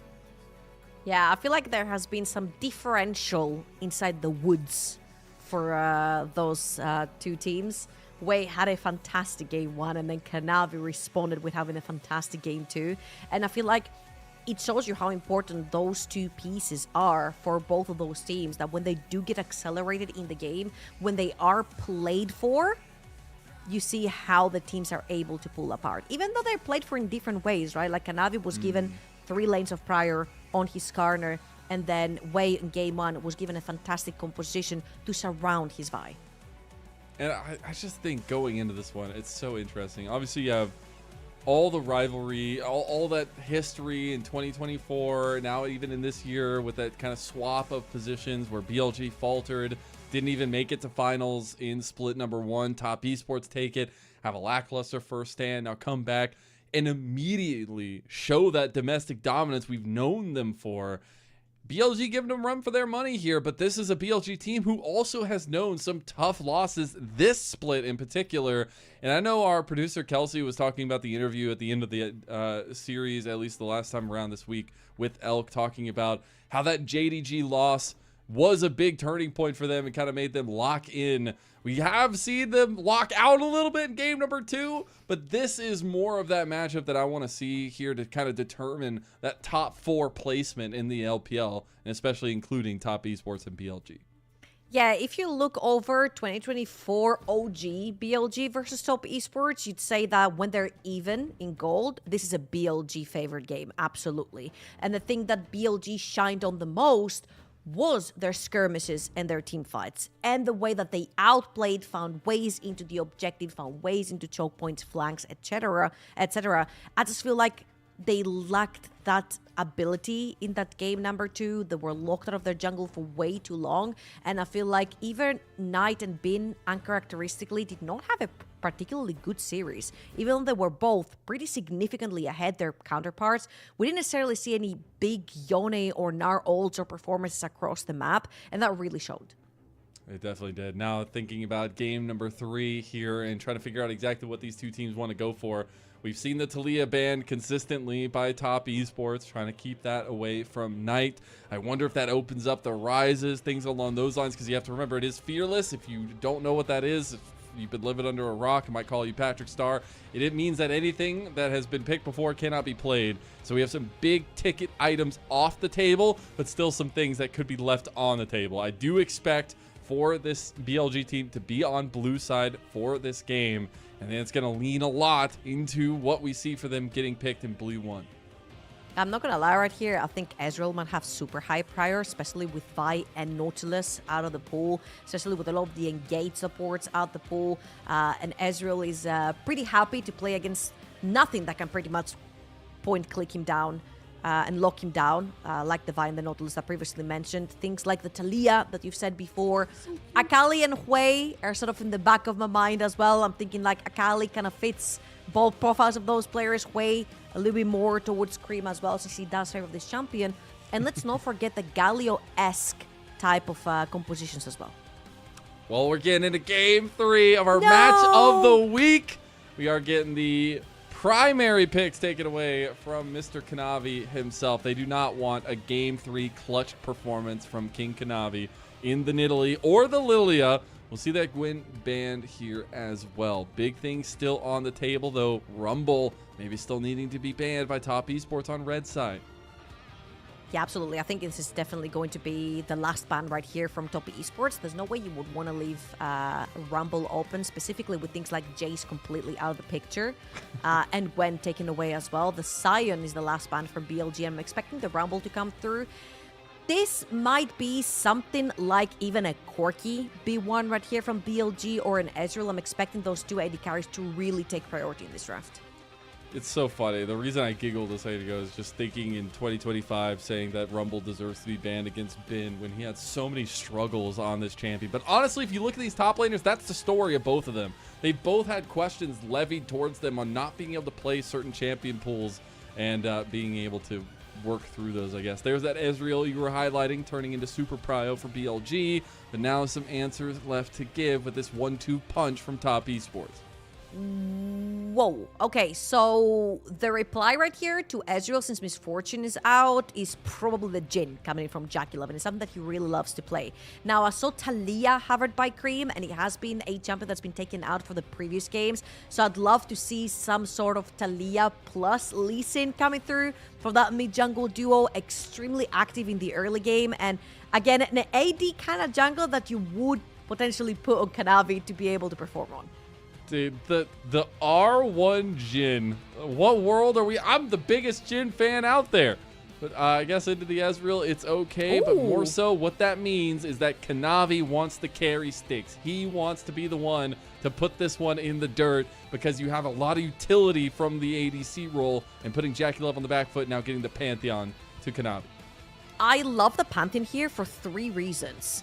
Galio, Talia, and Ryze. All 3 of these champions pair up with Pantheon so well, all for different reasons. Talia, Ryze, and Galio can both follow him on the side lane. Galio can protect him. Talia can play more aggressive mid-jungle duo with him. So I think it's Cream's time to actually choose which one he wants to be. Do they want to play more aggressive for the mid-jungle? Or, because they have 3 choices, they can just completely drop that mid lane for 4 and 5.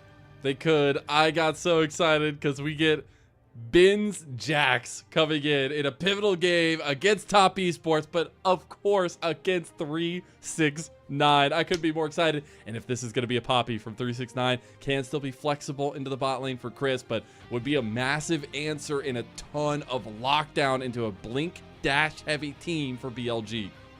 Yeah, and it's actually Top Esports that are banning away the Talia right here. A little bit of a head scratcher for me, but I feel like they are looking for a little bit more consistent damage. Like, Jhin does a lot of damage, but you need a lot more, and you need some AP profile as well. You do have things like the Hui plus the Ryze that Cream has played both before, and they pair up really nicely in creating control. I'm gonna be honest right here, I feel like this Poppy might end up going to Crisp. It does really, really well into the Alistar. Doesn't allow him to play for the combo as well, the Headbutt Pulverize. So I would be very surprised if it didn't actually end up down the bot side. We'll see what they end up wanting to go with. It will be that Nocturne banned away towards away, maybe giving away some of the ideas that BLG wanted to go for there. But still a lot of power picks available now on the table. We'll see what this final ban wants to be from BLG. They're trying to whittle down Cream's champ pool here as well. That Victor ban towards him. Try to take away some of that consistent damage in the mid lane. It will be that way you mentioned. So whittling that down even more. Yeah, Ryze and Galio make a lot of sense right here for Top Esports. Ryze a little bit more because you can also follow Pantheon, isn't as protective, but does dish a lot of damage out in those team fights. Plus can also side lane later on in terms of like clearing waves and bouncing them back and forth with the Jax. So pretty good stuff right here. And of course, you get to keep your flex if you're Top Esports. Now for BLG, you're looking for a very strong mid-jungle duo. This would have made a lot of sense in my brain if that was Shun, but it's not. Yeah, very true. Way maybe taking a little bit of the onus in his own right. We'll go with the Viego against Kanavi. Now, the biggest thing here is, I'm just going to throw a sideline out. I'm just going to throw it out. I'm a big Jhin player. One of my favorite combos is Jhin Pantheon.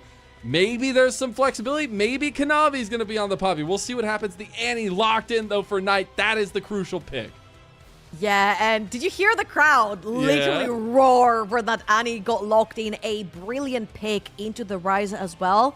Had my chance of watching this play out a little bit over in the NLC last week as well. It was the Annie versus the Ryze. You get to pin people down pretty easily. And the Gragas over on the top side versus the Jax.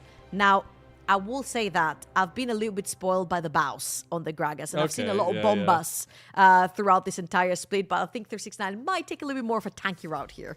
I was going to say also it's one of the crucial, key picks for 369. The fact that we are getting the Bin Jax versus the 369 Gragas, like these are the legends that were told for these guys. These were what made huge names for themselves in the LPL, even through all the ups and downs for both of them. Now we get to see them go at each other on their pivotal matchups. I think top lane's going to have a lot more to say in this game number 3.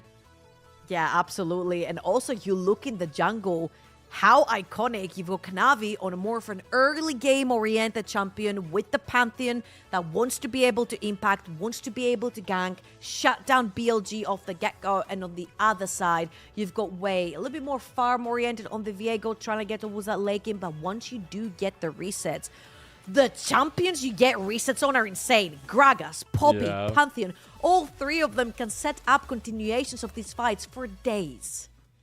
In a series that we put so much onus on this mid-jungle duo, it has paid off. We've seen pop-off performances from Cream, from Knight, from Kanavi, from Wei. Now in a game number 3 where a ton of pride is on the line. BLG have not been able to beat this top esports team in that last best of, in that spring playoffs, at least that split 1 playoffs. It was a difficult road, and BLG didn't even make it to the finals. Top esports looking to take their namesake of domestic dominance and put that into BLG here in this first time we get this matchup in split 2.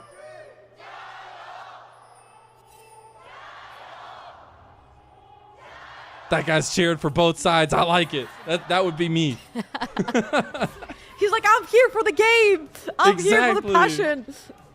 I'll just say it. I know I say it all the time. Whatever. You can be mad at me, audience. But being there in person and witnessing those Jaios is life-altering as a League of Legends fan. And everyone should feel that at some point, someday. Because it is so energizing and so motivating to show all that passion that the community has behind all the passion that these players have. I know this series means a lot to every single one on this Rift, even if it is a regular season, split 2, whatever, group ascend matchup. The legacy runs deeper than just this one best of 3.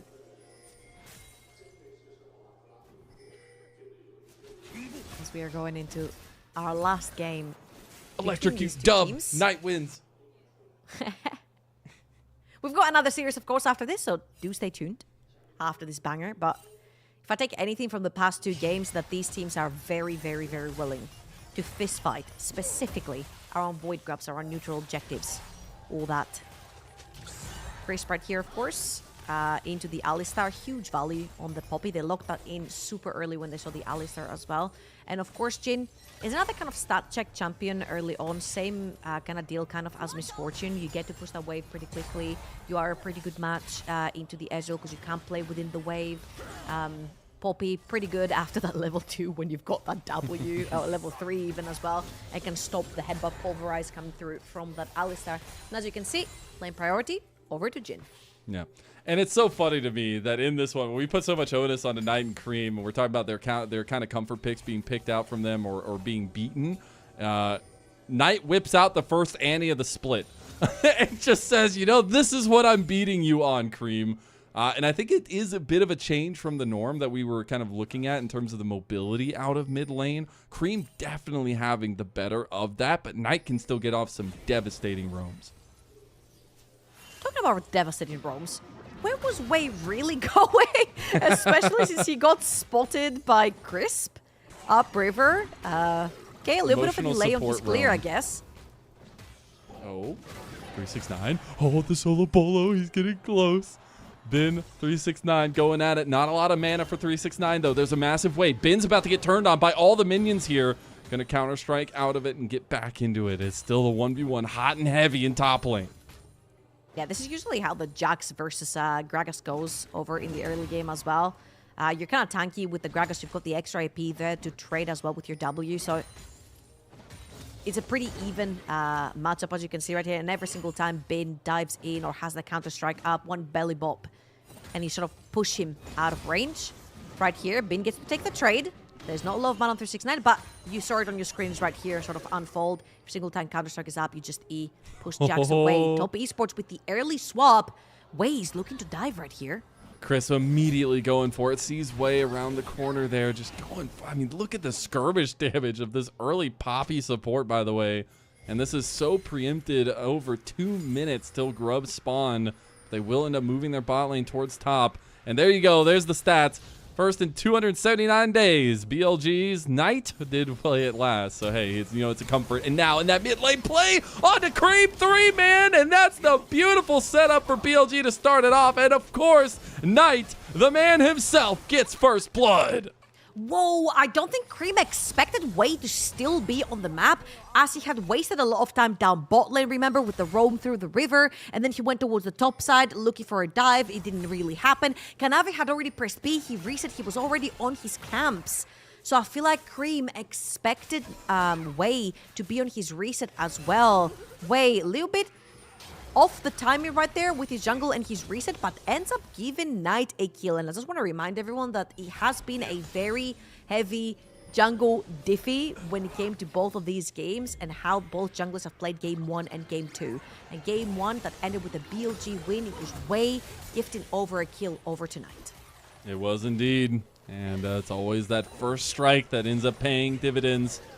See if BLG can do it. Wei going for this aggressive stance. You do have a move from Top Esports. Yeah, he's waiting to come try to support 369. 369 has flash. Kanavi has the stun locked up. Immediate flash from Wei to try to get away from this one. Because now that's going to be set up around the bot lane for Top Esports. Cream started to move. Didn't have the Realm Warp just available, but he will have it very soon. And now we have to start thinking about the reset for the Grubs. That next setup for this objective in 20 seconds.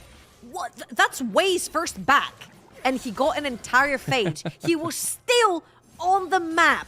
Dude, this was And let's dirty. watch this one more time. The flash W is an instant stun, really difficult. Unless you predict the flash right there from Cream, it's just really difficult to evade. And then with Alistar locked down and the chain C that came through from the Viego, really difficult. Even if you flash right there, they're going to flash after you. So you're just going to waste your flash for no reason. Cream ends up going down. He will grab his tier through that base. And for Kanavi so far, it's been pretty smooth sailing in terms of he didn't necessarily have to do much. Like the bot lane defense was as he was heading towards that bot lane to get his camps. So he did defend 369 as well. But BLG here, they want more. Oh, it's that grub fight we were talking about. Kanavi immediately have to flash out as well. Does have the shield. Chris getting low. Cream ends up taking down Wei. And now BLG have lost some members, but there's Tibbers. Tibbers makes the difference. And Ben not going to chase down Cream. The grub fight was a tussle as heck, but it is a 1-for-1 right now.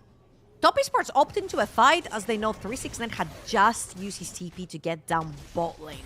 One Void Grab was not enough for them to take away, and again, a little bit more of those scraps where Top Esports will take around those neutral objectives have caused them a lot of trouble before in games, an entire series. And again, BLG, you give them an arm, they'll take a whole body. Right here, BLG are in a pretty good form. They got a kill pretty much on every single one of the carries that they need to. And the fact that Ben has a kill on Jax is absolutely terrifying as we're going to take a look back. Yeah, Kanavi in the bouncy house right there, but Pantheon is pretty strong in the early game. It's just that they're playing with one man down. That's a 4 versus 5. Jackie Love ends up going down. Crisp has to leave, and Kanavi got a kill onto Elk? Okay, well, that was the Grand Starfall that was not respected by Elk. He will fall, did have his flash available, probably chose not to use it there. That'll be a big pick. And the final grub of the first spawn taken by Top Esports. So Kanavi and co, they're not being passive. They're being very proactive. Yeah, you actually need to get ahead onto this Viego to be able to fist fight. With the Pantheon to be able to fist fight into the Viego. And I'm assuming Elk took an aggressive E forward right here. There you go. Elk pulled the Jackie Love in this one. Kanavi was around. Oh, R, no. misses the ult as well. Everything. A little bit of a disaster, God. but hey, they tried to play a little bit more aggressive. Go punished for it. That's wild, man. All right, well, we're taking a look at the map state here because we're getting closer and closer to first items. Knight is going with the Roa. So he's going to be pretty tanky on this Annie and have a ton of lockdown engage potential for his team. Chris going to catch out Ben here. Deathly Flourish not going to hit. Fourth shot is there. He has the flash. If they want to do it, they can. Not going to commit for it. And Ben makes it out just so close to that Deadly Flourish landing from Jackie Love. I think, Chris. Hold up here. Oh, Chris is going low. Flash play, gets Ben. Chris with the outplay. Gonna be immediately killed by Wei. His soul taken as forfeit. Really cheeky play from Crisp, though. I actually don't think this is an advantageous play for top esports. I feel like the most important part is that they stopped Beam's reset, which means they could potentially play for that Dragon early on. I feel like, if I'm not wrong, Kanavi had even started or was playing around it at that point, but the fact that they overextended, they lost Crisp, and then Wei had the Poppy body as well, it means that you can no longer play for that because you do not have numbers advantage on the map anymore. So top esports are going to have to delay the Dragon just a little bit more. You see Kanavi still around, like he's going to take his reset right now, and that control ward that they've actually dropped into the pit has not got the radius to spot BLG's ward in the pit, so BLG will have proper vision in this Dragon pit. We still need to see that first dragon go down, if it is going to go down. But right now, if you're taking stock of things, right, you have a pretty decent lead for Jackie Love on the Jhin over Elk on the Ezreal, which at this point is good to have. Jhin definitely doesn't outdamage Ezreal as time goes on, but trying to use this preemptive fight in the early levels of Jhin to have an advantage. It will be that dragon finally started up by top. Yeah, top esports have been having a lot of control over the both side river, so they're just going to walk in. Crucial Barrage is just going to spot them doing the dragon, and it's going to go over to top esports, who so far have had a pretty good time getting those neutral objectives. You see, 2 out of 3 Void grabs the dragon now, and Kanavi has been pretty active on the map. I feel like this is a pretty even game so far. It is up to Kanavi to try and snowball it out of control. As Wei is looking towards the top side, it's going to be nothing more than just shadowing Bin. Gonna steal away the grubs and press reset. We are getting first items for everybody, but yeah, I agree. Need to keep the tempo up for top esports. It's something they've been really good at doing. And even in these couple games, you've seen them really index into that, even into their detriment in that last one. And at least in the game number 1, at least trying to see now what they want to do around this next grub setup. Everybody's going to have first items for the most part. Everybody's going to have ultimates. What do you feel like is the boon for either team? Where are they looking to fight with? Oh, I'm actually looking at these items after this beautiful match on the bottom side of your screens.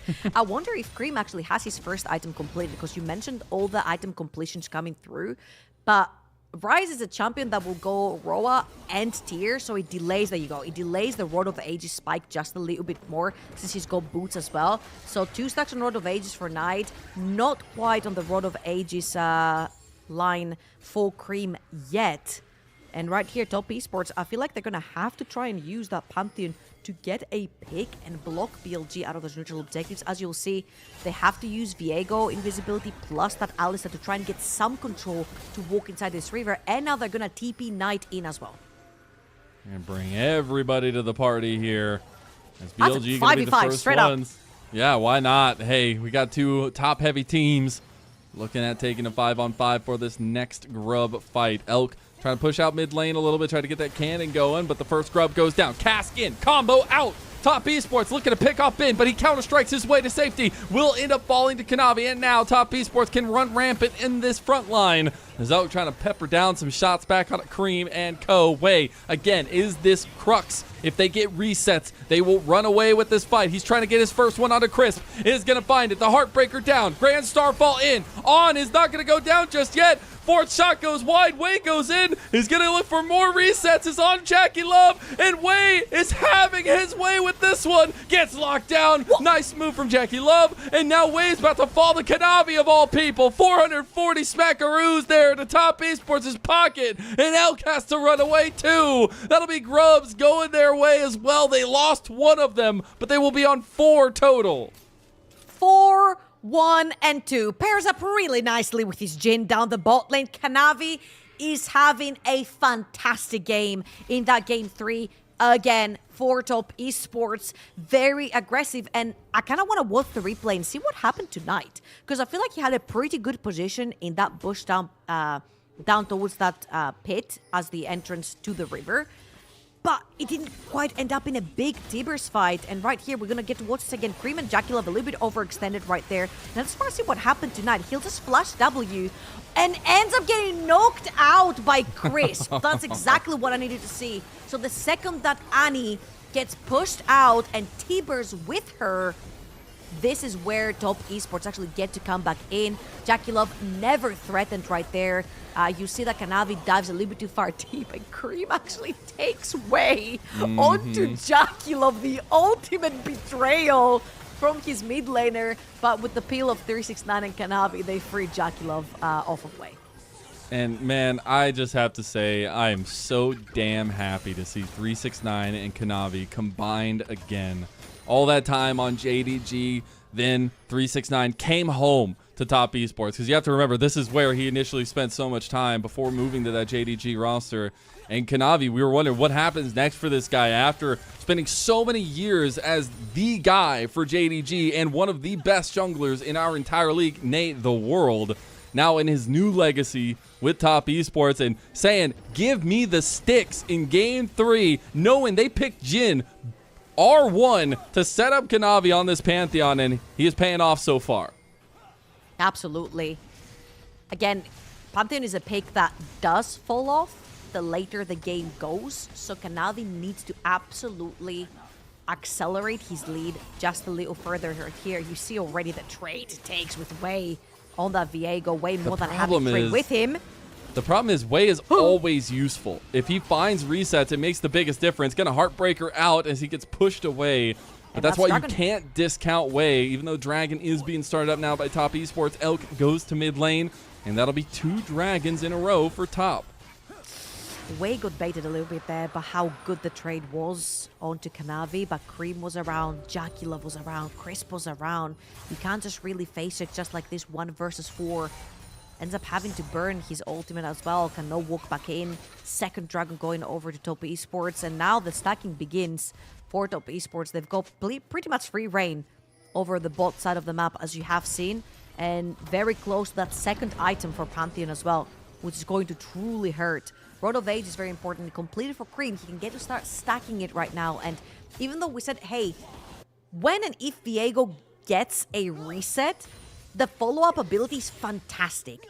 Pantheon Ghost, Gragas Ghost, Poppy Ghost. But all these champions are going to be so tanky to take over. You see the shield coming through the Seraphs. Rise pretty tanky, Poppy pretty tanky. Wei is going to have to try really hard to get the right reset at the right time. He's trying real hard to take this Rift Herald before top esports get over here. Ooh. They are not going to do it in time. Smote away by Wei. He's had the better of Kanavi in the smite fights so far. But here comes that True Shot Barrage on the 3. They catch him out. And now go down is 369. They try to get that Tibbers fight on the rest of Jackie Love and Kanavi. They can't find too much damage to follow that one up.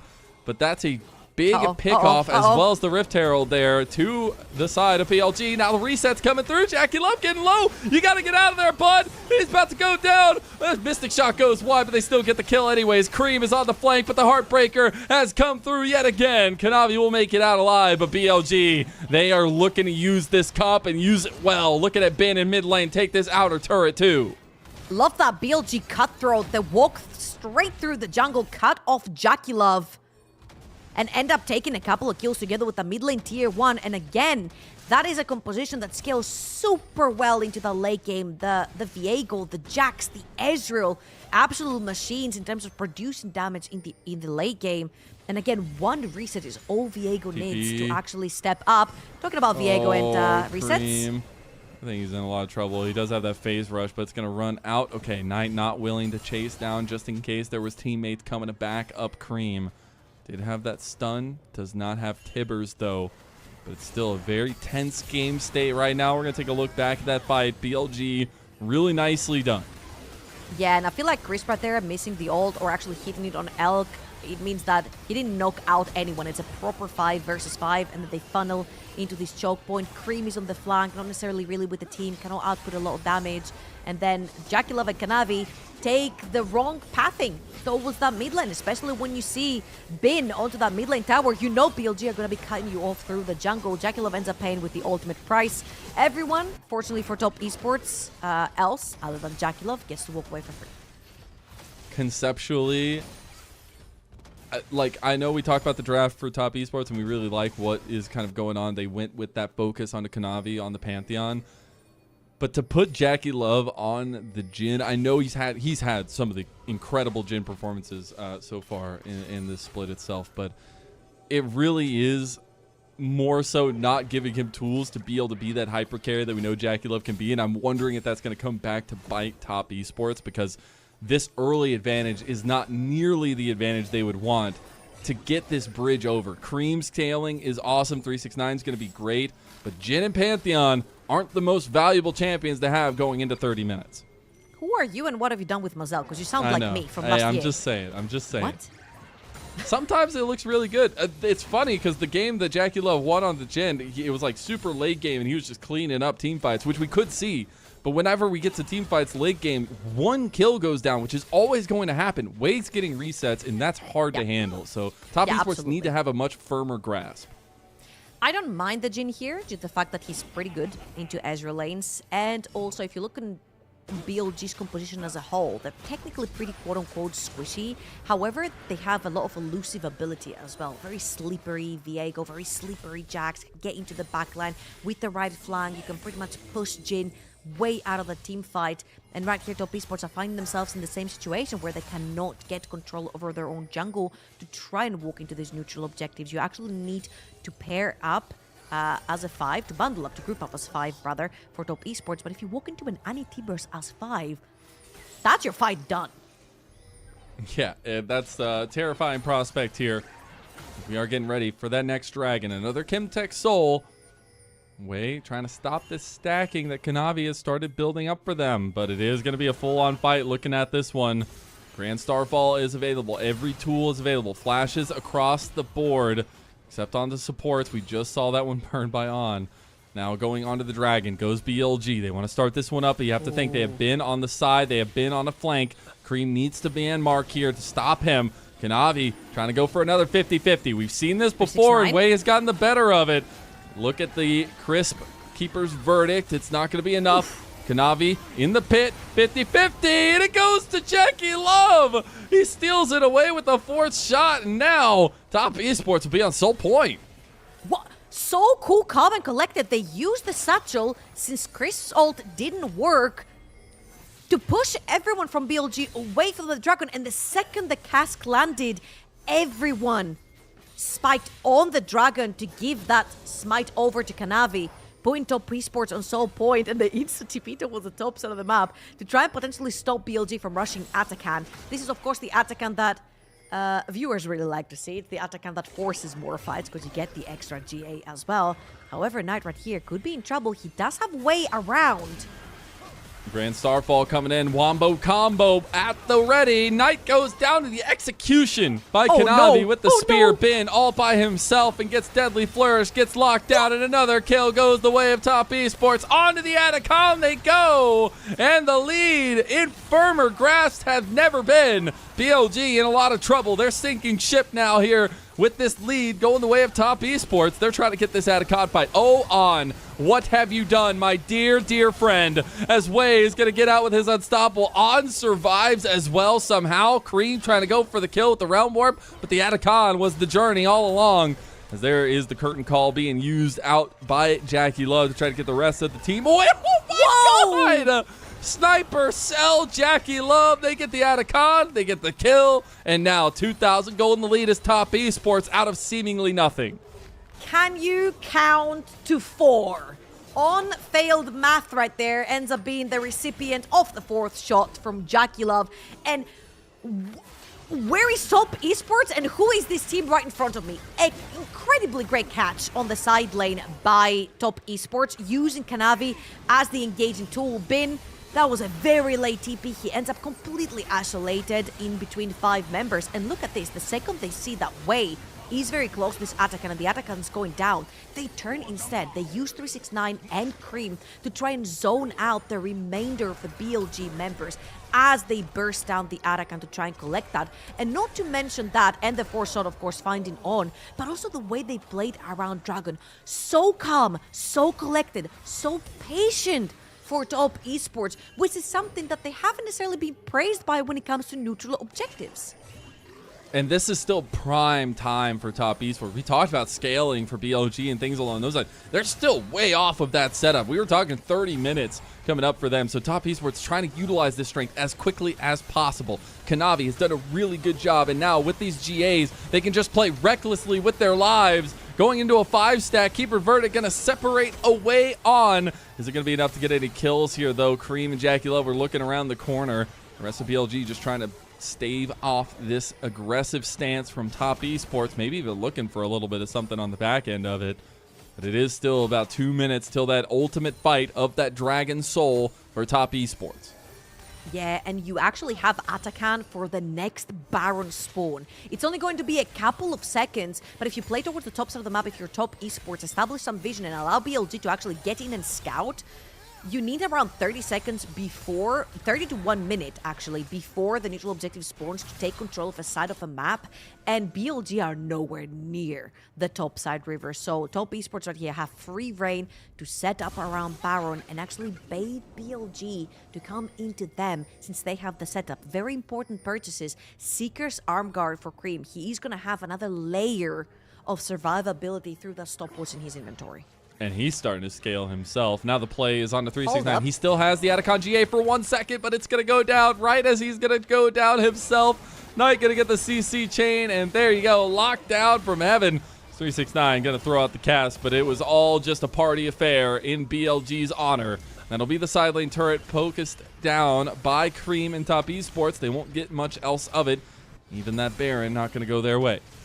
Very good punish right there, because you don't really expect BLG to play towards the bottom of the map, especially since Atakan is still active. And we talked about the Baron setup. You expect them to sort of try and make their way towards the topside river to get some wards down. Wasn't quite the case. They punish 369, and by punishing 369, they know that Top Esports cannot start the Baron themselves. And Kanavi is going to find Bin. He's chasing him down. Look at this damage, Bin. No way he goes down. There's the Q. It's not enough. One more. And the flash play, Kanavi. Put that crown back on your damn head, King, because that's massive. 6, 1, and 5 right now. Start off every single team fight, and that is a 4 versus 5. 35 seconds for Bin. He can TP in, but this dragon will not be alive for 30 seconds more.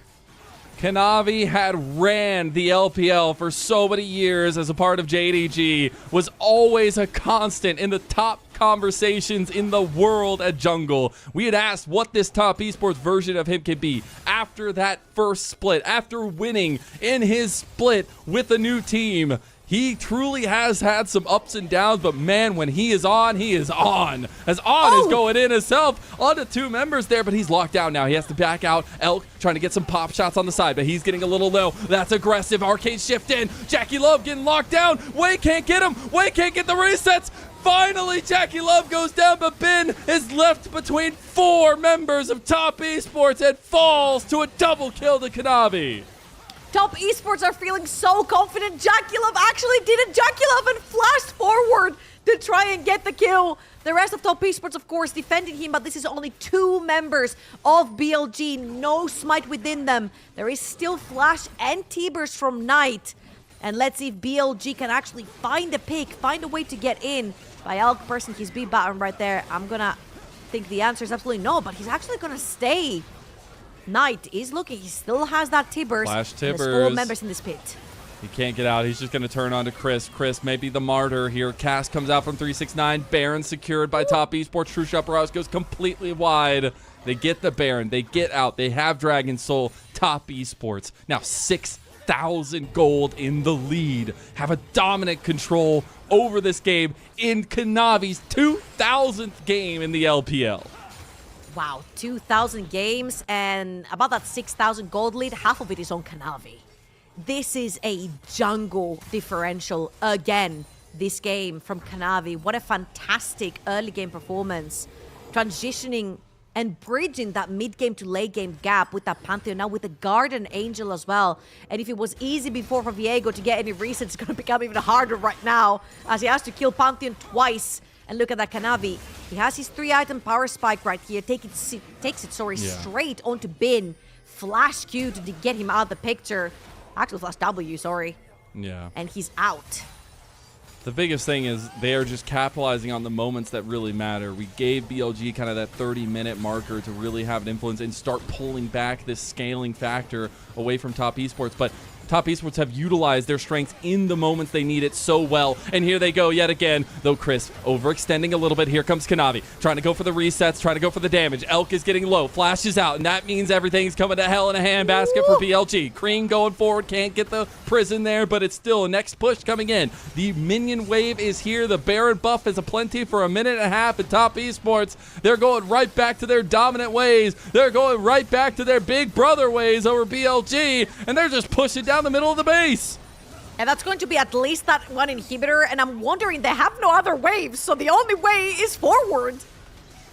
Only way is forward. They realize they're on a timer. They need to get this going, and they need to get it going now. Kanavi going in, and after all this time, no matter what it is, Kanavi will always show up. He's trying to fight this one out, trying to go for the kill on the way. Doesn't end up getting that one, but Bin going low, going golden. Knight going away with that stun. Is it going to be enough? Gets the 2, but it doesn't matter. Resets for way into death. And that's Top Esports on the verge of taking a 2-1 over BLG. It looks like they're going to do it. After all that, the rivalry is still alive and well in Top Esports' favor. Kanavi has recrowned himself king, and he is Pantheon among us. The ult at the end, inside BLG's fountain as well.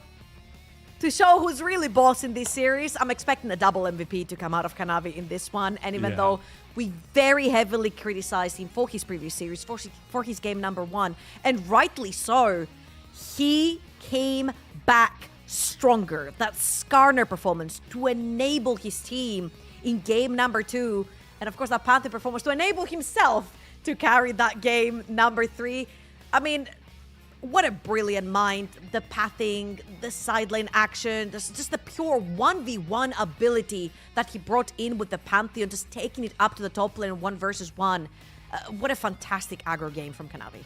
And again, it was from the beginning of the draft that they were setting up for this guy. They grabbed Jhin, R1. They say, no, it is Kanavi who's going to get us over the hump on this Pantheon.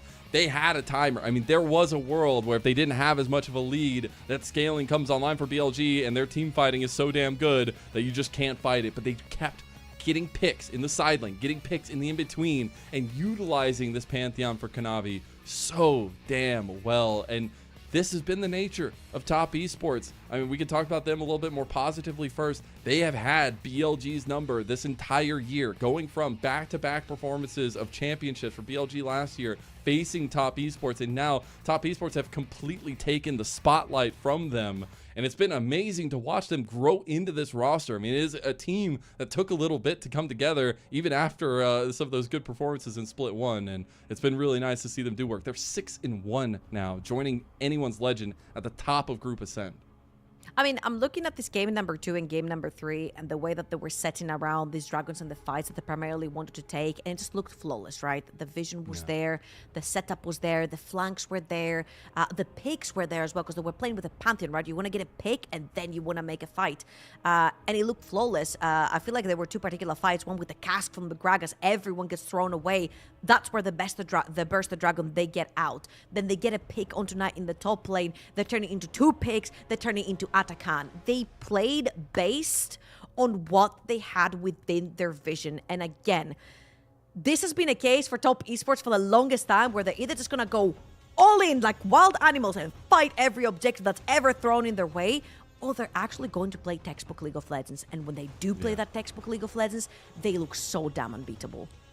And I got to change the paper. I got to change the page over to the other side of things, because I'm heartbroken, honestly, for this team that is built to be so damn good. They have now pushed themselves to 3-3. They aren't even in that top 4 spot right now. We have a lot of games left. But the fact that BLG of all teams is finding themselves on the cusp and really needing some comeback victories, the fact that they have lost now to all of the top teams almost. I mean, they lost to AL and JDG, 2 teams that are sitting above them. Now Top Esports, right? Like, that is hard to deal with.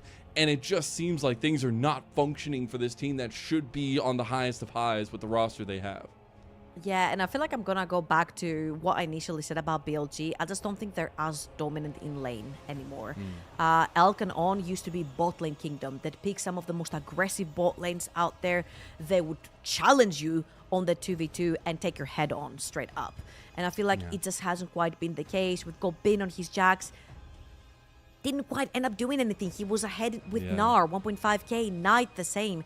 It just seems like they quite frankly are not having a very good split so far, and they just need to keep at it. It has nothing to do with their ability to play the game. We all know that they're some of the best in the entire world, not just in the LPL. And I just feel like it's a matter of perseverance, right? Like keep trying, keep getting better at it. What made BLG was their team fights. It was their lane dominance, and I'm sure that once they get back to those ways for BLG, there'll be better days ahead of them. Well, let's go ahead and turn things back to the positivity, because I can feel it now, Trouble. We're getting Kanavi back at internationals again, and maybe having a better performance this time around than the first stand. It's so crazy. I mean, we could talk about it every single time we see top esports, because you can talk about that international. You talk about all the heartbreak, all the sorrow that their performances had. But when they're at home, when they're here in the LPL, they are kings, and there's nobody that's been able to displace them. AL in Split 1 tried their damnedest. Now, obviously, it's still these two teams, AL and Top Esports, at the top of the list. But it just seems like this Top Esports, when it matters most, they just know how to turn it on. I mean, yeah, and I feel like this is why people get mostly upset with top esports. Absolutely. Because they don't just scrape by, they're just dominant domestically. And it's not that they're just dominant because the other teams are not good enough, it's because they're that much better than them.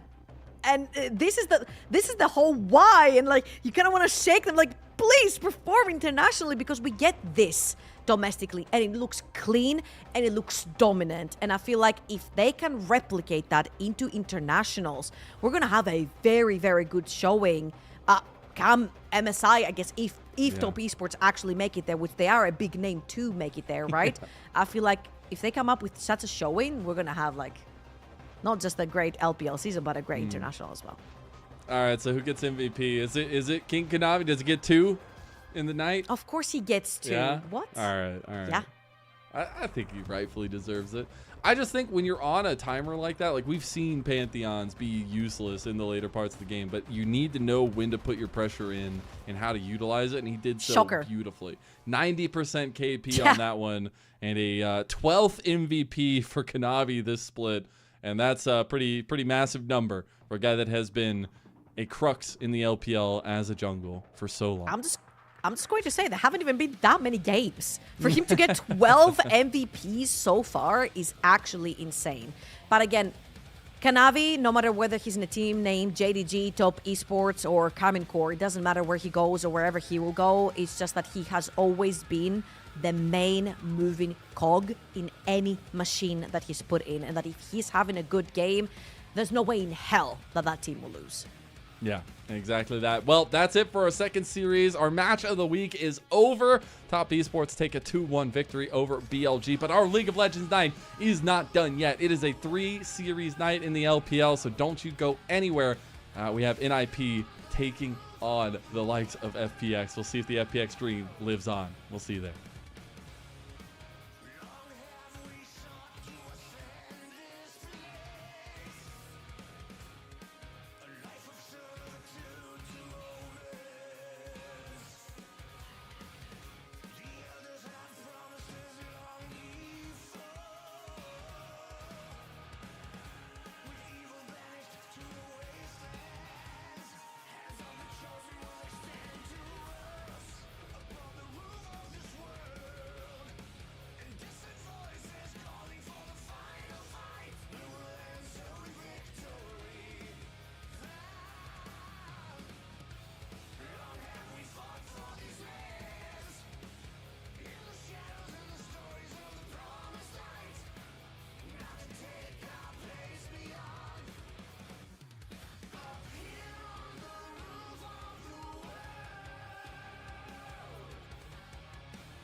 Welcome back, everyone, to LPL English, your unofficial home for everything LPL. I'm Mazel. I'm joined by Trouble, and we're getting into our third best of 3 of the night. Of course, it all comes in threes, and we're seeing if this series can go the distance. FPX versus NiP. Wow, I feel like this should be a pretty clear-cut series, listening and hearing the names. And of course, knowing who plays for NiP, but it just hasn't been that smooth sailing for them, and neither has it been for FPX. However, FPX have pulled cats out the bag by beating teams they shouldn't have, which makes this game even more interesting, particularly because of the scorelines that you see underneath as well.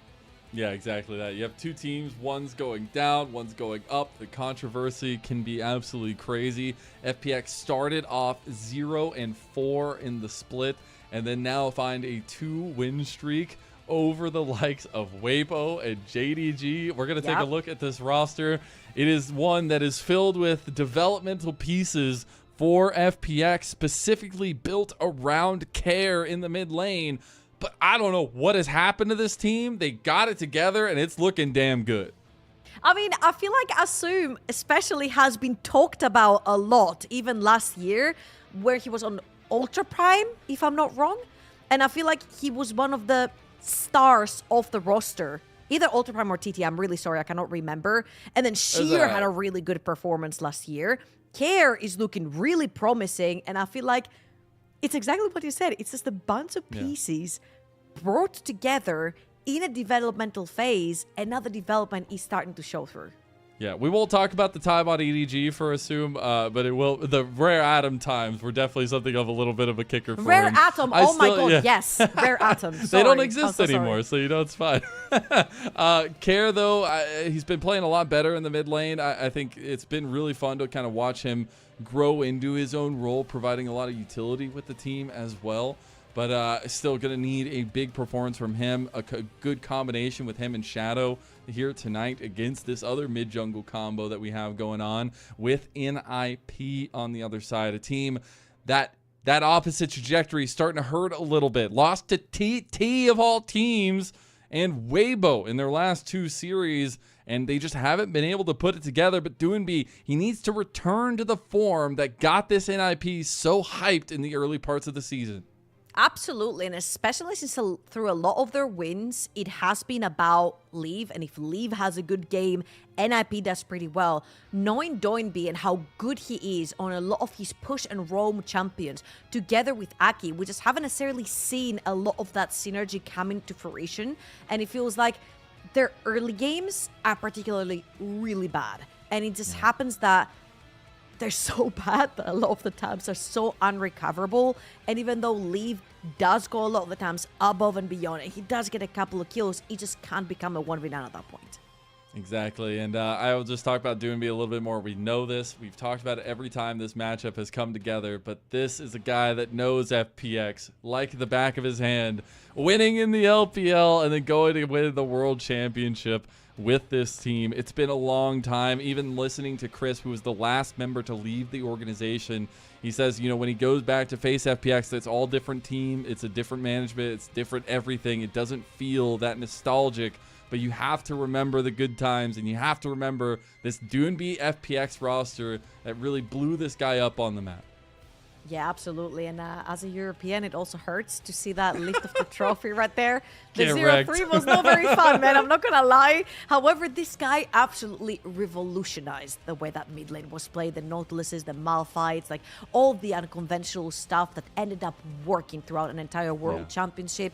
And just the way that he revolutionized the whole push and roam kind of system that a lot of other mid laners took so much inspiration from later down the line, right? And especially like seeing faces like Crisp over there and Tien in this lineup as well. They spark a little bit of joy. However, right here, I'll agree with you. He needs to get back to form and play for that bot lane.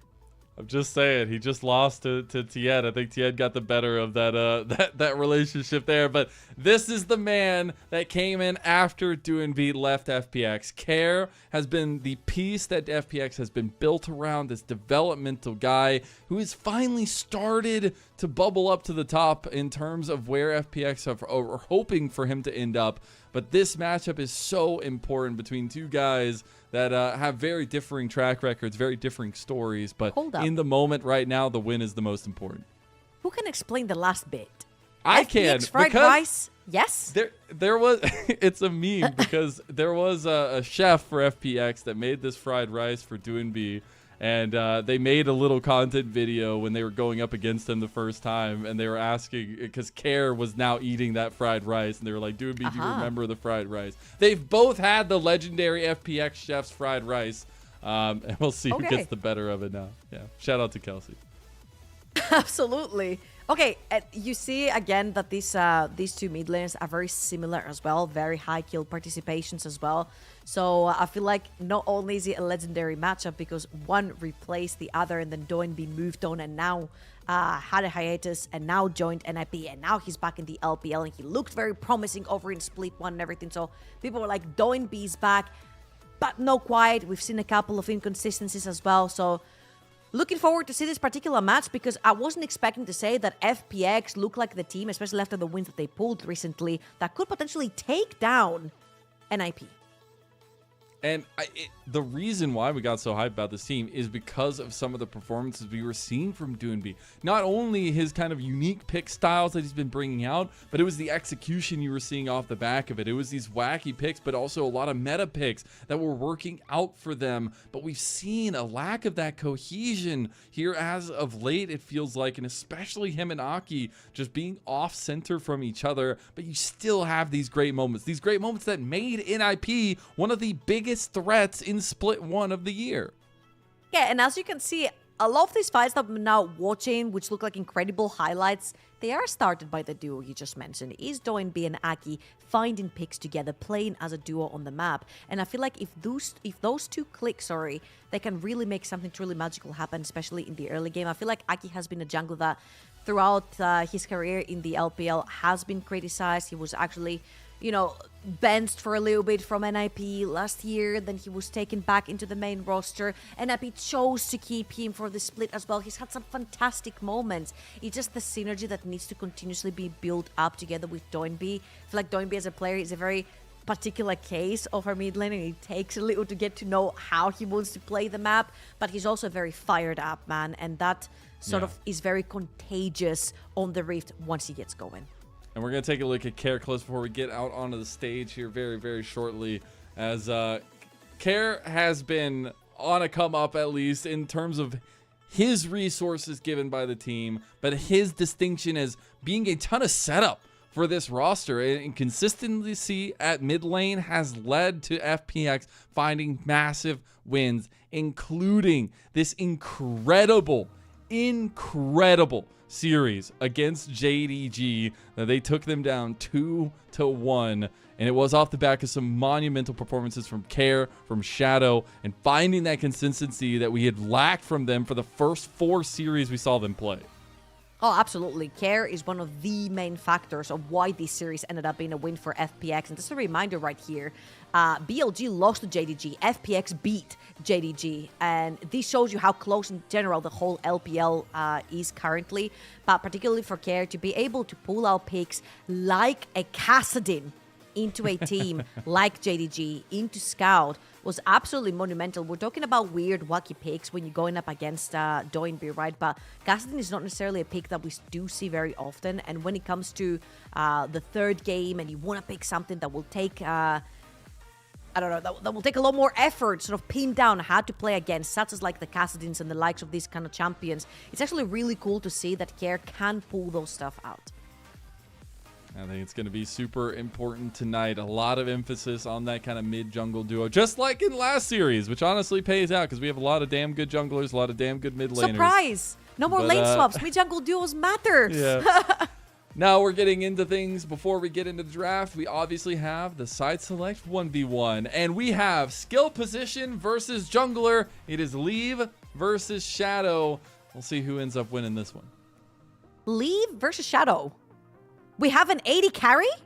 Finally? Yeah, we do. Playing a 1 versus 1? Okay, now I'm excited actually. Because, whoa, was that an insta-lock? I think it was.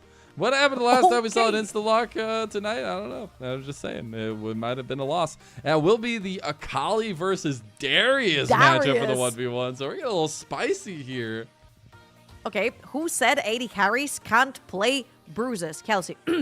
Actually, I'm going to hold it onto that because unless I see how this ends up going, then I I'm was going to hold say, my maybe tongue. hold it a little bit. I will say something that's really cool, and I think it was you on Twitter. I'm not sure. It was either you or Linda, maybe, posting a little bit about. I think it was actually you posting a comment on one of the threads talking about the translated conversation between Shadow, Sheer, and the rest of FPX in the last 1v1 that they had.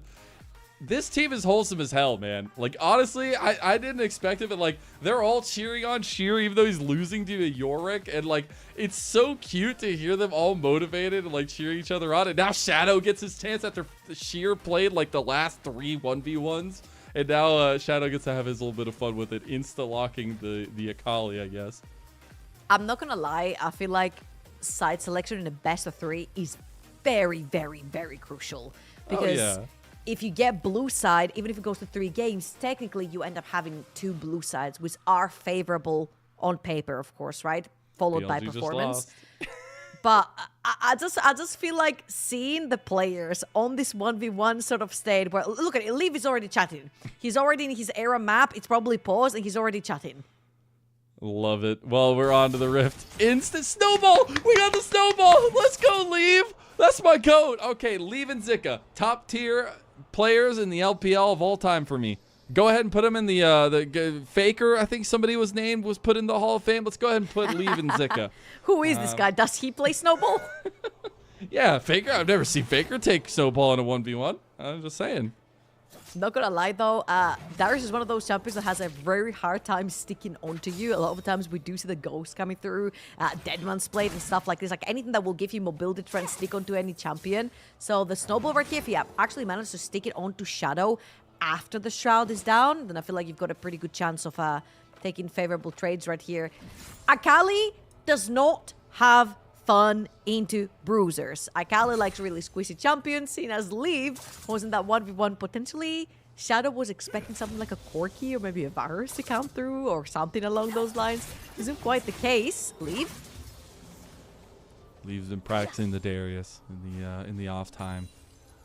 Well, that 1v1. And- That Yep, for the specific one. He knew it was coming. He knew it was coming. If you don't understand what's happening, or you're wondering what the hell is going on, we're in a side select 1v1 that we were talking about earlier. But the rules are first turret, first 2 kills, or when the Ring of Fire comes out, first blood in that moment gets the win on the side select.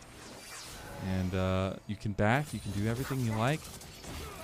Oh, Leave getting engaged on by Shadow, but you're going to start stacking up that bleed. Damage is done. Leave go with the snowball to bleed. It's not going to be enough to heal. Oh, Shadow dies. That's a 1-for-1. Look at Shadow having a great time. Oh, my gosh. I mean, it was so close. If the rain down had come through from that heal, because it has an initial heal and it has a secondary heal, I think he would have probably survived that. He's having so much fun. He's like, damn, man. It's like a half a second from the heal coming through. It's going to be the Hex Drinker completed for Leave, as well as the Haunting Guys for Shadow. Yeah, Hex Drinker right there. Pretty huge.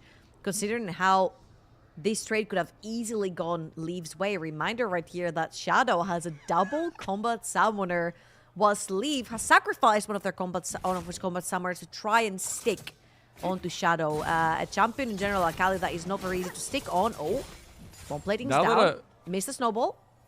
Now that I've watched some of the comms from FPX and during their 1v1s, I can't help but just watch the cams and see them. They're just so... It is literally peak vibes right now on this 1v1 map between these two teams, and I absolutely love it.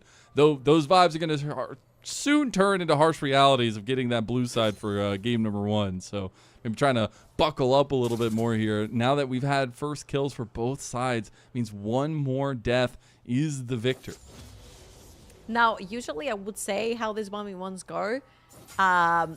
The players would usually wait until level 11. You've got your secondary point onto your ult. However, right here, you see Leaf is trying to find this opportunity to stick the snowball to Shadow to try and take an advantageous trade. Reminder, bomb plating onto Shadow is a thing, so you actually have to take the bone plating first and then try and take an advantageous trade after this. So Leave's work here is not done yet, and it's kind of difficult. However, Darius loves champions that are melee into him.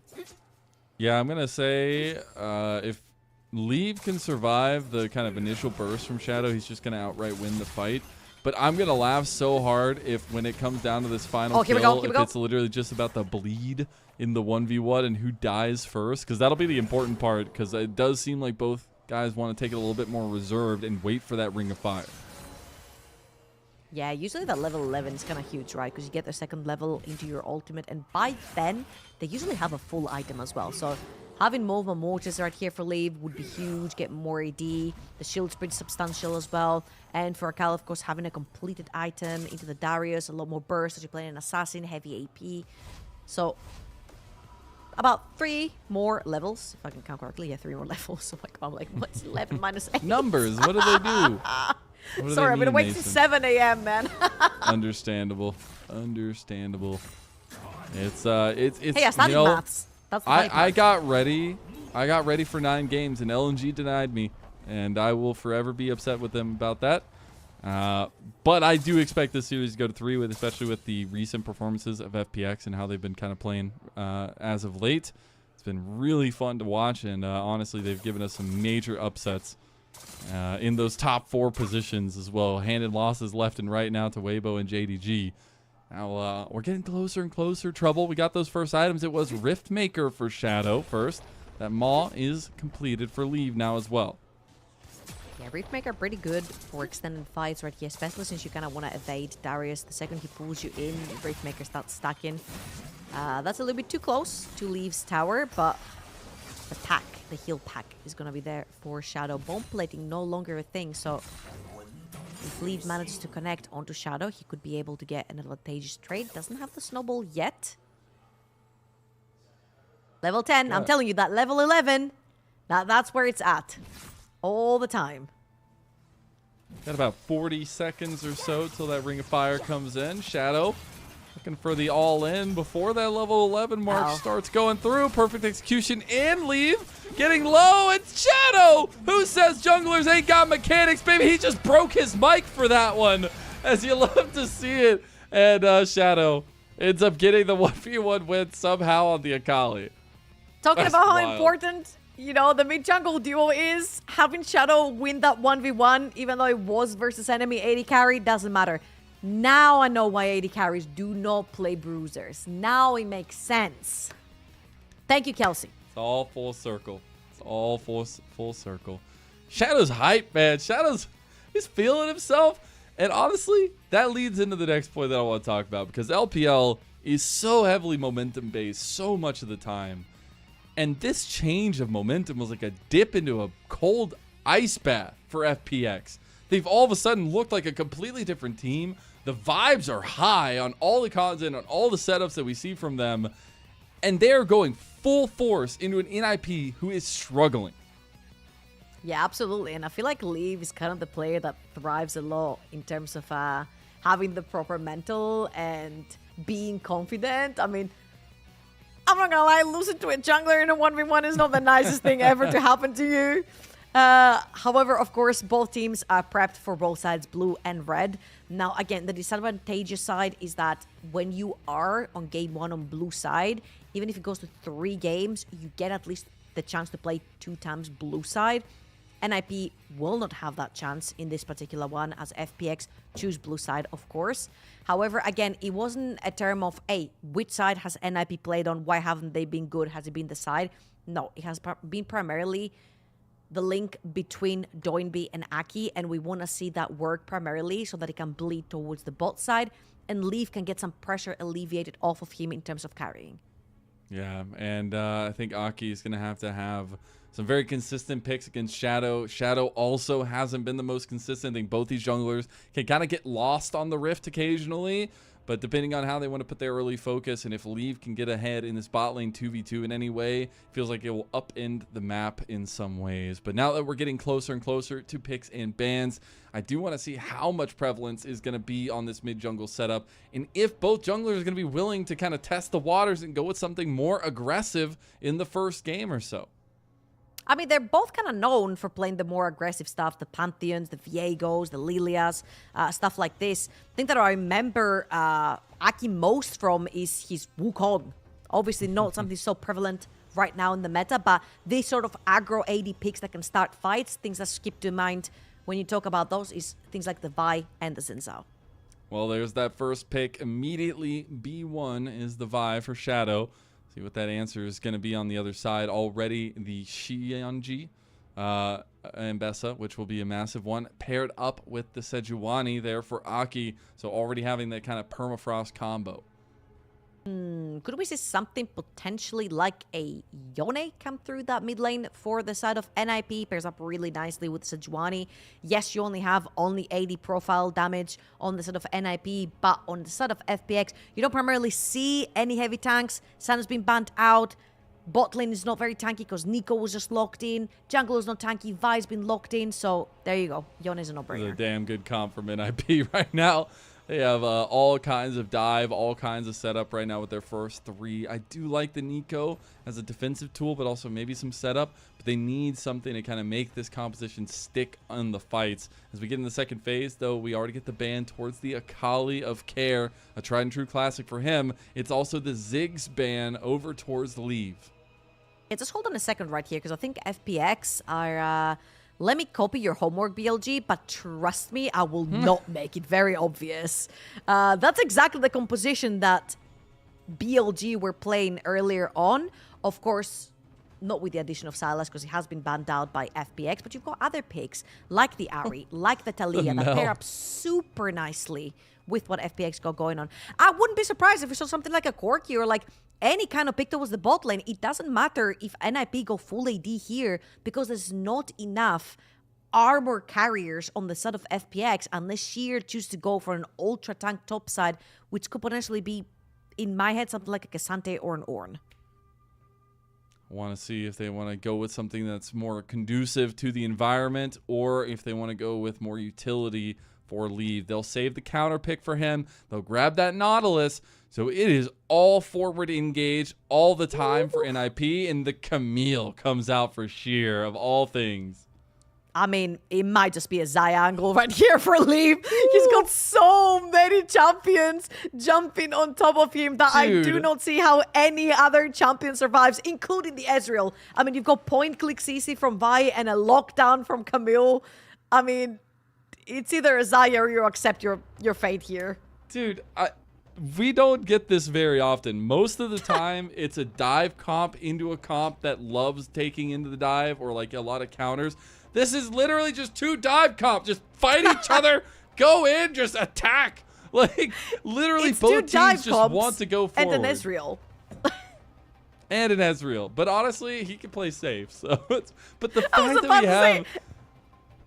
It's so funny. Both teams are just going to clash, and this is going to be an Ezreal running for his life on the side of NiP, which is kind of hilarious. Again, FPX, they're copying a page out of BLG's book. Love that. Ari together with Vi. Perfect. Get those resets onto Ari. Pretty easy to follow up with the charm as well. Everyone presses R at the same time on the side of FPX. Someone dies on NiP. Exactly that. We get a couple more shots of the Shenzhen Arena here. NiP's brand spanking new home. And we'll see if they can go ahead and take down FPX here. FPX has been on a rampage here in this last couple games for them. Obviously taking down Weibo, but more importantly, JDG of all teams. Something has just clicked with the Phoenix, and the rebirth is nigh. But NiP, they need to stop stumbling. They've lost to TT. They've lost to Weibo. Things have been discoordinated for them, but here now they have a very good draft. Both mid jungles have tried and true position. We have Vi Ari versus Sejuani Yone. Those are true rule book mid jungle combos. and it really needs to be centered on which one of these guys, Care or Doinby, is going to get that early advantage in that mid lane. Game 1 of our final best of 3 of the night kicks off now. It's a fiery hot FPX versus Doinby and NiP.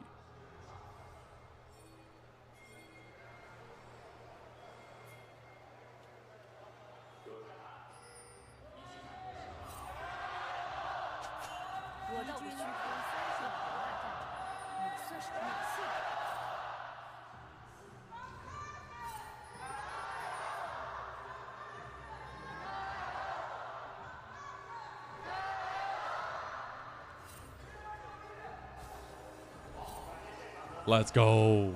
Got some nice cheers in the home arena there. Get a little bit of the ambience from the crowd. Oh, this is spicy. Assume has Ghost. Oh, That's Okay. that's ballsy. I like it. I mean, to be fair, that bot lane is not particularly scary for you to take a second defensive summoner spell. You wouldn't take cleanse because the only thing you would want to cleanse is Sejuani R, and by that time, if you are taking the Sejuani R in the face, something has gone completely wrong with your positioning. So might as well take a second displacement summoner spell, something like a Ghost, which allows you to play around those team fights a little bit better. On your conversation earlier on about priorities and stuff like this, I feel like both teams have a very, very strong top side of the map, particularly looking at the mid-jungle duos. However, the Sejuani-Yone duo is a scaling kind of duo. This is why a lot of the times Vi and Ahri take control over in the early game. You'll see that Ahri is able to push in early versus that Yone. And then at the level 6 is where truly that Vi-Ahri comp spikes. I feel like we're going to have a lot of roams either towards the top or the bot side of the map. Because also that Camille has so much setup. This is primarily a composition that has been built around Vi from FPX. Because if you look at each lane, there is so much setup for Shadow to get his ganks going.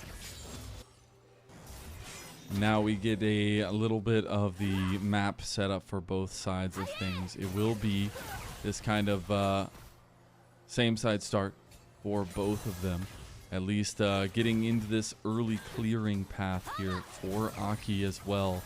He's going to go straight into this top side. And as you saw there, FPX having beaten some big names. We've already talked about it a decent amount, but it's been a come up of a century, it feels like, for them. And I'm very curious now that we're getting a kind of unique pathing from Aki, where he like started topside, didn't finish the Raptors, had to go to Wolves, now going back towards bot, and we'll see what he can do with it. I think this was mostly a defensive pathing right here from Aki because he was mostly scared of getting invaded. If you look all over the map, there's 3 lanes of priority for Shadow, and that's kind of scary if you're playing the Sejuani right here. So he started his Wolves to try and protect for potential invade towards the top side to not get caught. Once he saw that it was safe, he cleared his top side of the map. Now he's going to finish towards the bot. He might potentially, if Aki is not fast enough, lose the Scuttle Crab right here, especially if Asuma and Zway start moving, but it's not quite going to be the case. Shadow is still occupied with a top lane Scuttle Crab, and Aki's going to get his on the bot side. And when we're looking at the early machinations of both teams, take a replay look. So I think what happens is he didn't finish the Raptors. No, he knew the vision was there, so he wrapped back around. So that's massive. Big brain. Really weird, but big brain. Yeah, Aki's trying to like not be in vision as much as possible. Again, with no lanes of prior, if you give any intel to Vi, it could be very scary. Permafrost is there. The Soul Unbound had to be pulled back by Doinby. We'll get that early trade on the Care. Didn't get his flash just yet, but the ganks coming early and often from both these guys, and I do expect Shadow to get involved sooner rather than later as well on the Vi. You definitely want to keep that skirmishing present. Already the first Giants belt completed for Aki as they redeploy bot lane to top lane and potentially get ready for this hair or the grubs that are spawning about 1 minute and 20 seconds. Yeah, both teams swapping on the map right now, and Doinby with a little bit of a late reset right there. He did have to clear those 2 extra caster minions on his wave to try and get a more even lane straight for that Yone, and I'm expecting to see a lot of vision control over in the river for both of these teams. If anything, I feel like it's a win for NiP right here. If they manage to get Sejuani into the pit, get one void grab, dash out, and that's that. I feel like it's more important for NiP to sort of dodge fights in the early game that could lead in early kills for the Vi and the Ahri, and try to get that Yone onto the first item. Try to grab 2 items for that Ezreal Eclipse over on Ambessa as well, and then try to see if they can take skirmishes together with Aki once he's level 6. Level 6 mark so important for both teams, honestly. Oh yeah. But man, I'm just really excited what kind of team fights we're going to be getting for these, because it is all dive, dive, dive on both sides. Whoever gets that really good premier entrance into the fights is going to be the victor. As we see Aki starting up the dragon here early and pull pressure away from this top side of the map, but it looks like FPX, they do not want to give this one over for free. They're going to move over. Aki was already about half health. Shadow going to take primer position here as the jungle. And that should, okay, it's going to reset, so it's going to be a little bit dicey. But NiP have to give this one up. First dragon go the way of Shadow and FPX. Yeah, that's what happens when you've got 3 lanes of priority, right? You can walk in whichever side of the river you prefer. Actually, really good call from NiP here to sort of throw their hands up and not go for it, especially since they saw Jway in the mid lane wave. It was going to be a man disadvantage for NiP, so they let that one go. Now, the problem begins because once the Vi starts pathing towards the top side of the map, depending on how much they push and set up on the top side for FPX, this could be a case where actually FPX takes full control over the top side of the map. You see Asum taking a super heavy trade onto Leave, which means that Leave, it won't be easy for him to actually walk into this river. It's ghost popped. Got our first ghost usage. Huge. Barrier to get popped by Leave too as FPX. And this is literally what just happened in the dragon, but this time it is the one Grubby going the way of NiP, but 2 will go the way of FPX. So they've done a really good job of movement around the map. Hey, remember what we said earlier on, I think for NiP it would be a win to even get one and get out as a 3-man top. Yeah, he has to flash. I mean, that's going to be a massive return to this Ezreal once they want to punish this flash being down for the next 5 minutes. And it's actually very easy, right? Especially now that Shadow is level 6. It's just a point click, pin him down, get Asum over in the back line. Doesn't have flash on the side of Ezreal. Neither does he have barrier. The second time he shows himself. Okay. Nico is one of the weirdest champions when you look at the minimap. I'm like, why is Shadow still in the top lane, sitting in that tribush, in the pixel bush? Why is he there? Meanwhile, Shadow, he's not in the top lane. He's just back on map claiming his jungle. Tell me you don't get confused by Nico, please. Nico Someone has to things. not be confused. Just Nico things, you know. More so for me, it's when I get to hear the audio of the helicopter and the where she makes all those noises with as the clone. I think it's absolutely hilarious. I remember it was banned for a while in LPL. You weren't allowed to send your clone into the bush and back because it was like it would just sit there, I guess, and maybe like the timer was extended or something. I think it travels longer and it stays longer as well. Because it completes the whole back or whatever, right? Yeah. It was wild. It was wild. Anyways, we're way far away from those times, so Nico is perfectly fine. But that honestly is a big pick because earlier in that last series, BLG's biggest turnover was on the Nico in that game number 1. Jway maybe trying to have that same sort of impact here. Going to be very difficult when it's 2 dive-heavy comps. He's really the only defensive ultimate that they can really use. Yeah, and I feel like, whoa, the flash right here from Jway as we caster curse him to lose his flash. However, right here, you said it as well. On had a pretty much easier task because he was trying to split the front to back. What does Jway do here? I feel like he's going to be using his ultimate either defensively or to start a fight, as Doinby has been spotted from towards the bottom of the map, so I don't think there's going to be any dives happening anytime soon. But yeah, it's either going to be a full defensive ultimate when NiP chooses to dive in, or he's going to try to follow up with something like a rocket belt on the engage that's already pre-happened from FPX. We are getting closer and closer to that next spawn of grubs. We said how important that timer will be. About 1 minute and 20 seconds out from that one. Got to keep track of who we think is going to get to those first items. Obviously, who's going to have the major impact. Doinby going to be a little bit off of that one, but can be getting very, very close. NiP also Or we're going to have Aki clearing out some vision. Shadow going for a play up here on top side. I think Shanji maybe saw him. I don't know, actually. He's playing pretty far up, and Shanji getting locked out. CC'd. Hextech ultimatum will be your ultimatum of death. Public execution tried to be used to get out on the back of Shadow, but won't be so. Actually, that was very clever right there from Sanji. He preemptively ulted where he thought Sheer was gonna land underneath the tower. He flashed. They both tried to outbrain each other right there. Sanji goes down. Excellent usage of the Vi Q flash right there from Shadow to get onto Sanji. And you see how much that lockup is dangerous, even on someone like an Ambessa that has a lot of sort of movability around those fights. I feel like Leave is not going to particularly have a very fun time when he gets locked down by Sheer's Camille, especially now that the Camille is pretty fed. Trinity Force already completed for the top side, and let's pulse this one more time. Yeah. We're going to take a look at it now as well. The flash, cease and desist, or at least Vault Breaker there as well. But it really Look is. at this. I know, he thought he was going to go on the edge. So close. So close. It's okay. It's like when you juke the juke, you know? They said the best juke is to not juke at all. You just stand still. You just keep walking. And people will expect you to take like a step back, you know? But you don't really. You just behave like a bot and you get paid out for it. Exactly. Especially in higher elo, right? Because in higher elo, they expect you to dodge. So we do end up getting NiP taking a whole heap full of grubs. Will just be that 4-2 setup. So neither team actually got the feats off of that. So they'll be a lot further away from completing that here. And also because we've only had one kill in 12 minutes. So, you know, that also helps that. We're on first item spikes, though. Blade of the Rune King completed by Doinby.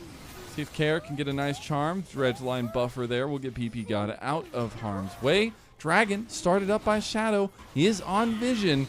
Nobody going to be able to do anything about it, though. And that'll be second Dragon for FPX. yeah, there is just a little bit of vision right there from the side of NiP.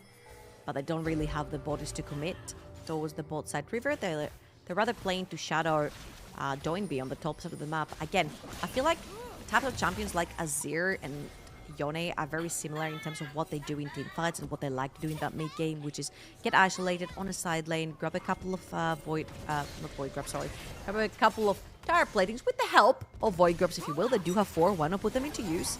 And get you your first, second item really quickly. The second you have that shield bow as your second item with Yone, you truly become a danger to the backline for FPX. Now, I'm saying this, I'm actually really excited for the fights to come because there's not going to be no backline left for FPX. Their backline is going to be your backline. Yeah, they're going to absolutely trade positions there. And that's where I want to talk about some of the scaling aspects. It definitely feels like NiP are a little bit favored in that regard. But honestly, Sheer's going to be a menace in the side lane on the Camille. You have a lot of scaling on the Kaisa as well as time goes on with this lethal tempo setup for them. Do you feel like NiP are whole-handedly the better scaling team? Ooh, I feel like the ease of execution in a team dictates a lot on how much they scale into the late game as well as their damage distribution. I don't necessarily think that scaling is like a linear line where it's like, oh, only damage, who does most of it? I feel like for FPX, there is a certain ease of execution where it's pretty straightforward. Everyone presses R at the same time, everyone jumps the same kind of target, the same champion, and it's easy as, right? However, NiP, as you can see, they're playing the side lane game. You're going to have both Yone and Ambessa on a side lane, consistently sort of breaking up those fights and taking mostly skirmishes and in isolated events when you got so much lockdown from FPX, but also a lot of maneuverability from NiP. It can be a choice of whoever presses their buttons better at that particular time ends up winning. Because right here, they're just very similar in terms of how they want to play. Press buttons good equal win. I can get behind that. Yep, just get good. Just get good. About a minute and a half. A little bit less than that till that next Rift Herald, or at least the Rift Herald, comes up. You want to see what kind of preemptive setup, if any, either team really wants to put around that. And I'm starting to feel like this second item is going to be getting a little bit closer and closer for either side. But, man, I'm just wondering if FPX are willing to kind of drag this one out, what this means in the series. Because again, we go back to the fact that this team, this FPX team, looked lost in Group Ascent. It looks like they had been a little kid not picked up from daycare in the wrong place at the wrong time. They were 0-4 to start the split. Then to turn it around against these teams like Weibo and JDG, it's been a heck of a come up for them. And I think NiP much on the opposite side of things, just looking for that. Now look at this FPX play on top side. Doonby had no time to react as Shadow just outhands him. Excellent, playing that Vi-Ari combo that we talked about. Cease and desist straight into that charm. Doinby ends up dying, not having the chance to flash right there. However, I do think he played that a little bit disrespectfully. You know that Vi's in this brush. You know that PP God is on his way as well. So he just didn't quite buy enough time greedy. for PP God. Okay. And right here, no resets. Got cancelled as well. The TP down bot lane from Care as well. I mean, it does look like Shanji's starting to lose out on this trade. If that hook shot hits, that's massive. He can actually follow that one up. Hextech ultimate way. Pop Blossom. Nobody can follow him, though. He's just a support. I don't know if you want that. Yeah. He's level 7. All he has is Lucidity boots. As now FPX getting caught behind the ball a little bit. Might lose out. Oh! Shadow dodges out of PP God's dredge line. Almost kills Assume there. As now they're trying to chase down PP God. PP God's getting real low. Not going to go down just yet. Assume can't really step up. You can see some damage that Leave is really putting in. And Rift Herald did get started up and taken down by Aki. So NiP still making some map plays, even if it seems FPX favor. Yeah, quick map movements actually from FPX. I love the fact that there was a pick over in the top lane. Care instantly TPs down bot lane. They take a favorable trade onto Sanji. They push him off the tower. And even though Dre, he really thought he was the big guy right there who was going to take it over to Ambessa and fist fight her, he was 4 levels down. There was no fist fighting to be had there. However, there was a tower that FPX has managed to take off of the map. It was a 2-tower trade. This is 1-tower trade for NiP in favor of FPX right here. And I feel like that bot lane tower is really, really going to favor FPX because they can play around that fog of war that they've created for themselves to play around those 2 first dragons they've already stacked up. Yeah, and they're dive set up on both sides. Important to keep an eye on who's going for what targets and when. Let's see who can pull the trigger first. And the trigger is pulled on Aki. I talked about it, and it instantly happens. FPX pounce on NiP, and that should just be Soul Point going their way. Again, when you have to pick compositions, the team that picks first is the team that usually wins the fight. And Sejuani right now, he's not very tanky, just about puts, heart steal, a little bit extra HP. But when you have the true damage coming through from Camille as well, it's kind of difficult to withstand all this damage in the early game. And FPX have managed to solidify themselves with 2,000 gold lead so far, 3 dragons, very importantly. And NiP just need time. They need time to scale. They need time for their Ezreal to get the second item, get into a Muramana. They need the second item over on Doinby's Yone as well. And with only 5 minutes on the clock for the next dragon, which is going to be Soul for FPX, just don't quite have that time. Yeah. And I know we talked about the fried rice for Care and Doonby. I think FPX has been giving Shadow some of that fried rice. I don't know. This guy, like, literally... off the back of the last 2 performances, has been such a different player. A guy that has lacked consistency ever since he came over to the LPL. He bounced around so much. He wasn't even playing for a little while. Then now coming back in FPX and still having those struggles, still having those tough moments. But then as of the last 2 series, the guy has looked like on another level. And I think, you know, the Vi obviously gives him a lot of tools to set up for FPX. But it really has been a team-wide effort in their big come-up over the last 2 series. Now some standing gold given over to NiP as they took down that outer tower and bot side. This is the same position they just caught out Aki, and they'll catch out PP God too. The TP?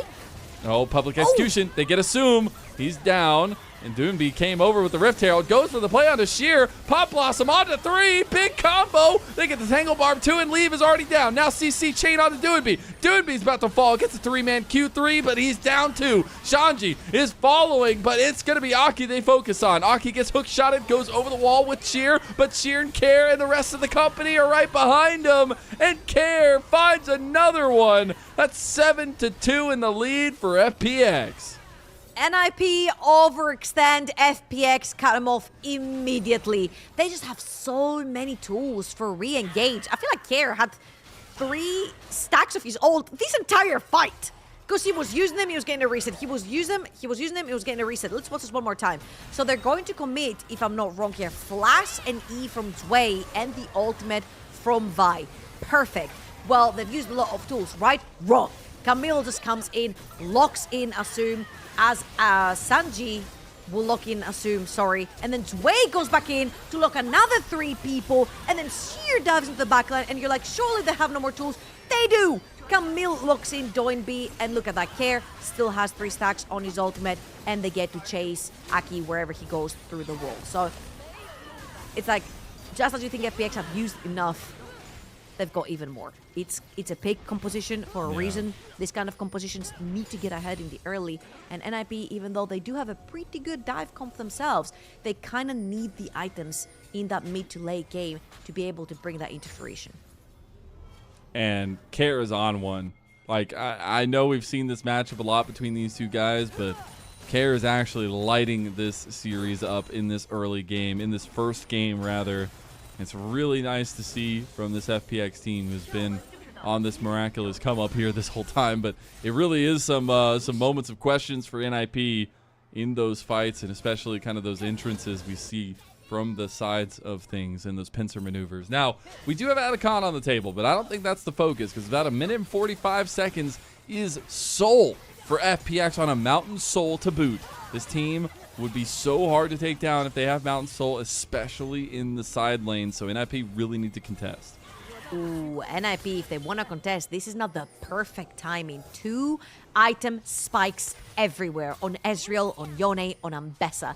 They're actually equipped equally to FPX. All they need is to figure out a setup to not get picked. This is the problem. Whoever face checks first from NiP ends up going down. There's just too much pickability. Ooh. Oh, things going a little bit wide. And then engage goes from Shadow. You said who picks first wins. He's a little bit deep now, getting hit by the turn, but 3-man Pop Blossom again. It's not going to be enough. Doinby has been free firing this entire time. Sheer goes in, gets the big public execution as well, or at least gets the public execution out from Shanji. Sheer will pick up a couple kills. Doinby's still alive, and that is definitely trouble. But Sheer is looking like a menace on this Camille. This is the first time we've seen it from him this split so far, but it is massive. Him and Care are having a hell of a day. Absolutely, and I felt like that was a very deep ult right there from Shadow, but Leaf wishes he had picked Xayah instead of Ezreal in the previous pick and ban phase. It doesn't look very easy to actually isolate himself and get away from all the trouble. Again, there's just too many tools, and he only has 1 E and 1 flash, and then go on cooldown. So Aki overextends very nicely, takes the flash off of Assume, but Shadow finds the angle onto Leave. And I thought that was a little bit too deep, because Doinby sacrificed himself by using that ult only on Vi, but then Assume dives the backline, Sheer dives the backline, Care keeps the front line busy as well, and it's just constant picking from FPX and Leave. He just cannot get away from them. The sad part is, I maybe go look back at it again, but I don't even know if that hit from Doinby. It was a little bit skewed.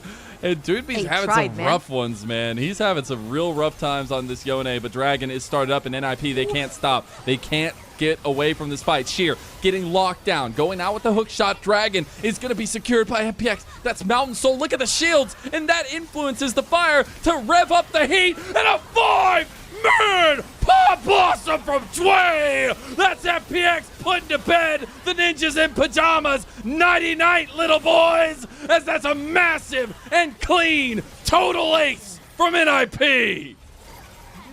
FPX coming in like a wrecking ball.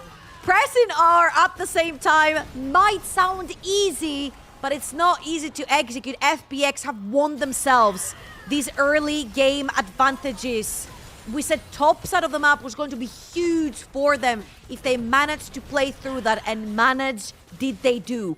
5-0-8, 4-1 and 10, 4-0 and 10.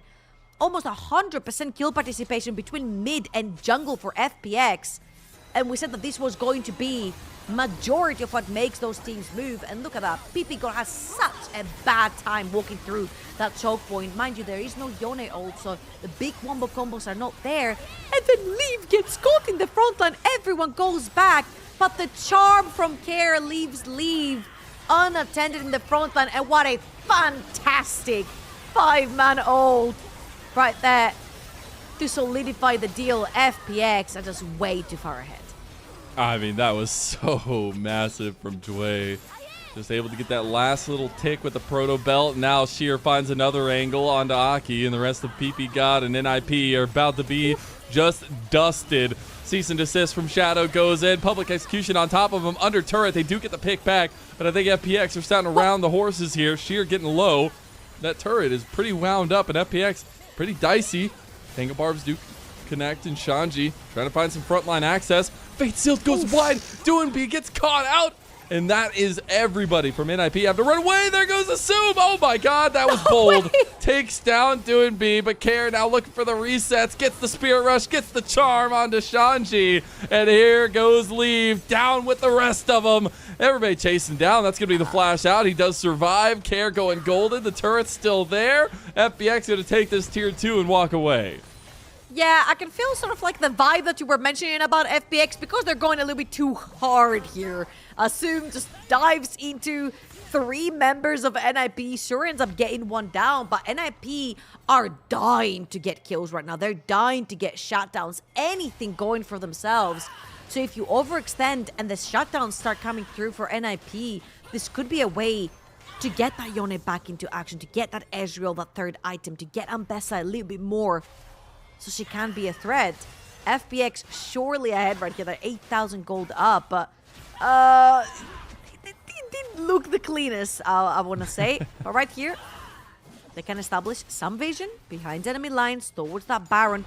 Play for that Atakan, play for that Baron. I feel like the Atakan is their best bet because they do like diving forward. This particular voracious Atakan will give them an extra excuse to do so.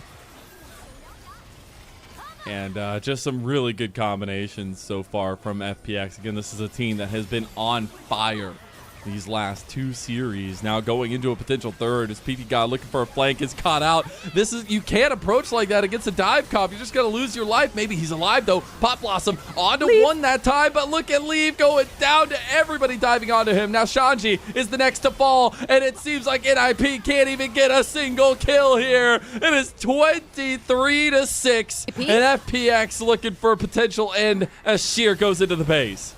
Yeah, Sheer straight TP into the base. The only one remaining is Doinb. He's being kept busy by 3 members of FPX. No longer for this world. And FPX, it seems like the mental is carrying through from the previous wins. I'm telling you, the momentum is strong with this one. And the Fiery Phoenix is right back in action. After a 0-4 start, they're looking to go 3-0 as they go to match point against NiP. And it's not only their wins, it's who they won against. It's JDG, it's Weibo, and you can just see it on their faces every time they're playing. The smiles, the laughs, the vibes. It is so powerful for this FPX team.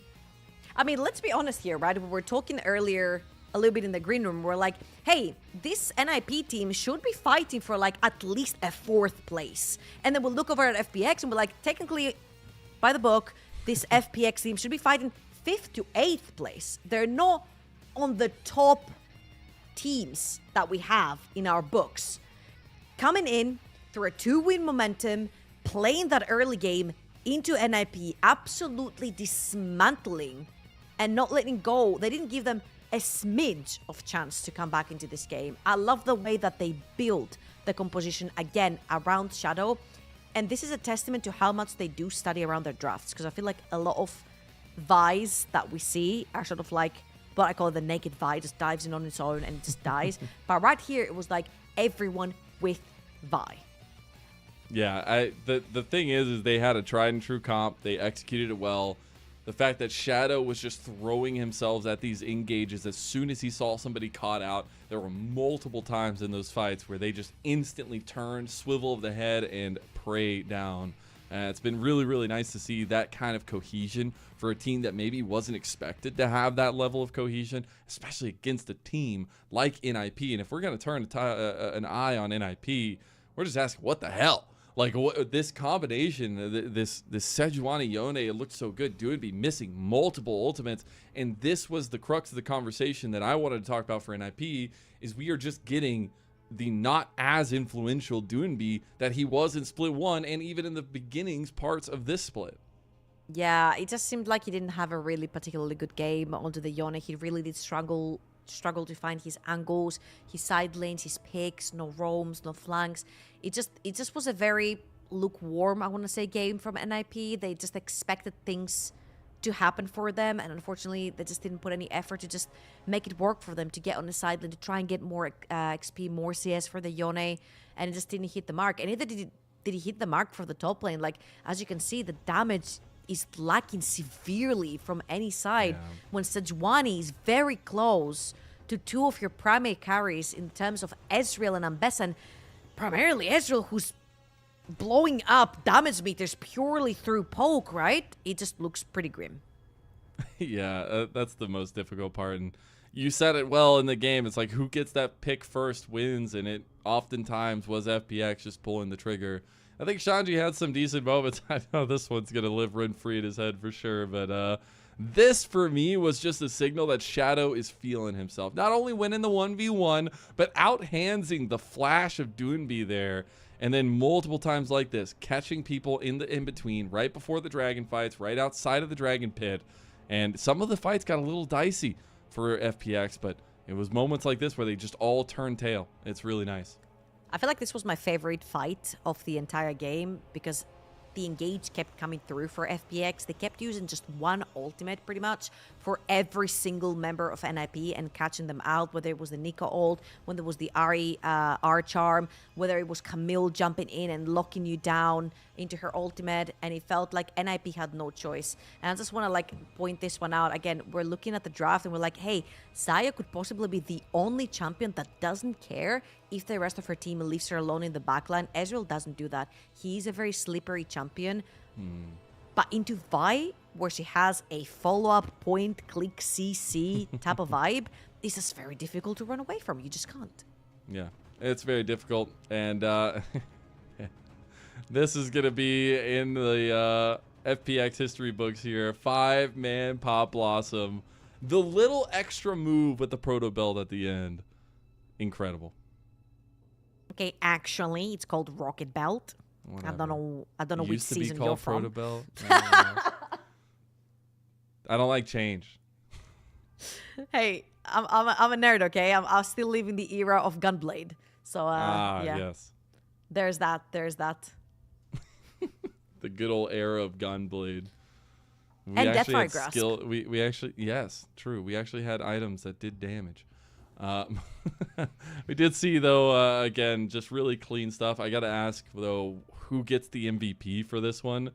I think part of it could go to Care in a lot of these fights. Part of it could go to Shadow for the engages he was finding. Sheer even had some really good angles on the Camille. I think it has to go to Shadow.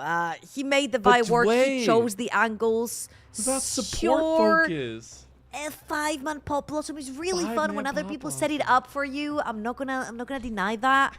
But I feel like Shadow choosing the lanes, the early game where he played for Camille over on the top side, and then he transitioned that over to mid lane, and then he played for bot lane, and then it was C champion, Engage champion. I think Shadow did a fantastic job at even trying to scout earlier on Aki in his own jungle. Didn't work out, but I feel like it was an overall really great effort from the jungler of FPX.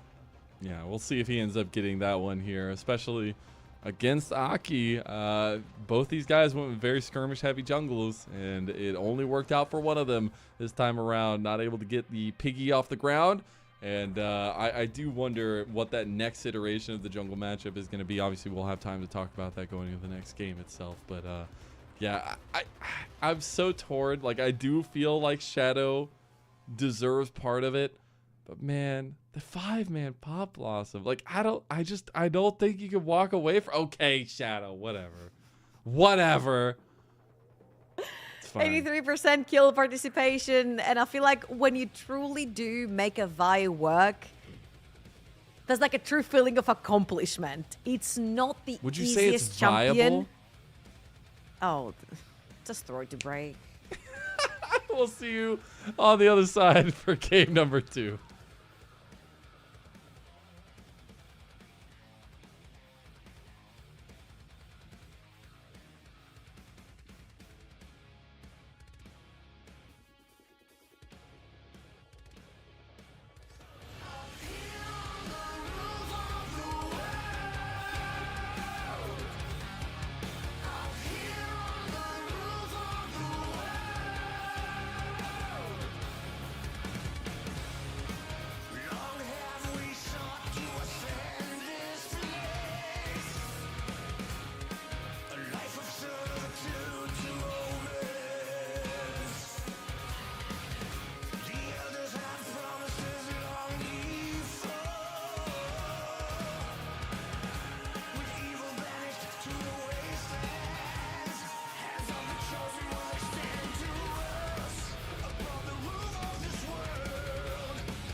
Welcome back, everyone, to LPL English, your unofficial home for everything LPL. I'm Mazel. I'm joined by Trouble, and we're getting into our second game of our last series of the day. It is FPX taking a 1-0 over NiP, and it looked damn good. Oh, it absolutely did. I feel like FPX had a particular comp in mind, and it's not always easy to execute the everyone presses R at the same time, and it's great because you need a lot of lane priority, you need a lot of early game scouting, you need to choose and pick the lane that you are going to be ganking early on correctly, and Shadow did all those things. The scouting worked, the fact that they hit Ambessa early on and put Camille ahead worked every single time. They saw champion, they engaged champion, and everyone was on the same page from FPX, so big props to them for being able to execute that.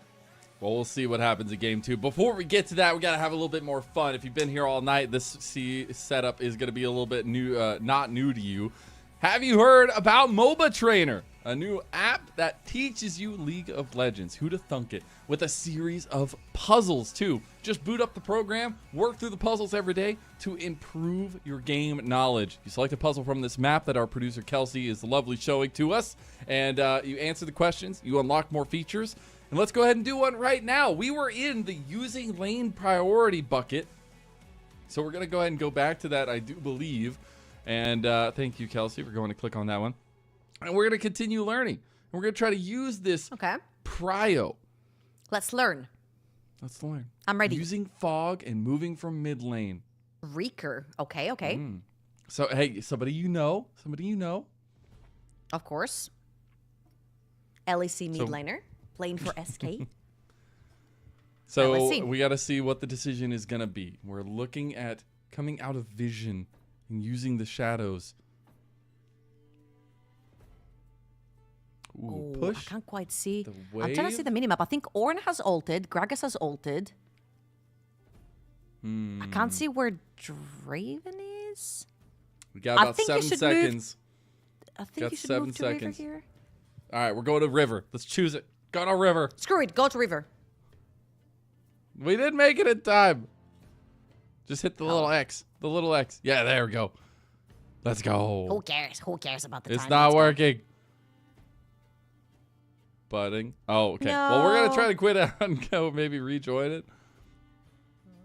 Let's try that. All right, Kelsey's going to quit out and try to rejoin, see if we can get back into it. Because I was so interested at what the decision was going to be. We're going to choose go to River. So we can go ahead and get that in. The timer makes things tricky, I gotta say, especially at the harder levels. They give you a lot less time. Like, we had a minute to decide before, now that was like 10 seconds. Yeah, I think definitely you move to River right here because your Rakan is there, full HP. Wukong is super low. Yeah, move us to River. Screw it. Good choice. Let's go. We want to fight. That's right, Reeker. That's right. We only fight here. That's what we do. Yeah, that's what we do. That's what we're allowed to do as the Orianna. So there's going to be 3 more parts to this. So we moved. Nothing happened. We go back unpunished. Back to mid lane. All right. I like it. Now we got to decide what to do. This time we have 20 seconds. So it's getting a little bit better. So ward top side of bush. Ward bot side of bush. Easy decisions. What do you got, Trouble? I think you ward. Well, I don't know where the jungler has started, so I don't know which camps are up, but I'll say ward top side. All right, let's try it. No, not again. No! Hit the X, maybe. No, the X, maybe the works. Oh, okay. No, darn. Okay. Well. Oh my God, we have to restart it. All right, we might, look at hopefully getting through this. We just gotta go faster. Gotta get those answers in. Gotta be quick. This heavily relies on where Wukong started. And I don't know where Wukong started, whether he started bot side or top side. So wherever he would you know as respawn, Orianna though? Well, yeah, because you would have spotted him in the early game, right? Through wards, I'm assuming. Maybe. So he did just die. He did. So he's gonna open top side. If his top side camps are open, so we ward top side.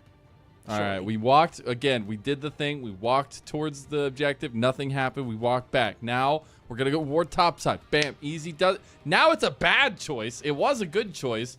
Now it's a bad choice. Oh no, we didn't get the answer in. So warding top is a bad choice. Wait, we didn't? We're gonna go bot and ward because they just played towards top maybe. So playing on the other side. These camps are up. It happens. Fair. We got one wrong. Now we got to decide. Sure. Do you move to top or do you recall? Move to top? Recall All with right. 350? No, we move. We move. We schmove. It is going to be a good choice as we do move towards tops. There's one ultimate decision left. So far, this Orianna ready. has done nothing. And this, we've literally walked around the map for the last like 3 minutes. Maybe this is the moment. The move to top. The kill. Wow! Look at that. Let's go.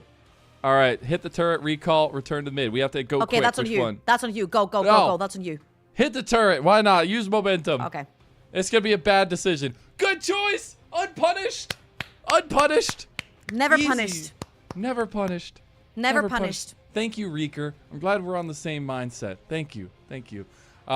Anyways, if you enjoyed that, make sure you go subscribe for 20% off and unlimited puzzle usage with our code LPL20. Proceeds will benefit the mobile trainer designers and LPL English broadcast as a whole. Again, it's been an awesome partnership to be a part of. But now we got to dive right into the draft for game number 2. NiP obviously chose blue side. We're in the thick of things. Lilia first pick into the MF and the Scion for NiP. It's a Pantheon, Talia, Yorick for FPX. It sort of follows the same pattern for FPX. It's a lot of dive heavy with the Pantheon and the Talia, and you can play with the semi-globals as well from their ultimate. So I do really like this. Let's see what they're going to choose to round this up, because you don't necessarily have the luxury of having the Kai'Sa again, since it is going to be hardcore fearless right here. So I wonder what other kind of AD carry you can use. Perhaps something like a Jhin to sort of set up for you, and then you move in, or Poke Varus also works, but into a Scion, you're most likely going to have to go for on-hit build. I love it because Sheer has said this series that he will not be called having a smaller champ pool than everybody else in top lane in the league. He's going to expand it by 2 here, playing a couple different things already today as the Camille and now the Yorick. The answers for NiP, super important here though, as you have to find out what kind of ties this together, where also you're going to get a little bit more damage from. We saw Lilia earlier today in our first series, did run rampant, felt really good to see, but you need things to back it up. The Rel is going to be there. Yeah, I love the Scion and the Rel together with Lilia, because they do set up for a pretty good wombo combo right there, which is what NiP are going for.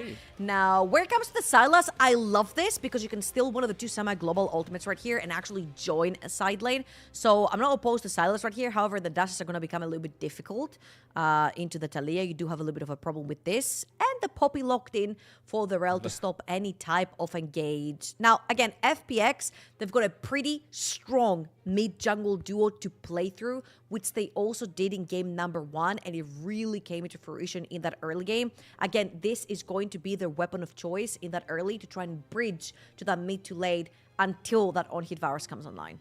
Yeah, if you can get the Varus to a point of promise, it's going to be really good. But just like in the earlier series that we just saw last time around, the Pantheon getting a lead is so important because you can absolutely snowball that into a win. I think Care also getting the Talia, it's been something I've really enjoyed watching him play because he uses that mobility out of mid lane so efficiently to meet up and enable Shadow, but that combination has to get off the ground running early to try to bridge that gap that this kind of scaling can provide for the NiP side of things. And I think this comp definitely feels more comfortable and maybe a little bit more easily executable for the side of NiP.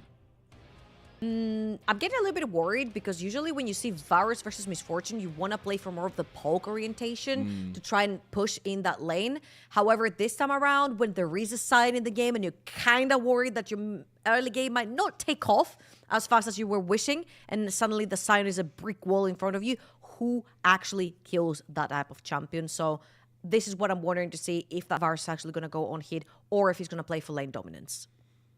2 sides of the scale clash in the LPL as is foretold. NiP on a massive loss streak against TT and Weibo. FPX on a massive win streak against Weibo and JDG. Can we go all the way to 3? We get the Jaios in Shenzhen for NiP.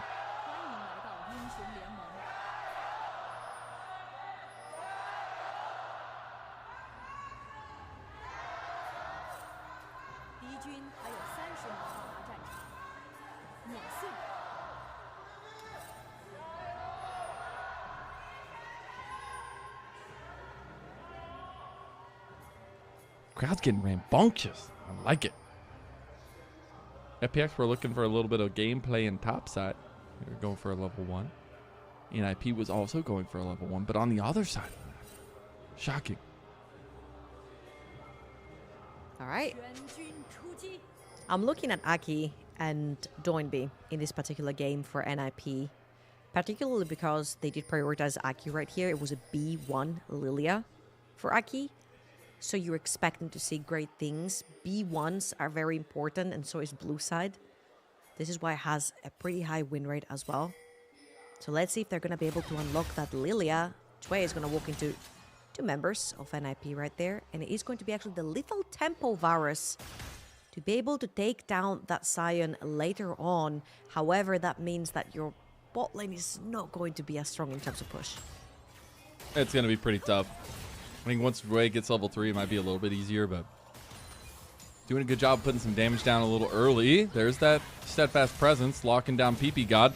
Assume steps up, insta cleanse from the ignite from Jue. Getting hefty trades of those summoner spells in the bot lane 2v2 early before we even hit level 2.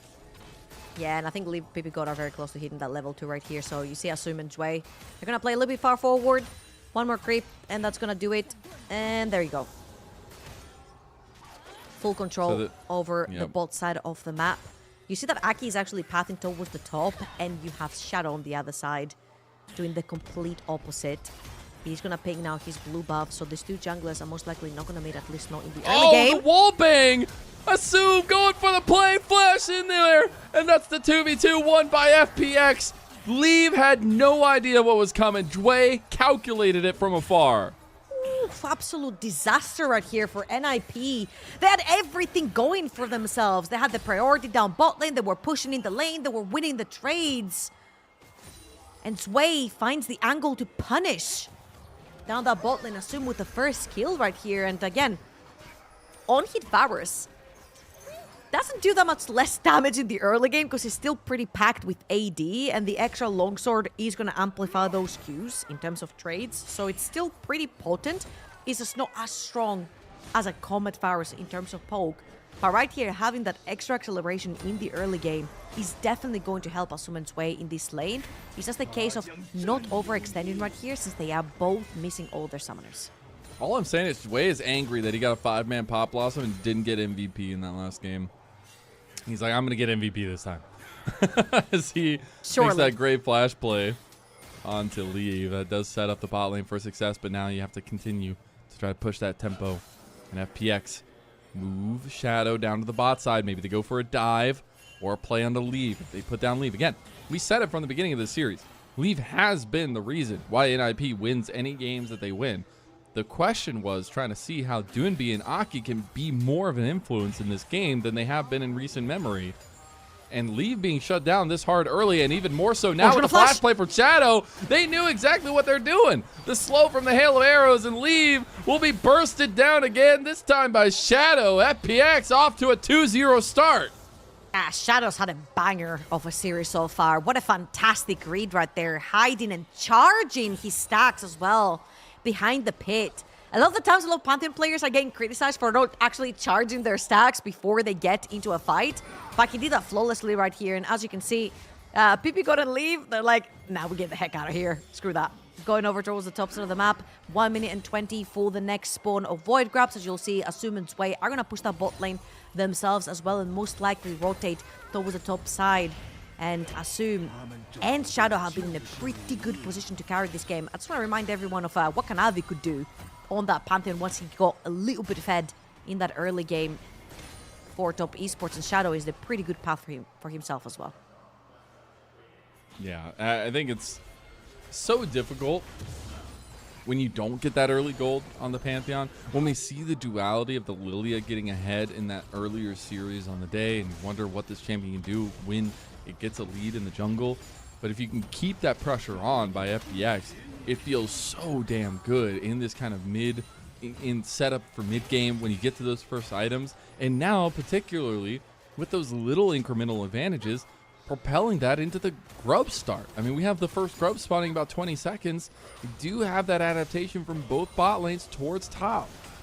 And Talia loves fighting around the Void Grubs as well, especially after level 6. You can completely lock someone out with that wall. You can use it as a CC tool as well. But as you can see right here, NiP, they do have the first dips in the river. However, reminder, Leaf does not have his flash available. So one knockup from Care could do the deal right here. Shadow might be just looking to still one Void Grub away just so he doesn't give the +1 tick on the feat of strength. Doesn't have flash, though. That's scary. They're going to scary. move in. Weaver's we Wall go. coming to cut off the rest. They want to go for the play. Shadow, they go off different players, but Aki goes out, and guess who doesn't? PP God goes down, and that is Feats of Warfare completed by FPX 6 minutes in. And what excellent patience right here from FPX. Giving NiP a sense of security Who is inside this this team, river. man? And then re-engaging. What did they do with the other FPX players? I have to know. Like, are they in a closet somewhere? Like, I don't understand. This team has looked so completely different. And yes, you can talk about some of their earlier games and their earlier series. They were close. Yes, whatever. They were taking games off of IG. They had games off of TT. But they still lost those series. And the fact that we've seen them whole-handedly kick booty at the top of Group Ascend Still here, no and now flash. looking to Still do no so yet flash. again. PP God getting locked down by the Hail of Blades. There you go, or Hail of Arrows, rather. Shadow going to come up with his second kill of the game now. He's been so active on the map. BLG might have copied, FPX copied BLG's composition in game number 1. They're copying Top Esports' Pantheon game in now game number 2. What a fantastic early game. 1-0-3 on a Varus who's technically a tankular. If you start getting to build your items, usually when we're talking about like hyper AD carries and tankulars, we're looking at 3 items. You start getting accelerated right now, so I won't even have the chance to build towards armor by the time this Varus starts having fully completed items. And the most important key to this equation is getting Shadow ahead. He's already done that himself. 2-0-1. And mind you, he hasn't had to use his ult yet. He used it once so far, but it's still up. And there's still no flash on Aki or PP God. So definitely once he's done with his next clear, he could be looking for yet another pick onto the realm. Find any picks you can possibly come about. Dragon still has not been started by either side. There were some pings going down that way, but nothing else going to come of that here. Still about 2 minutes and 15 seconds till the next grub spawn. But, like, I'm just imagining a world where you can say that in the first round robin of a double round robin in Group Ascend, FPX, out of all teams, went from 0-4 to beating AL, or at least losing to AL, but then beating Weibo, JDG, and then if they do complete the series, NiP. Like, that is a crazy series of events to happen, and it is just so wild to me, the difference that we've seen just from this last week of FPX. That is an incredible developmental comeback here for FPX. Again, we talked about all the different pieces that were put into this roster together, and it takes a while to gel together, and I feel like it takes a while to sort of find your footing in the meta and how you choose to play it. And I feel like this more aggressive side of FPX, where they like playing more aggressive in the early game, getting ahead, grabbing those kills, and sort of dictating the pace of the game themselves. It just suits them so much more. Now you see Shadow all the way to the bot side of the map. He's gonna do his blue buff, which means he's gonna be hovering around that bot side of the map. Could be looking for a kill. However, assume now a little bit too low for that. Yeah, that was a bit of a tough situation, I feel like, and Leave definitely getting the better of it. Weaver's Wall coming in. Yeah, everything's being thrown their way. Oh my god, guys. What is happening right? Oh, Leave has just been left by himself. No! Oh, PP God. Oh, he couldn't do it. He's like holding his hand out in the middle of the flight. No, Leave. And now Leave is 0-3 to start out the game. And if you want to put a pin in NiP's win conditions, you put down Leave. Oh man, it just feels really bad. Hold up, Sway. Oh, he makes it out. Oh my god. There's no way. Assume. Chase it down. Dude be a PP god. They won't push them off, but that was Shadow's an here. attempted Shadow's here too. engage. Oh, the TP. They're pulling Oh god. TPs. Oh. He's got 5 stacks. He's ready to go. Doinby wanting to step up potentially here. Care finally joining. One seismic shove could make the difference, but they're going to readapt. And Sheer is winning the 1v1 at topside against Shanji. About to lose his maiden. And Swirl Seed was coming up towards top. She's going to dodge out of it. Grubs started up by NiP, so this is a good macro movement from them. They should be able to get up to 4 Grubs now unless the contest comes through in time for FPX. Actually, this is a pretty good move right here. I'm not sure if they're going to be able to get all of them because the Blast Cone is going to come through, and then the reset on the Void Grab, it's getting stolen away by Shadow. Oh, boy. He gets that one. Now he's in a lot of trouble, though. Jway is here, but he's just a poppy. As Assume is now here, Shadow is going to flash over the wall. Chains of Corruption going on to multiple members. It's going to be the insta-cleanse by Assume to get out of the Lilting Lullaby. The Steadfast Presence stops PB God after he flashes. Doonby trying to chase down Assume. Assume going for the kill, going ballsy, and he gets a double there for himself. Doonby wants to chase him down, does not want to have to burn the flash. Is he going to get him? Ends up taking him down. The Kingslayer is there. The flash is used, and Doonby gets NiP at least back on the board. Close enough. They do manage to secure themselves 2 Void Grubs as well. 1 kill right here onto Assume. 3-0 and 2 right now from Shadow, but during all of these shenanigans on the top side of the map, Kier's been putting to use the 3 Void Grubs that FPX has managed to get for themselves. 4 Tower Platings down in the pocket of Kier. Not sure it was 4 or 3, but actually it was a pretty substantial amount. And it all came through that teleport. Let's watch this one more time. Blast Cone in. A little bit back there, but it was Blast Cone in. Still not Void Grubs. Do not give the extra tick of feat of strength. And yes, let's watch Yorick versus Sion. Oh, that's a big stop. The ult. Huge right there. It could have gone way worse for FPX if Shanji had actually managed to connect one of those. PP God is going to end up going down. Again, this is an on-hit virus. Once he is ramped up with Autodax, he really does hurt. And I'm pretty sure Aki here is going to pay for that one. Hold on, Kier. He's out. He's out. Couple grand Starfalls. I hear the Pantheon theme song ringing around in my head right now, but it is going to be Doonby with an escape of the stolen grand Starfall. You know what theme I'm talking about, right? You know that one?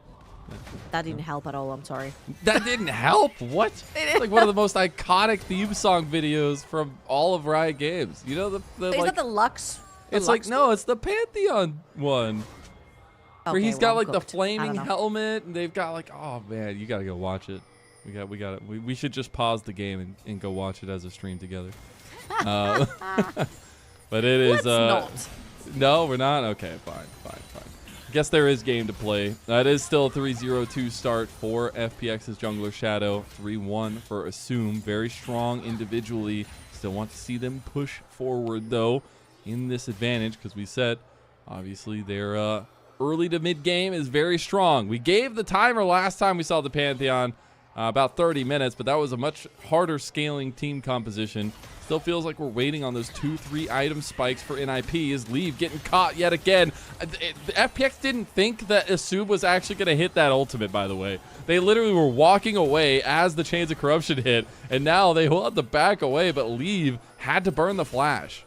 I feel like Leave needs to be in general a little bit more careful with his positioning for this entire game. It has been a case of FPX are going to bully the most immobile member of the team and the easiest one to kill, and that is Leave on this Misfortune. He's going to have to walk into this fight without the flash. Let's see if Aki can actually get a pretty big ult. Dragon secured by FPX. Yeah, there's the Steadfast Presence locking down PP. Got Bullet Time going to be completely dodged out of. Now Shadow going to pop the shield as Lilting Lullaby came down. Chains of Corruption used onto him by Doonby. Doonby going to clean him up, but look at Assume. Assume's been free hitting this entire time. He's going to find another one. That's a couple quick kills. Now Doonby going into the fight, trying to get Assume, but Assume dodging out. Is it going to be enough? It gets him down. Doonby will find kills, but FPX still come out the better for it. Yeah, they take 4 with them. They take the second dragon as well. Everything goes FPX's way. And the one that survives, the one that you highlighted, Care on Talia. He has been absolutely on point, pushing side lanes, roaming. His walls have been incredible. All this time we've been talking about, hey, we have Assume playing the on-hit build to potentially take down Sion. Sion hasn't even had a chance to join any of those shenanigans, any of those fights. She has been keeping him busy this whole time. And let's watch this one more time. The Poppy ultimate is going to miss, and NiP are looking to get an engage on Sway because he's separated. Now, that's a great bullet time because it splits the fight apart for FPX, and Shadow is actually going to end up going down super quickly. But look at Assume. He's already ramped up. He steps up. Auto attack after auto attack. The chains will hit right here from Doinby, which is that one saving grace for NiP, and Assume is going to die, but that's about it. Care ends up clearing house. And it's so nice to see Care finally getting his... I mean, he has been the developmental piece, now the centerpiece of this FPX team for 3 years. Since Doinby was on the team in that World Championship run and after. And now it is all about Care, who's had him and Shadow, one of the biggest improvements in the recent history here in this last week, and having some really good combinations together. He's going to have to try to get his way out of this one. Weaver's Wall is coming up in about 2 seconds, but Shadow is right here with him. Does he want to try to escape? Shadow takes the engage here. There's the Keeper's Verdict from Tway to get Janji out of the fight. Leave. About to overextend there. Assume on the flank. Hail of arrows coming in now as well. Flash play onto Assume. Grand Starfall in. Leave is already gone. CC chain on Shanji. And Care was untouched in all that, really. And a double kill comes through for Assume again, who just had to burn the cleanse. And he is also turning it up now on the Varus. And my God, this entire FPX team is just taking the LPL to task here. Yeah, NiP, it's really tough for them. They lost bot lane tower, they lost that fight over in the top lane. Assume is scaling way faster than Sion can ever itemize for. And they're also going to take that Rift Herald. Reminder, look how low that mid lane tower is, and the top lane tower, wherever they choose to pop that Rift Herald. Oh! The tower is dead, and so might be PP God here. Shadow tried to look for the flash play over onto Aki, then just turns head, says, no, I can reach onto PP God, so we'll take him down. And I don't know. There's not enough lotting you can do for this FPX team. There's the Rift Herald played in the mid lane. They might not even need it. And now Aki's just completely caught seismic shove as well. And FPX, they're trying to make it a short night for us here, Trouble, as they have a 5,000 gold lead at 18 minutes in.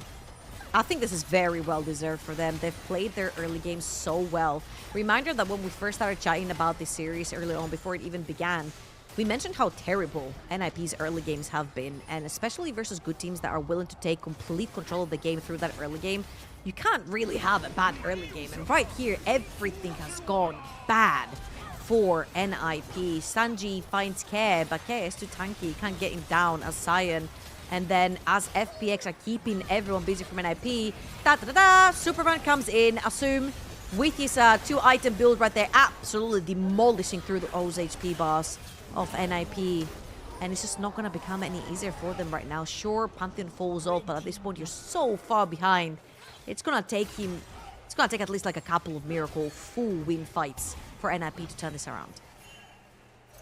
And I still think the fact is, like, it hasn't been just one setup, one situation for FPX. They're getting lucky here or there.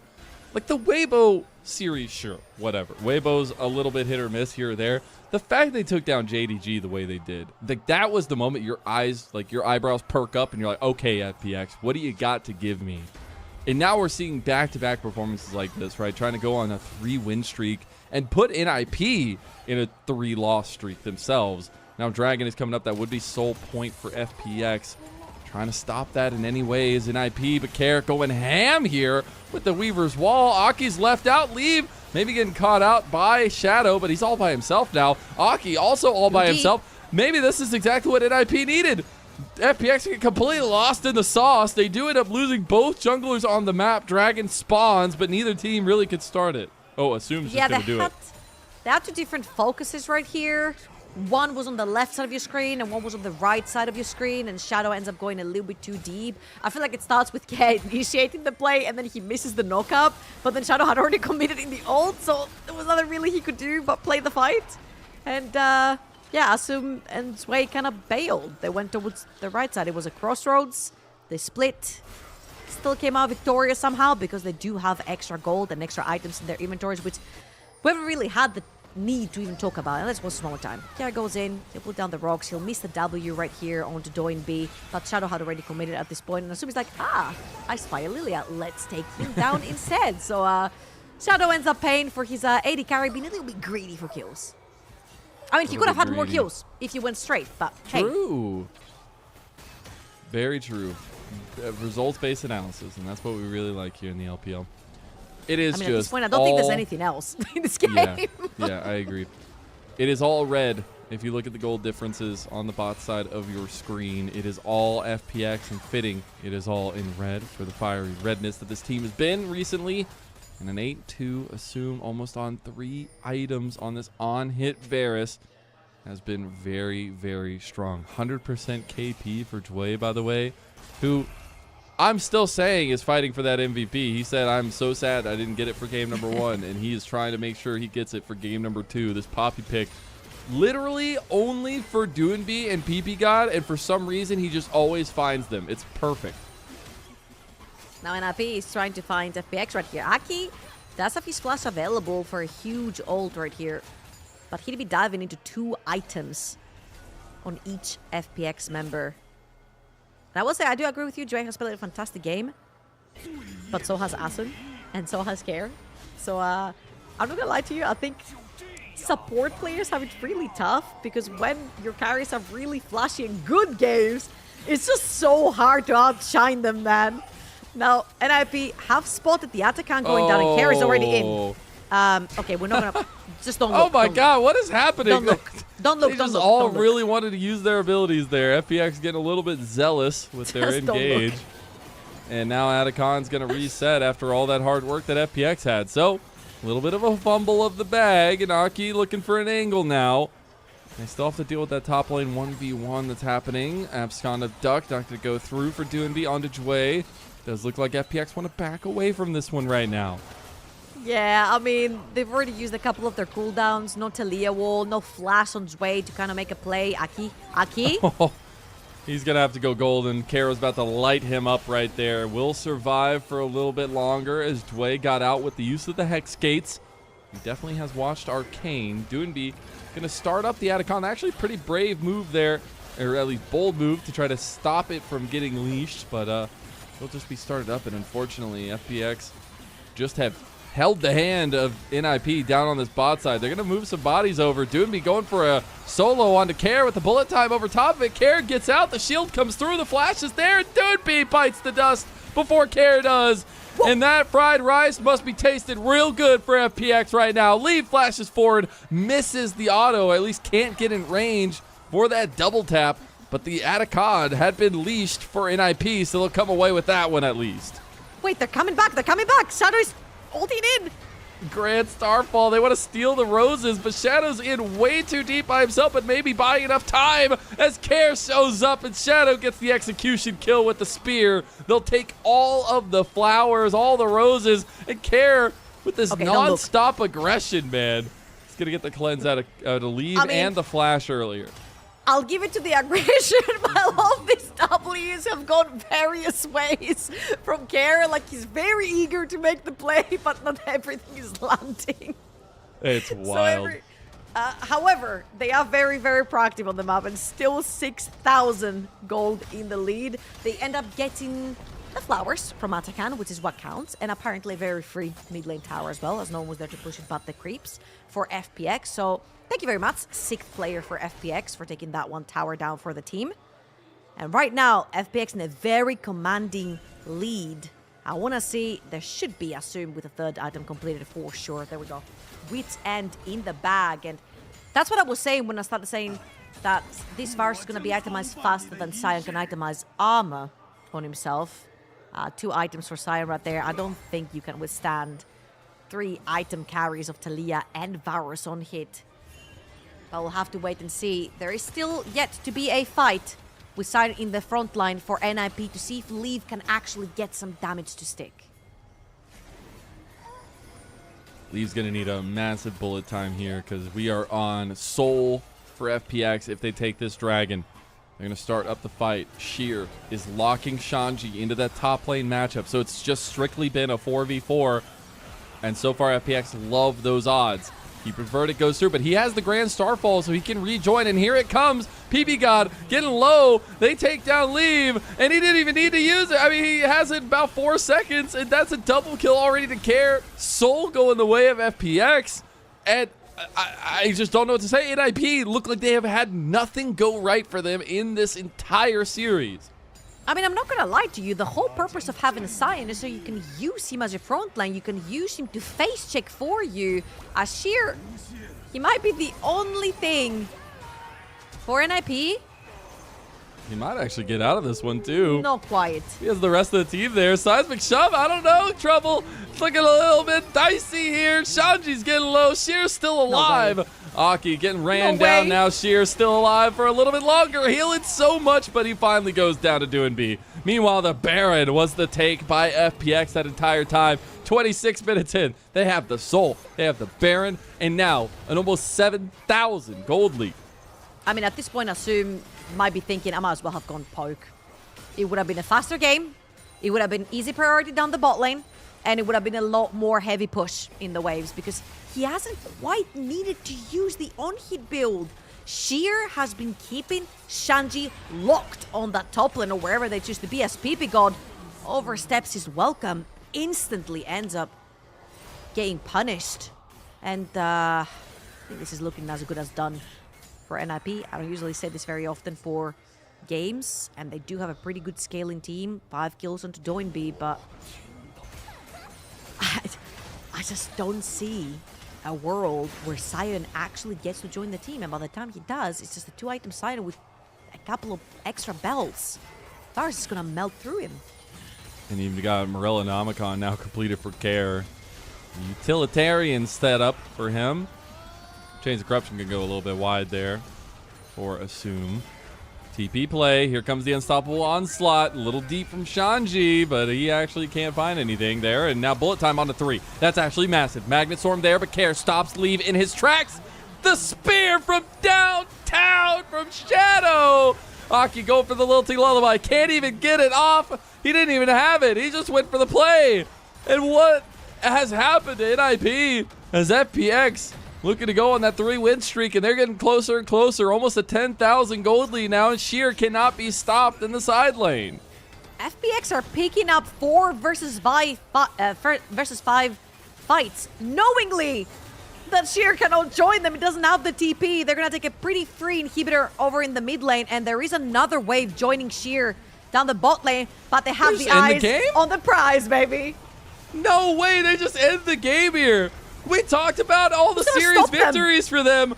Assume it needs to hit the autos onto the turrets, but he wants Doinby. That's the last Nexus turret down. FPX, they're looking for a 3-win streak. They've taken down Weibo. They've taken down JDG. And now they're taking down a struggling NiP. One last Grand Starfall. Shanji's going low. Aki's already down. And FPX are peeling NiP apart. That's a 2-0 from FunPlus Phoenix. What a phenomenal Cinderella story that we're seeing right here from FPX. From rugs to riches, I think you call it. I feel like they did their homework so well. NiP's early games are not good. You shut them down in the early game, hard enough, they won't be able to come back through any miraculous team fight. And FPX made sure that they didn't even have a chance for those skirmishes. They didn't have a chance for those fights. And I feel like there were some bits and pieces from NiP that were working here and there, but yeah, nothing really solid. I don't remember a particular player where I was like, yeah, he could have saved the game. It just all fell flat. I think Doinby's going to be wanting a couple of those Fate Seals from that first game back for sure, but I just can't stop lauding this mid-jungle duo for FPX. I don't know what conversations they had. I don't know what changed in this roster. The vibes are at an all-time high, and that is so inherently powerful in League of Legends. Nobody ever accounts to it, but it is so important to have vibes, to have kind of that motivation. And now they're using that momentum so well, and it's off the back of Care, playing everything under the sun, finding carries, but then moving so consistently with Shadow and getting plays off. It's been really fun to watch FPX, and if you are looking for a team to get on board with some hype, I think FPX is selling tickets to their train ride right now. Absolutely. I feel like if you are looking for a resurgence, they're having it right now. They say rise from the ashes, right? That's what they do. They're a phoenix. So on a 3-game win streak right now, it takes a lot. It takes a huge mental toll when you go 0-4, and then you have teams up against you like Weibo and like JDG, and you take them down, and you continue to take teams down like NiP. And NiP's trajectory might not be the greatest, of course. They're 2-4 right now, but the players they have in that team are not to be fiddled with. And FPX did a fantastic job, again, at shutting them down. Again, props to behind the scenes for doing their homework, for the compositions, for playing that heavy early game aggression that really deemed NiP pretty much unable to play anything in the mid game. We're taking a look at the updated standings here, as LNG found their first win of Group Nirvana at the beginning of the day. Seems like so long ago. We had that banger between BLG and Top Esports. So Top Esports joined that upper echelon of 2 with AL. Standings looking pretty thick of it, and it's crazy to see NiP below FPX, Weibo below FPX in that group ascent. Actually crazy. Well, props to FPX again for turning this around. I think it's been a fantastic story to follow them. And also, what an inflated damage chart for Sheer right there. He kept beating Sion the entire time on that side lane. Literally was like, just in that 1v1 in the side lane the entire time. Like, that was one of the only maps I've ever seen just devolve into a 4v4 in objectives. Like, it's crazy. I wish I could just ask the players, like, do you have fun? Like you've been on a side lane versus Sion, literally beating a brick wall. You know you can't kill him. You've just been stat padding the damage. Is it fun? And raise the microphone, you know? Maybe they'd say yes. In this setup, though, he did stop Sion from joining this fight, which was actually really massive there. It could have been a much different fight in NiP's favor in that one, but I just loved it because at FPX, it wasn't like they were playing super reserved. It wasn't like they were playing like a very calm, calculated set of League of Legends. They were just going ham. Care had so many Weaver's walls that were just so wild, but they just kept trying. And I think that's so important with the team, especially young like FPX is, but also trying to find their stable ground to stand on. Yeah, and I feel like Asum is also not talked about a lot. I'm not confused which teams he was in last year. He was in Rare Atom. You mentioned it. They don't exist anymore. However, I feel like he was their diamond for sure.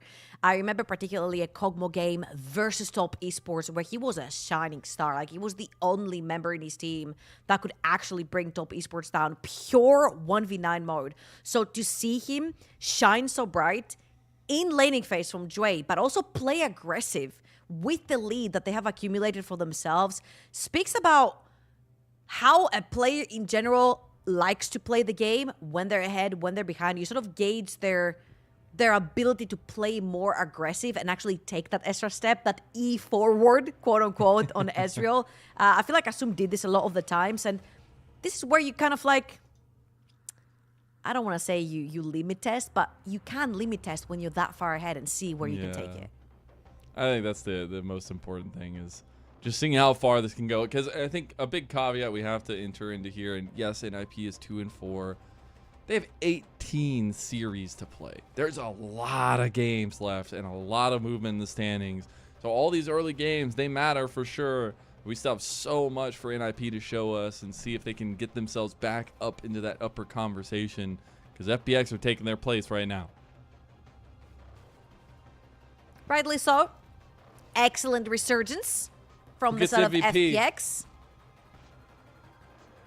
I'm gonna get called jungle biased, but I think Shadows had a banger of a series. All right. I feel Asum played really well too, but I'm between Asum and Shadow right here. But I think Shadow on the Pantheon had a lot more burden of execution on his head for that early game.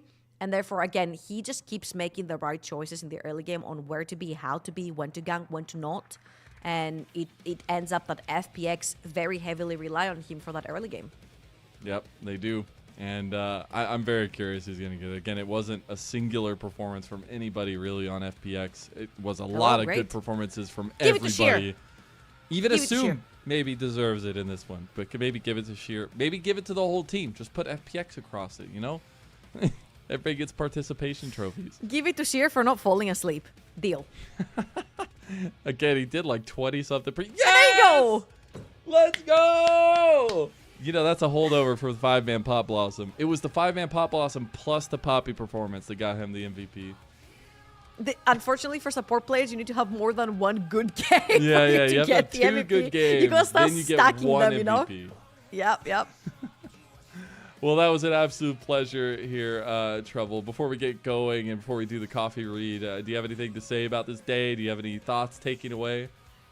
Yeah, it was amazing. It's great to see how well FPX play, and I cannot wait to continue to follow their journey. I'm sure you guys are too, because when a team goes from 0-4 to 3-4, surely they have something to show. They've understood the meta, and also for top esports and Kanavi to be back in form, I cannot wait to see if they're going to continue on that form as well. Yeah, should be a lot of fun. Now, thank you all very much, and especially thank you to our Elite Coffee supporters, Aaron, Soup, and Mung. Their pledged financial contribution has helped level up the broadcast in so many ways and giving back to the cast and crew that try to vie for these volunteer opportunities to give you on a daily basis. So thank you so much for helping us here at LPL English. Trouble, it was an absolute pleasure to get the cast alongside you. Kelsey, my goat of production behind the scenes, making everything go, and it was an interesting day. I voted 9 games. I was pushing for it. We only got 7. LNG come up with their first series win of the split against Ultra Prime at a 2-0. Top Esports take our match of the week over BLG in 2-1 fashion. And FPX handle business against NiP 2-0. We'll see you tomorrow for more LPL action. And we'll see you on Summoner's Rift.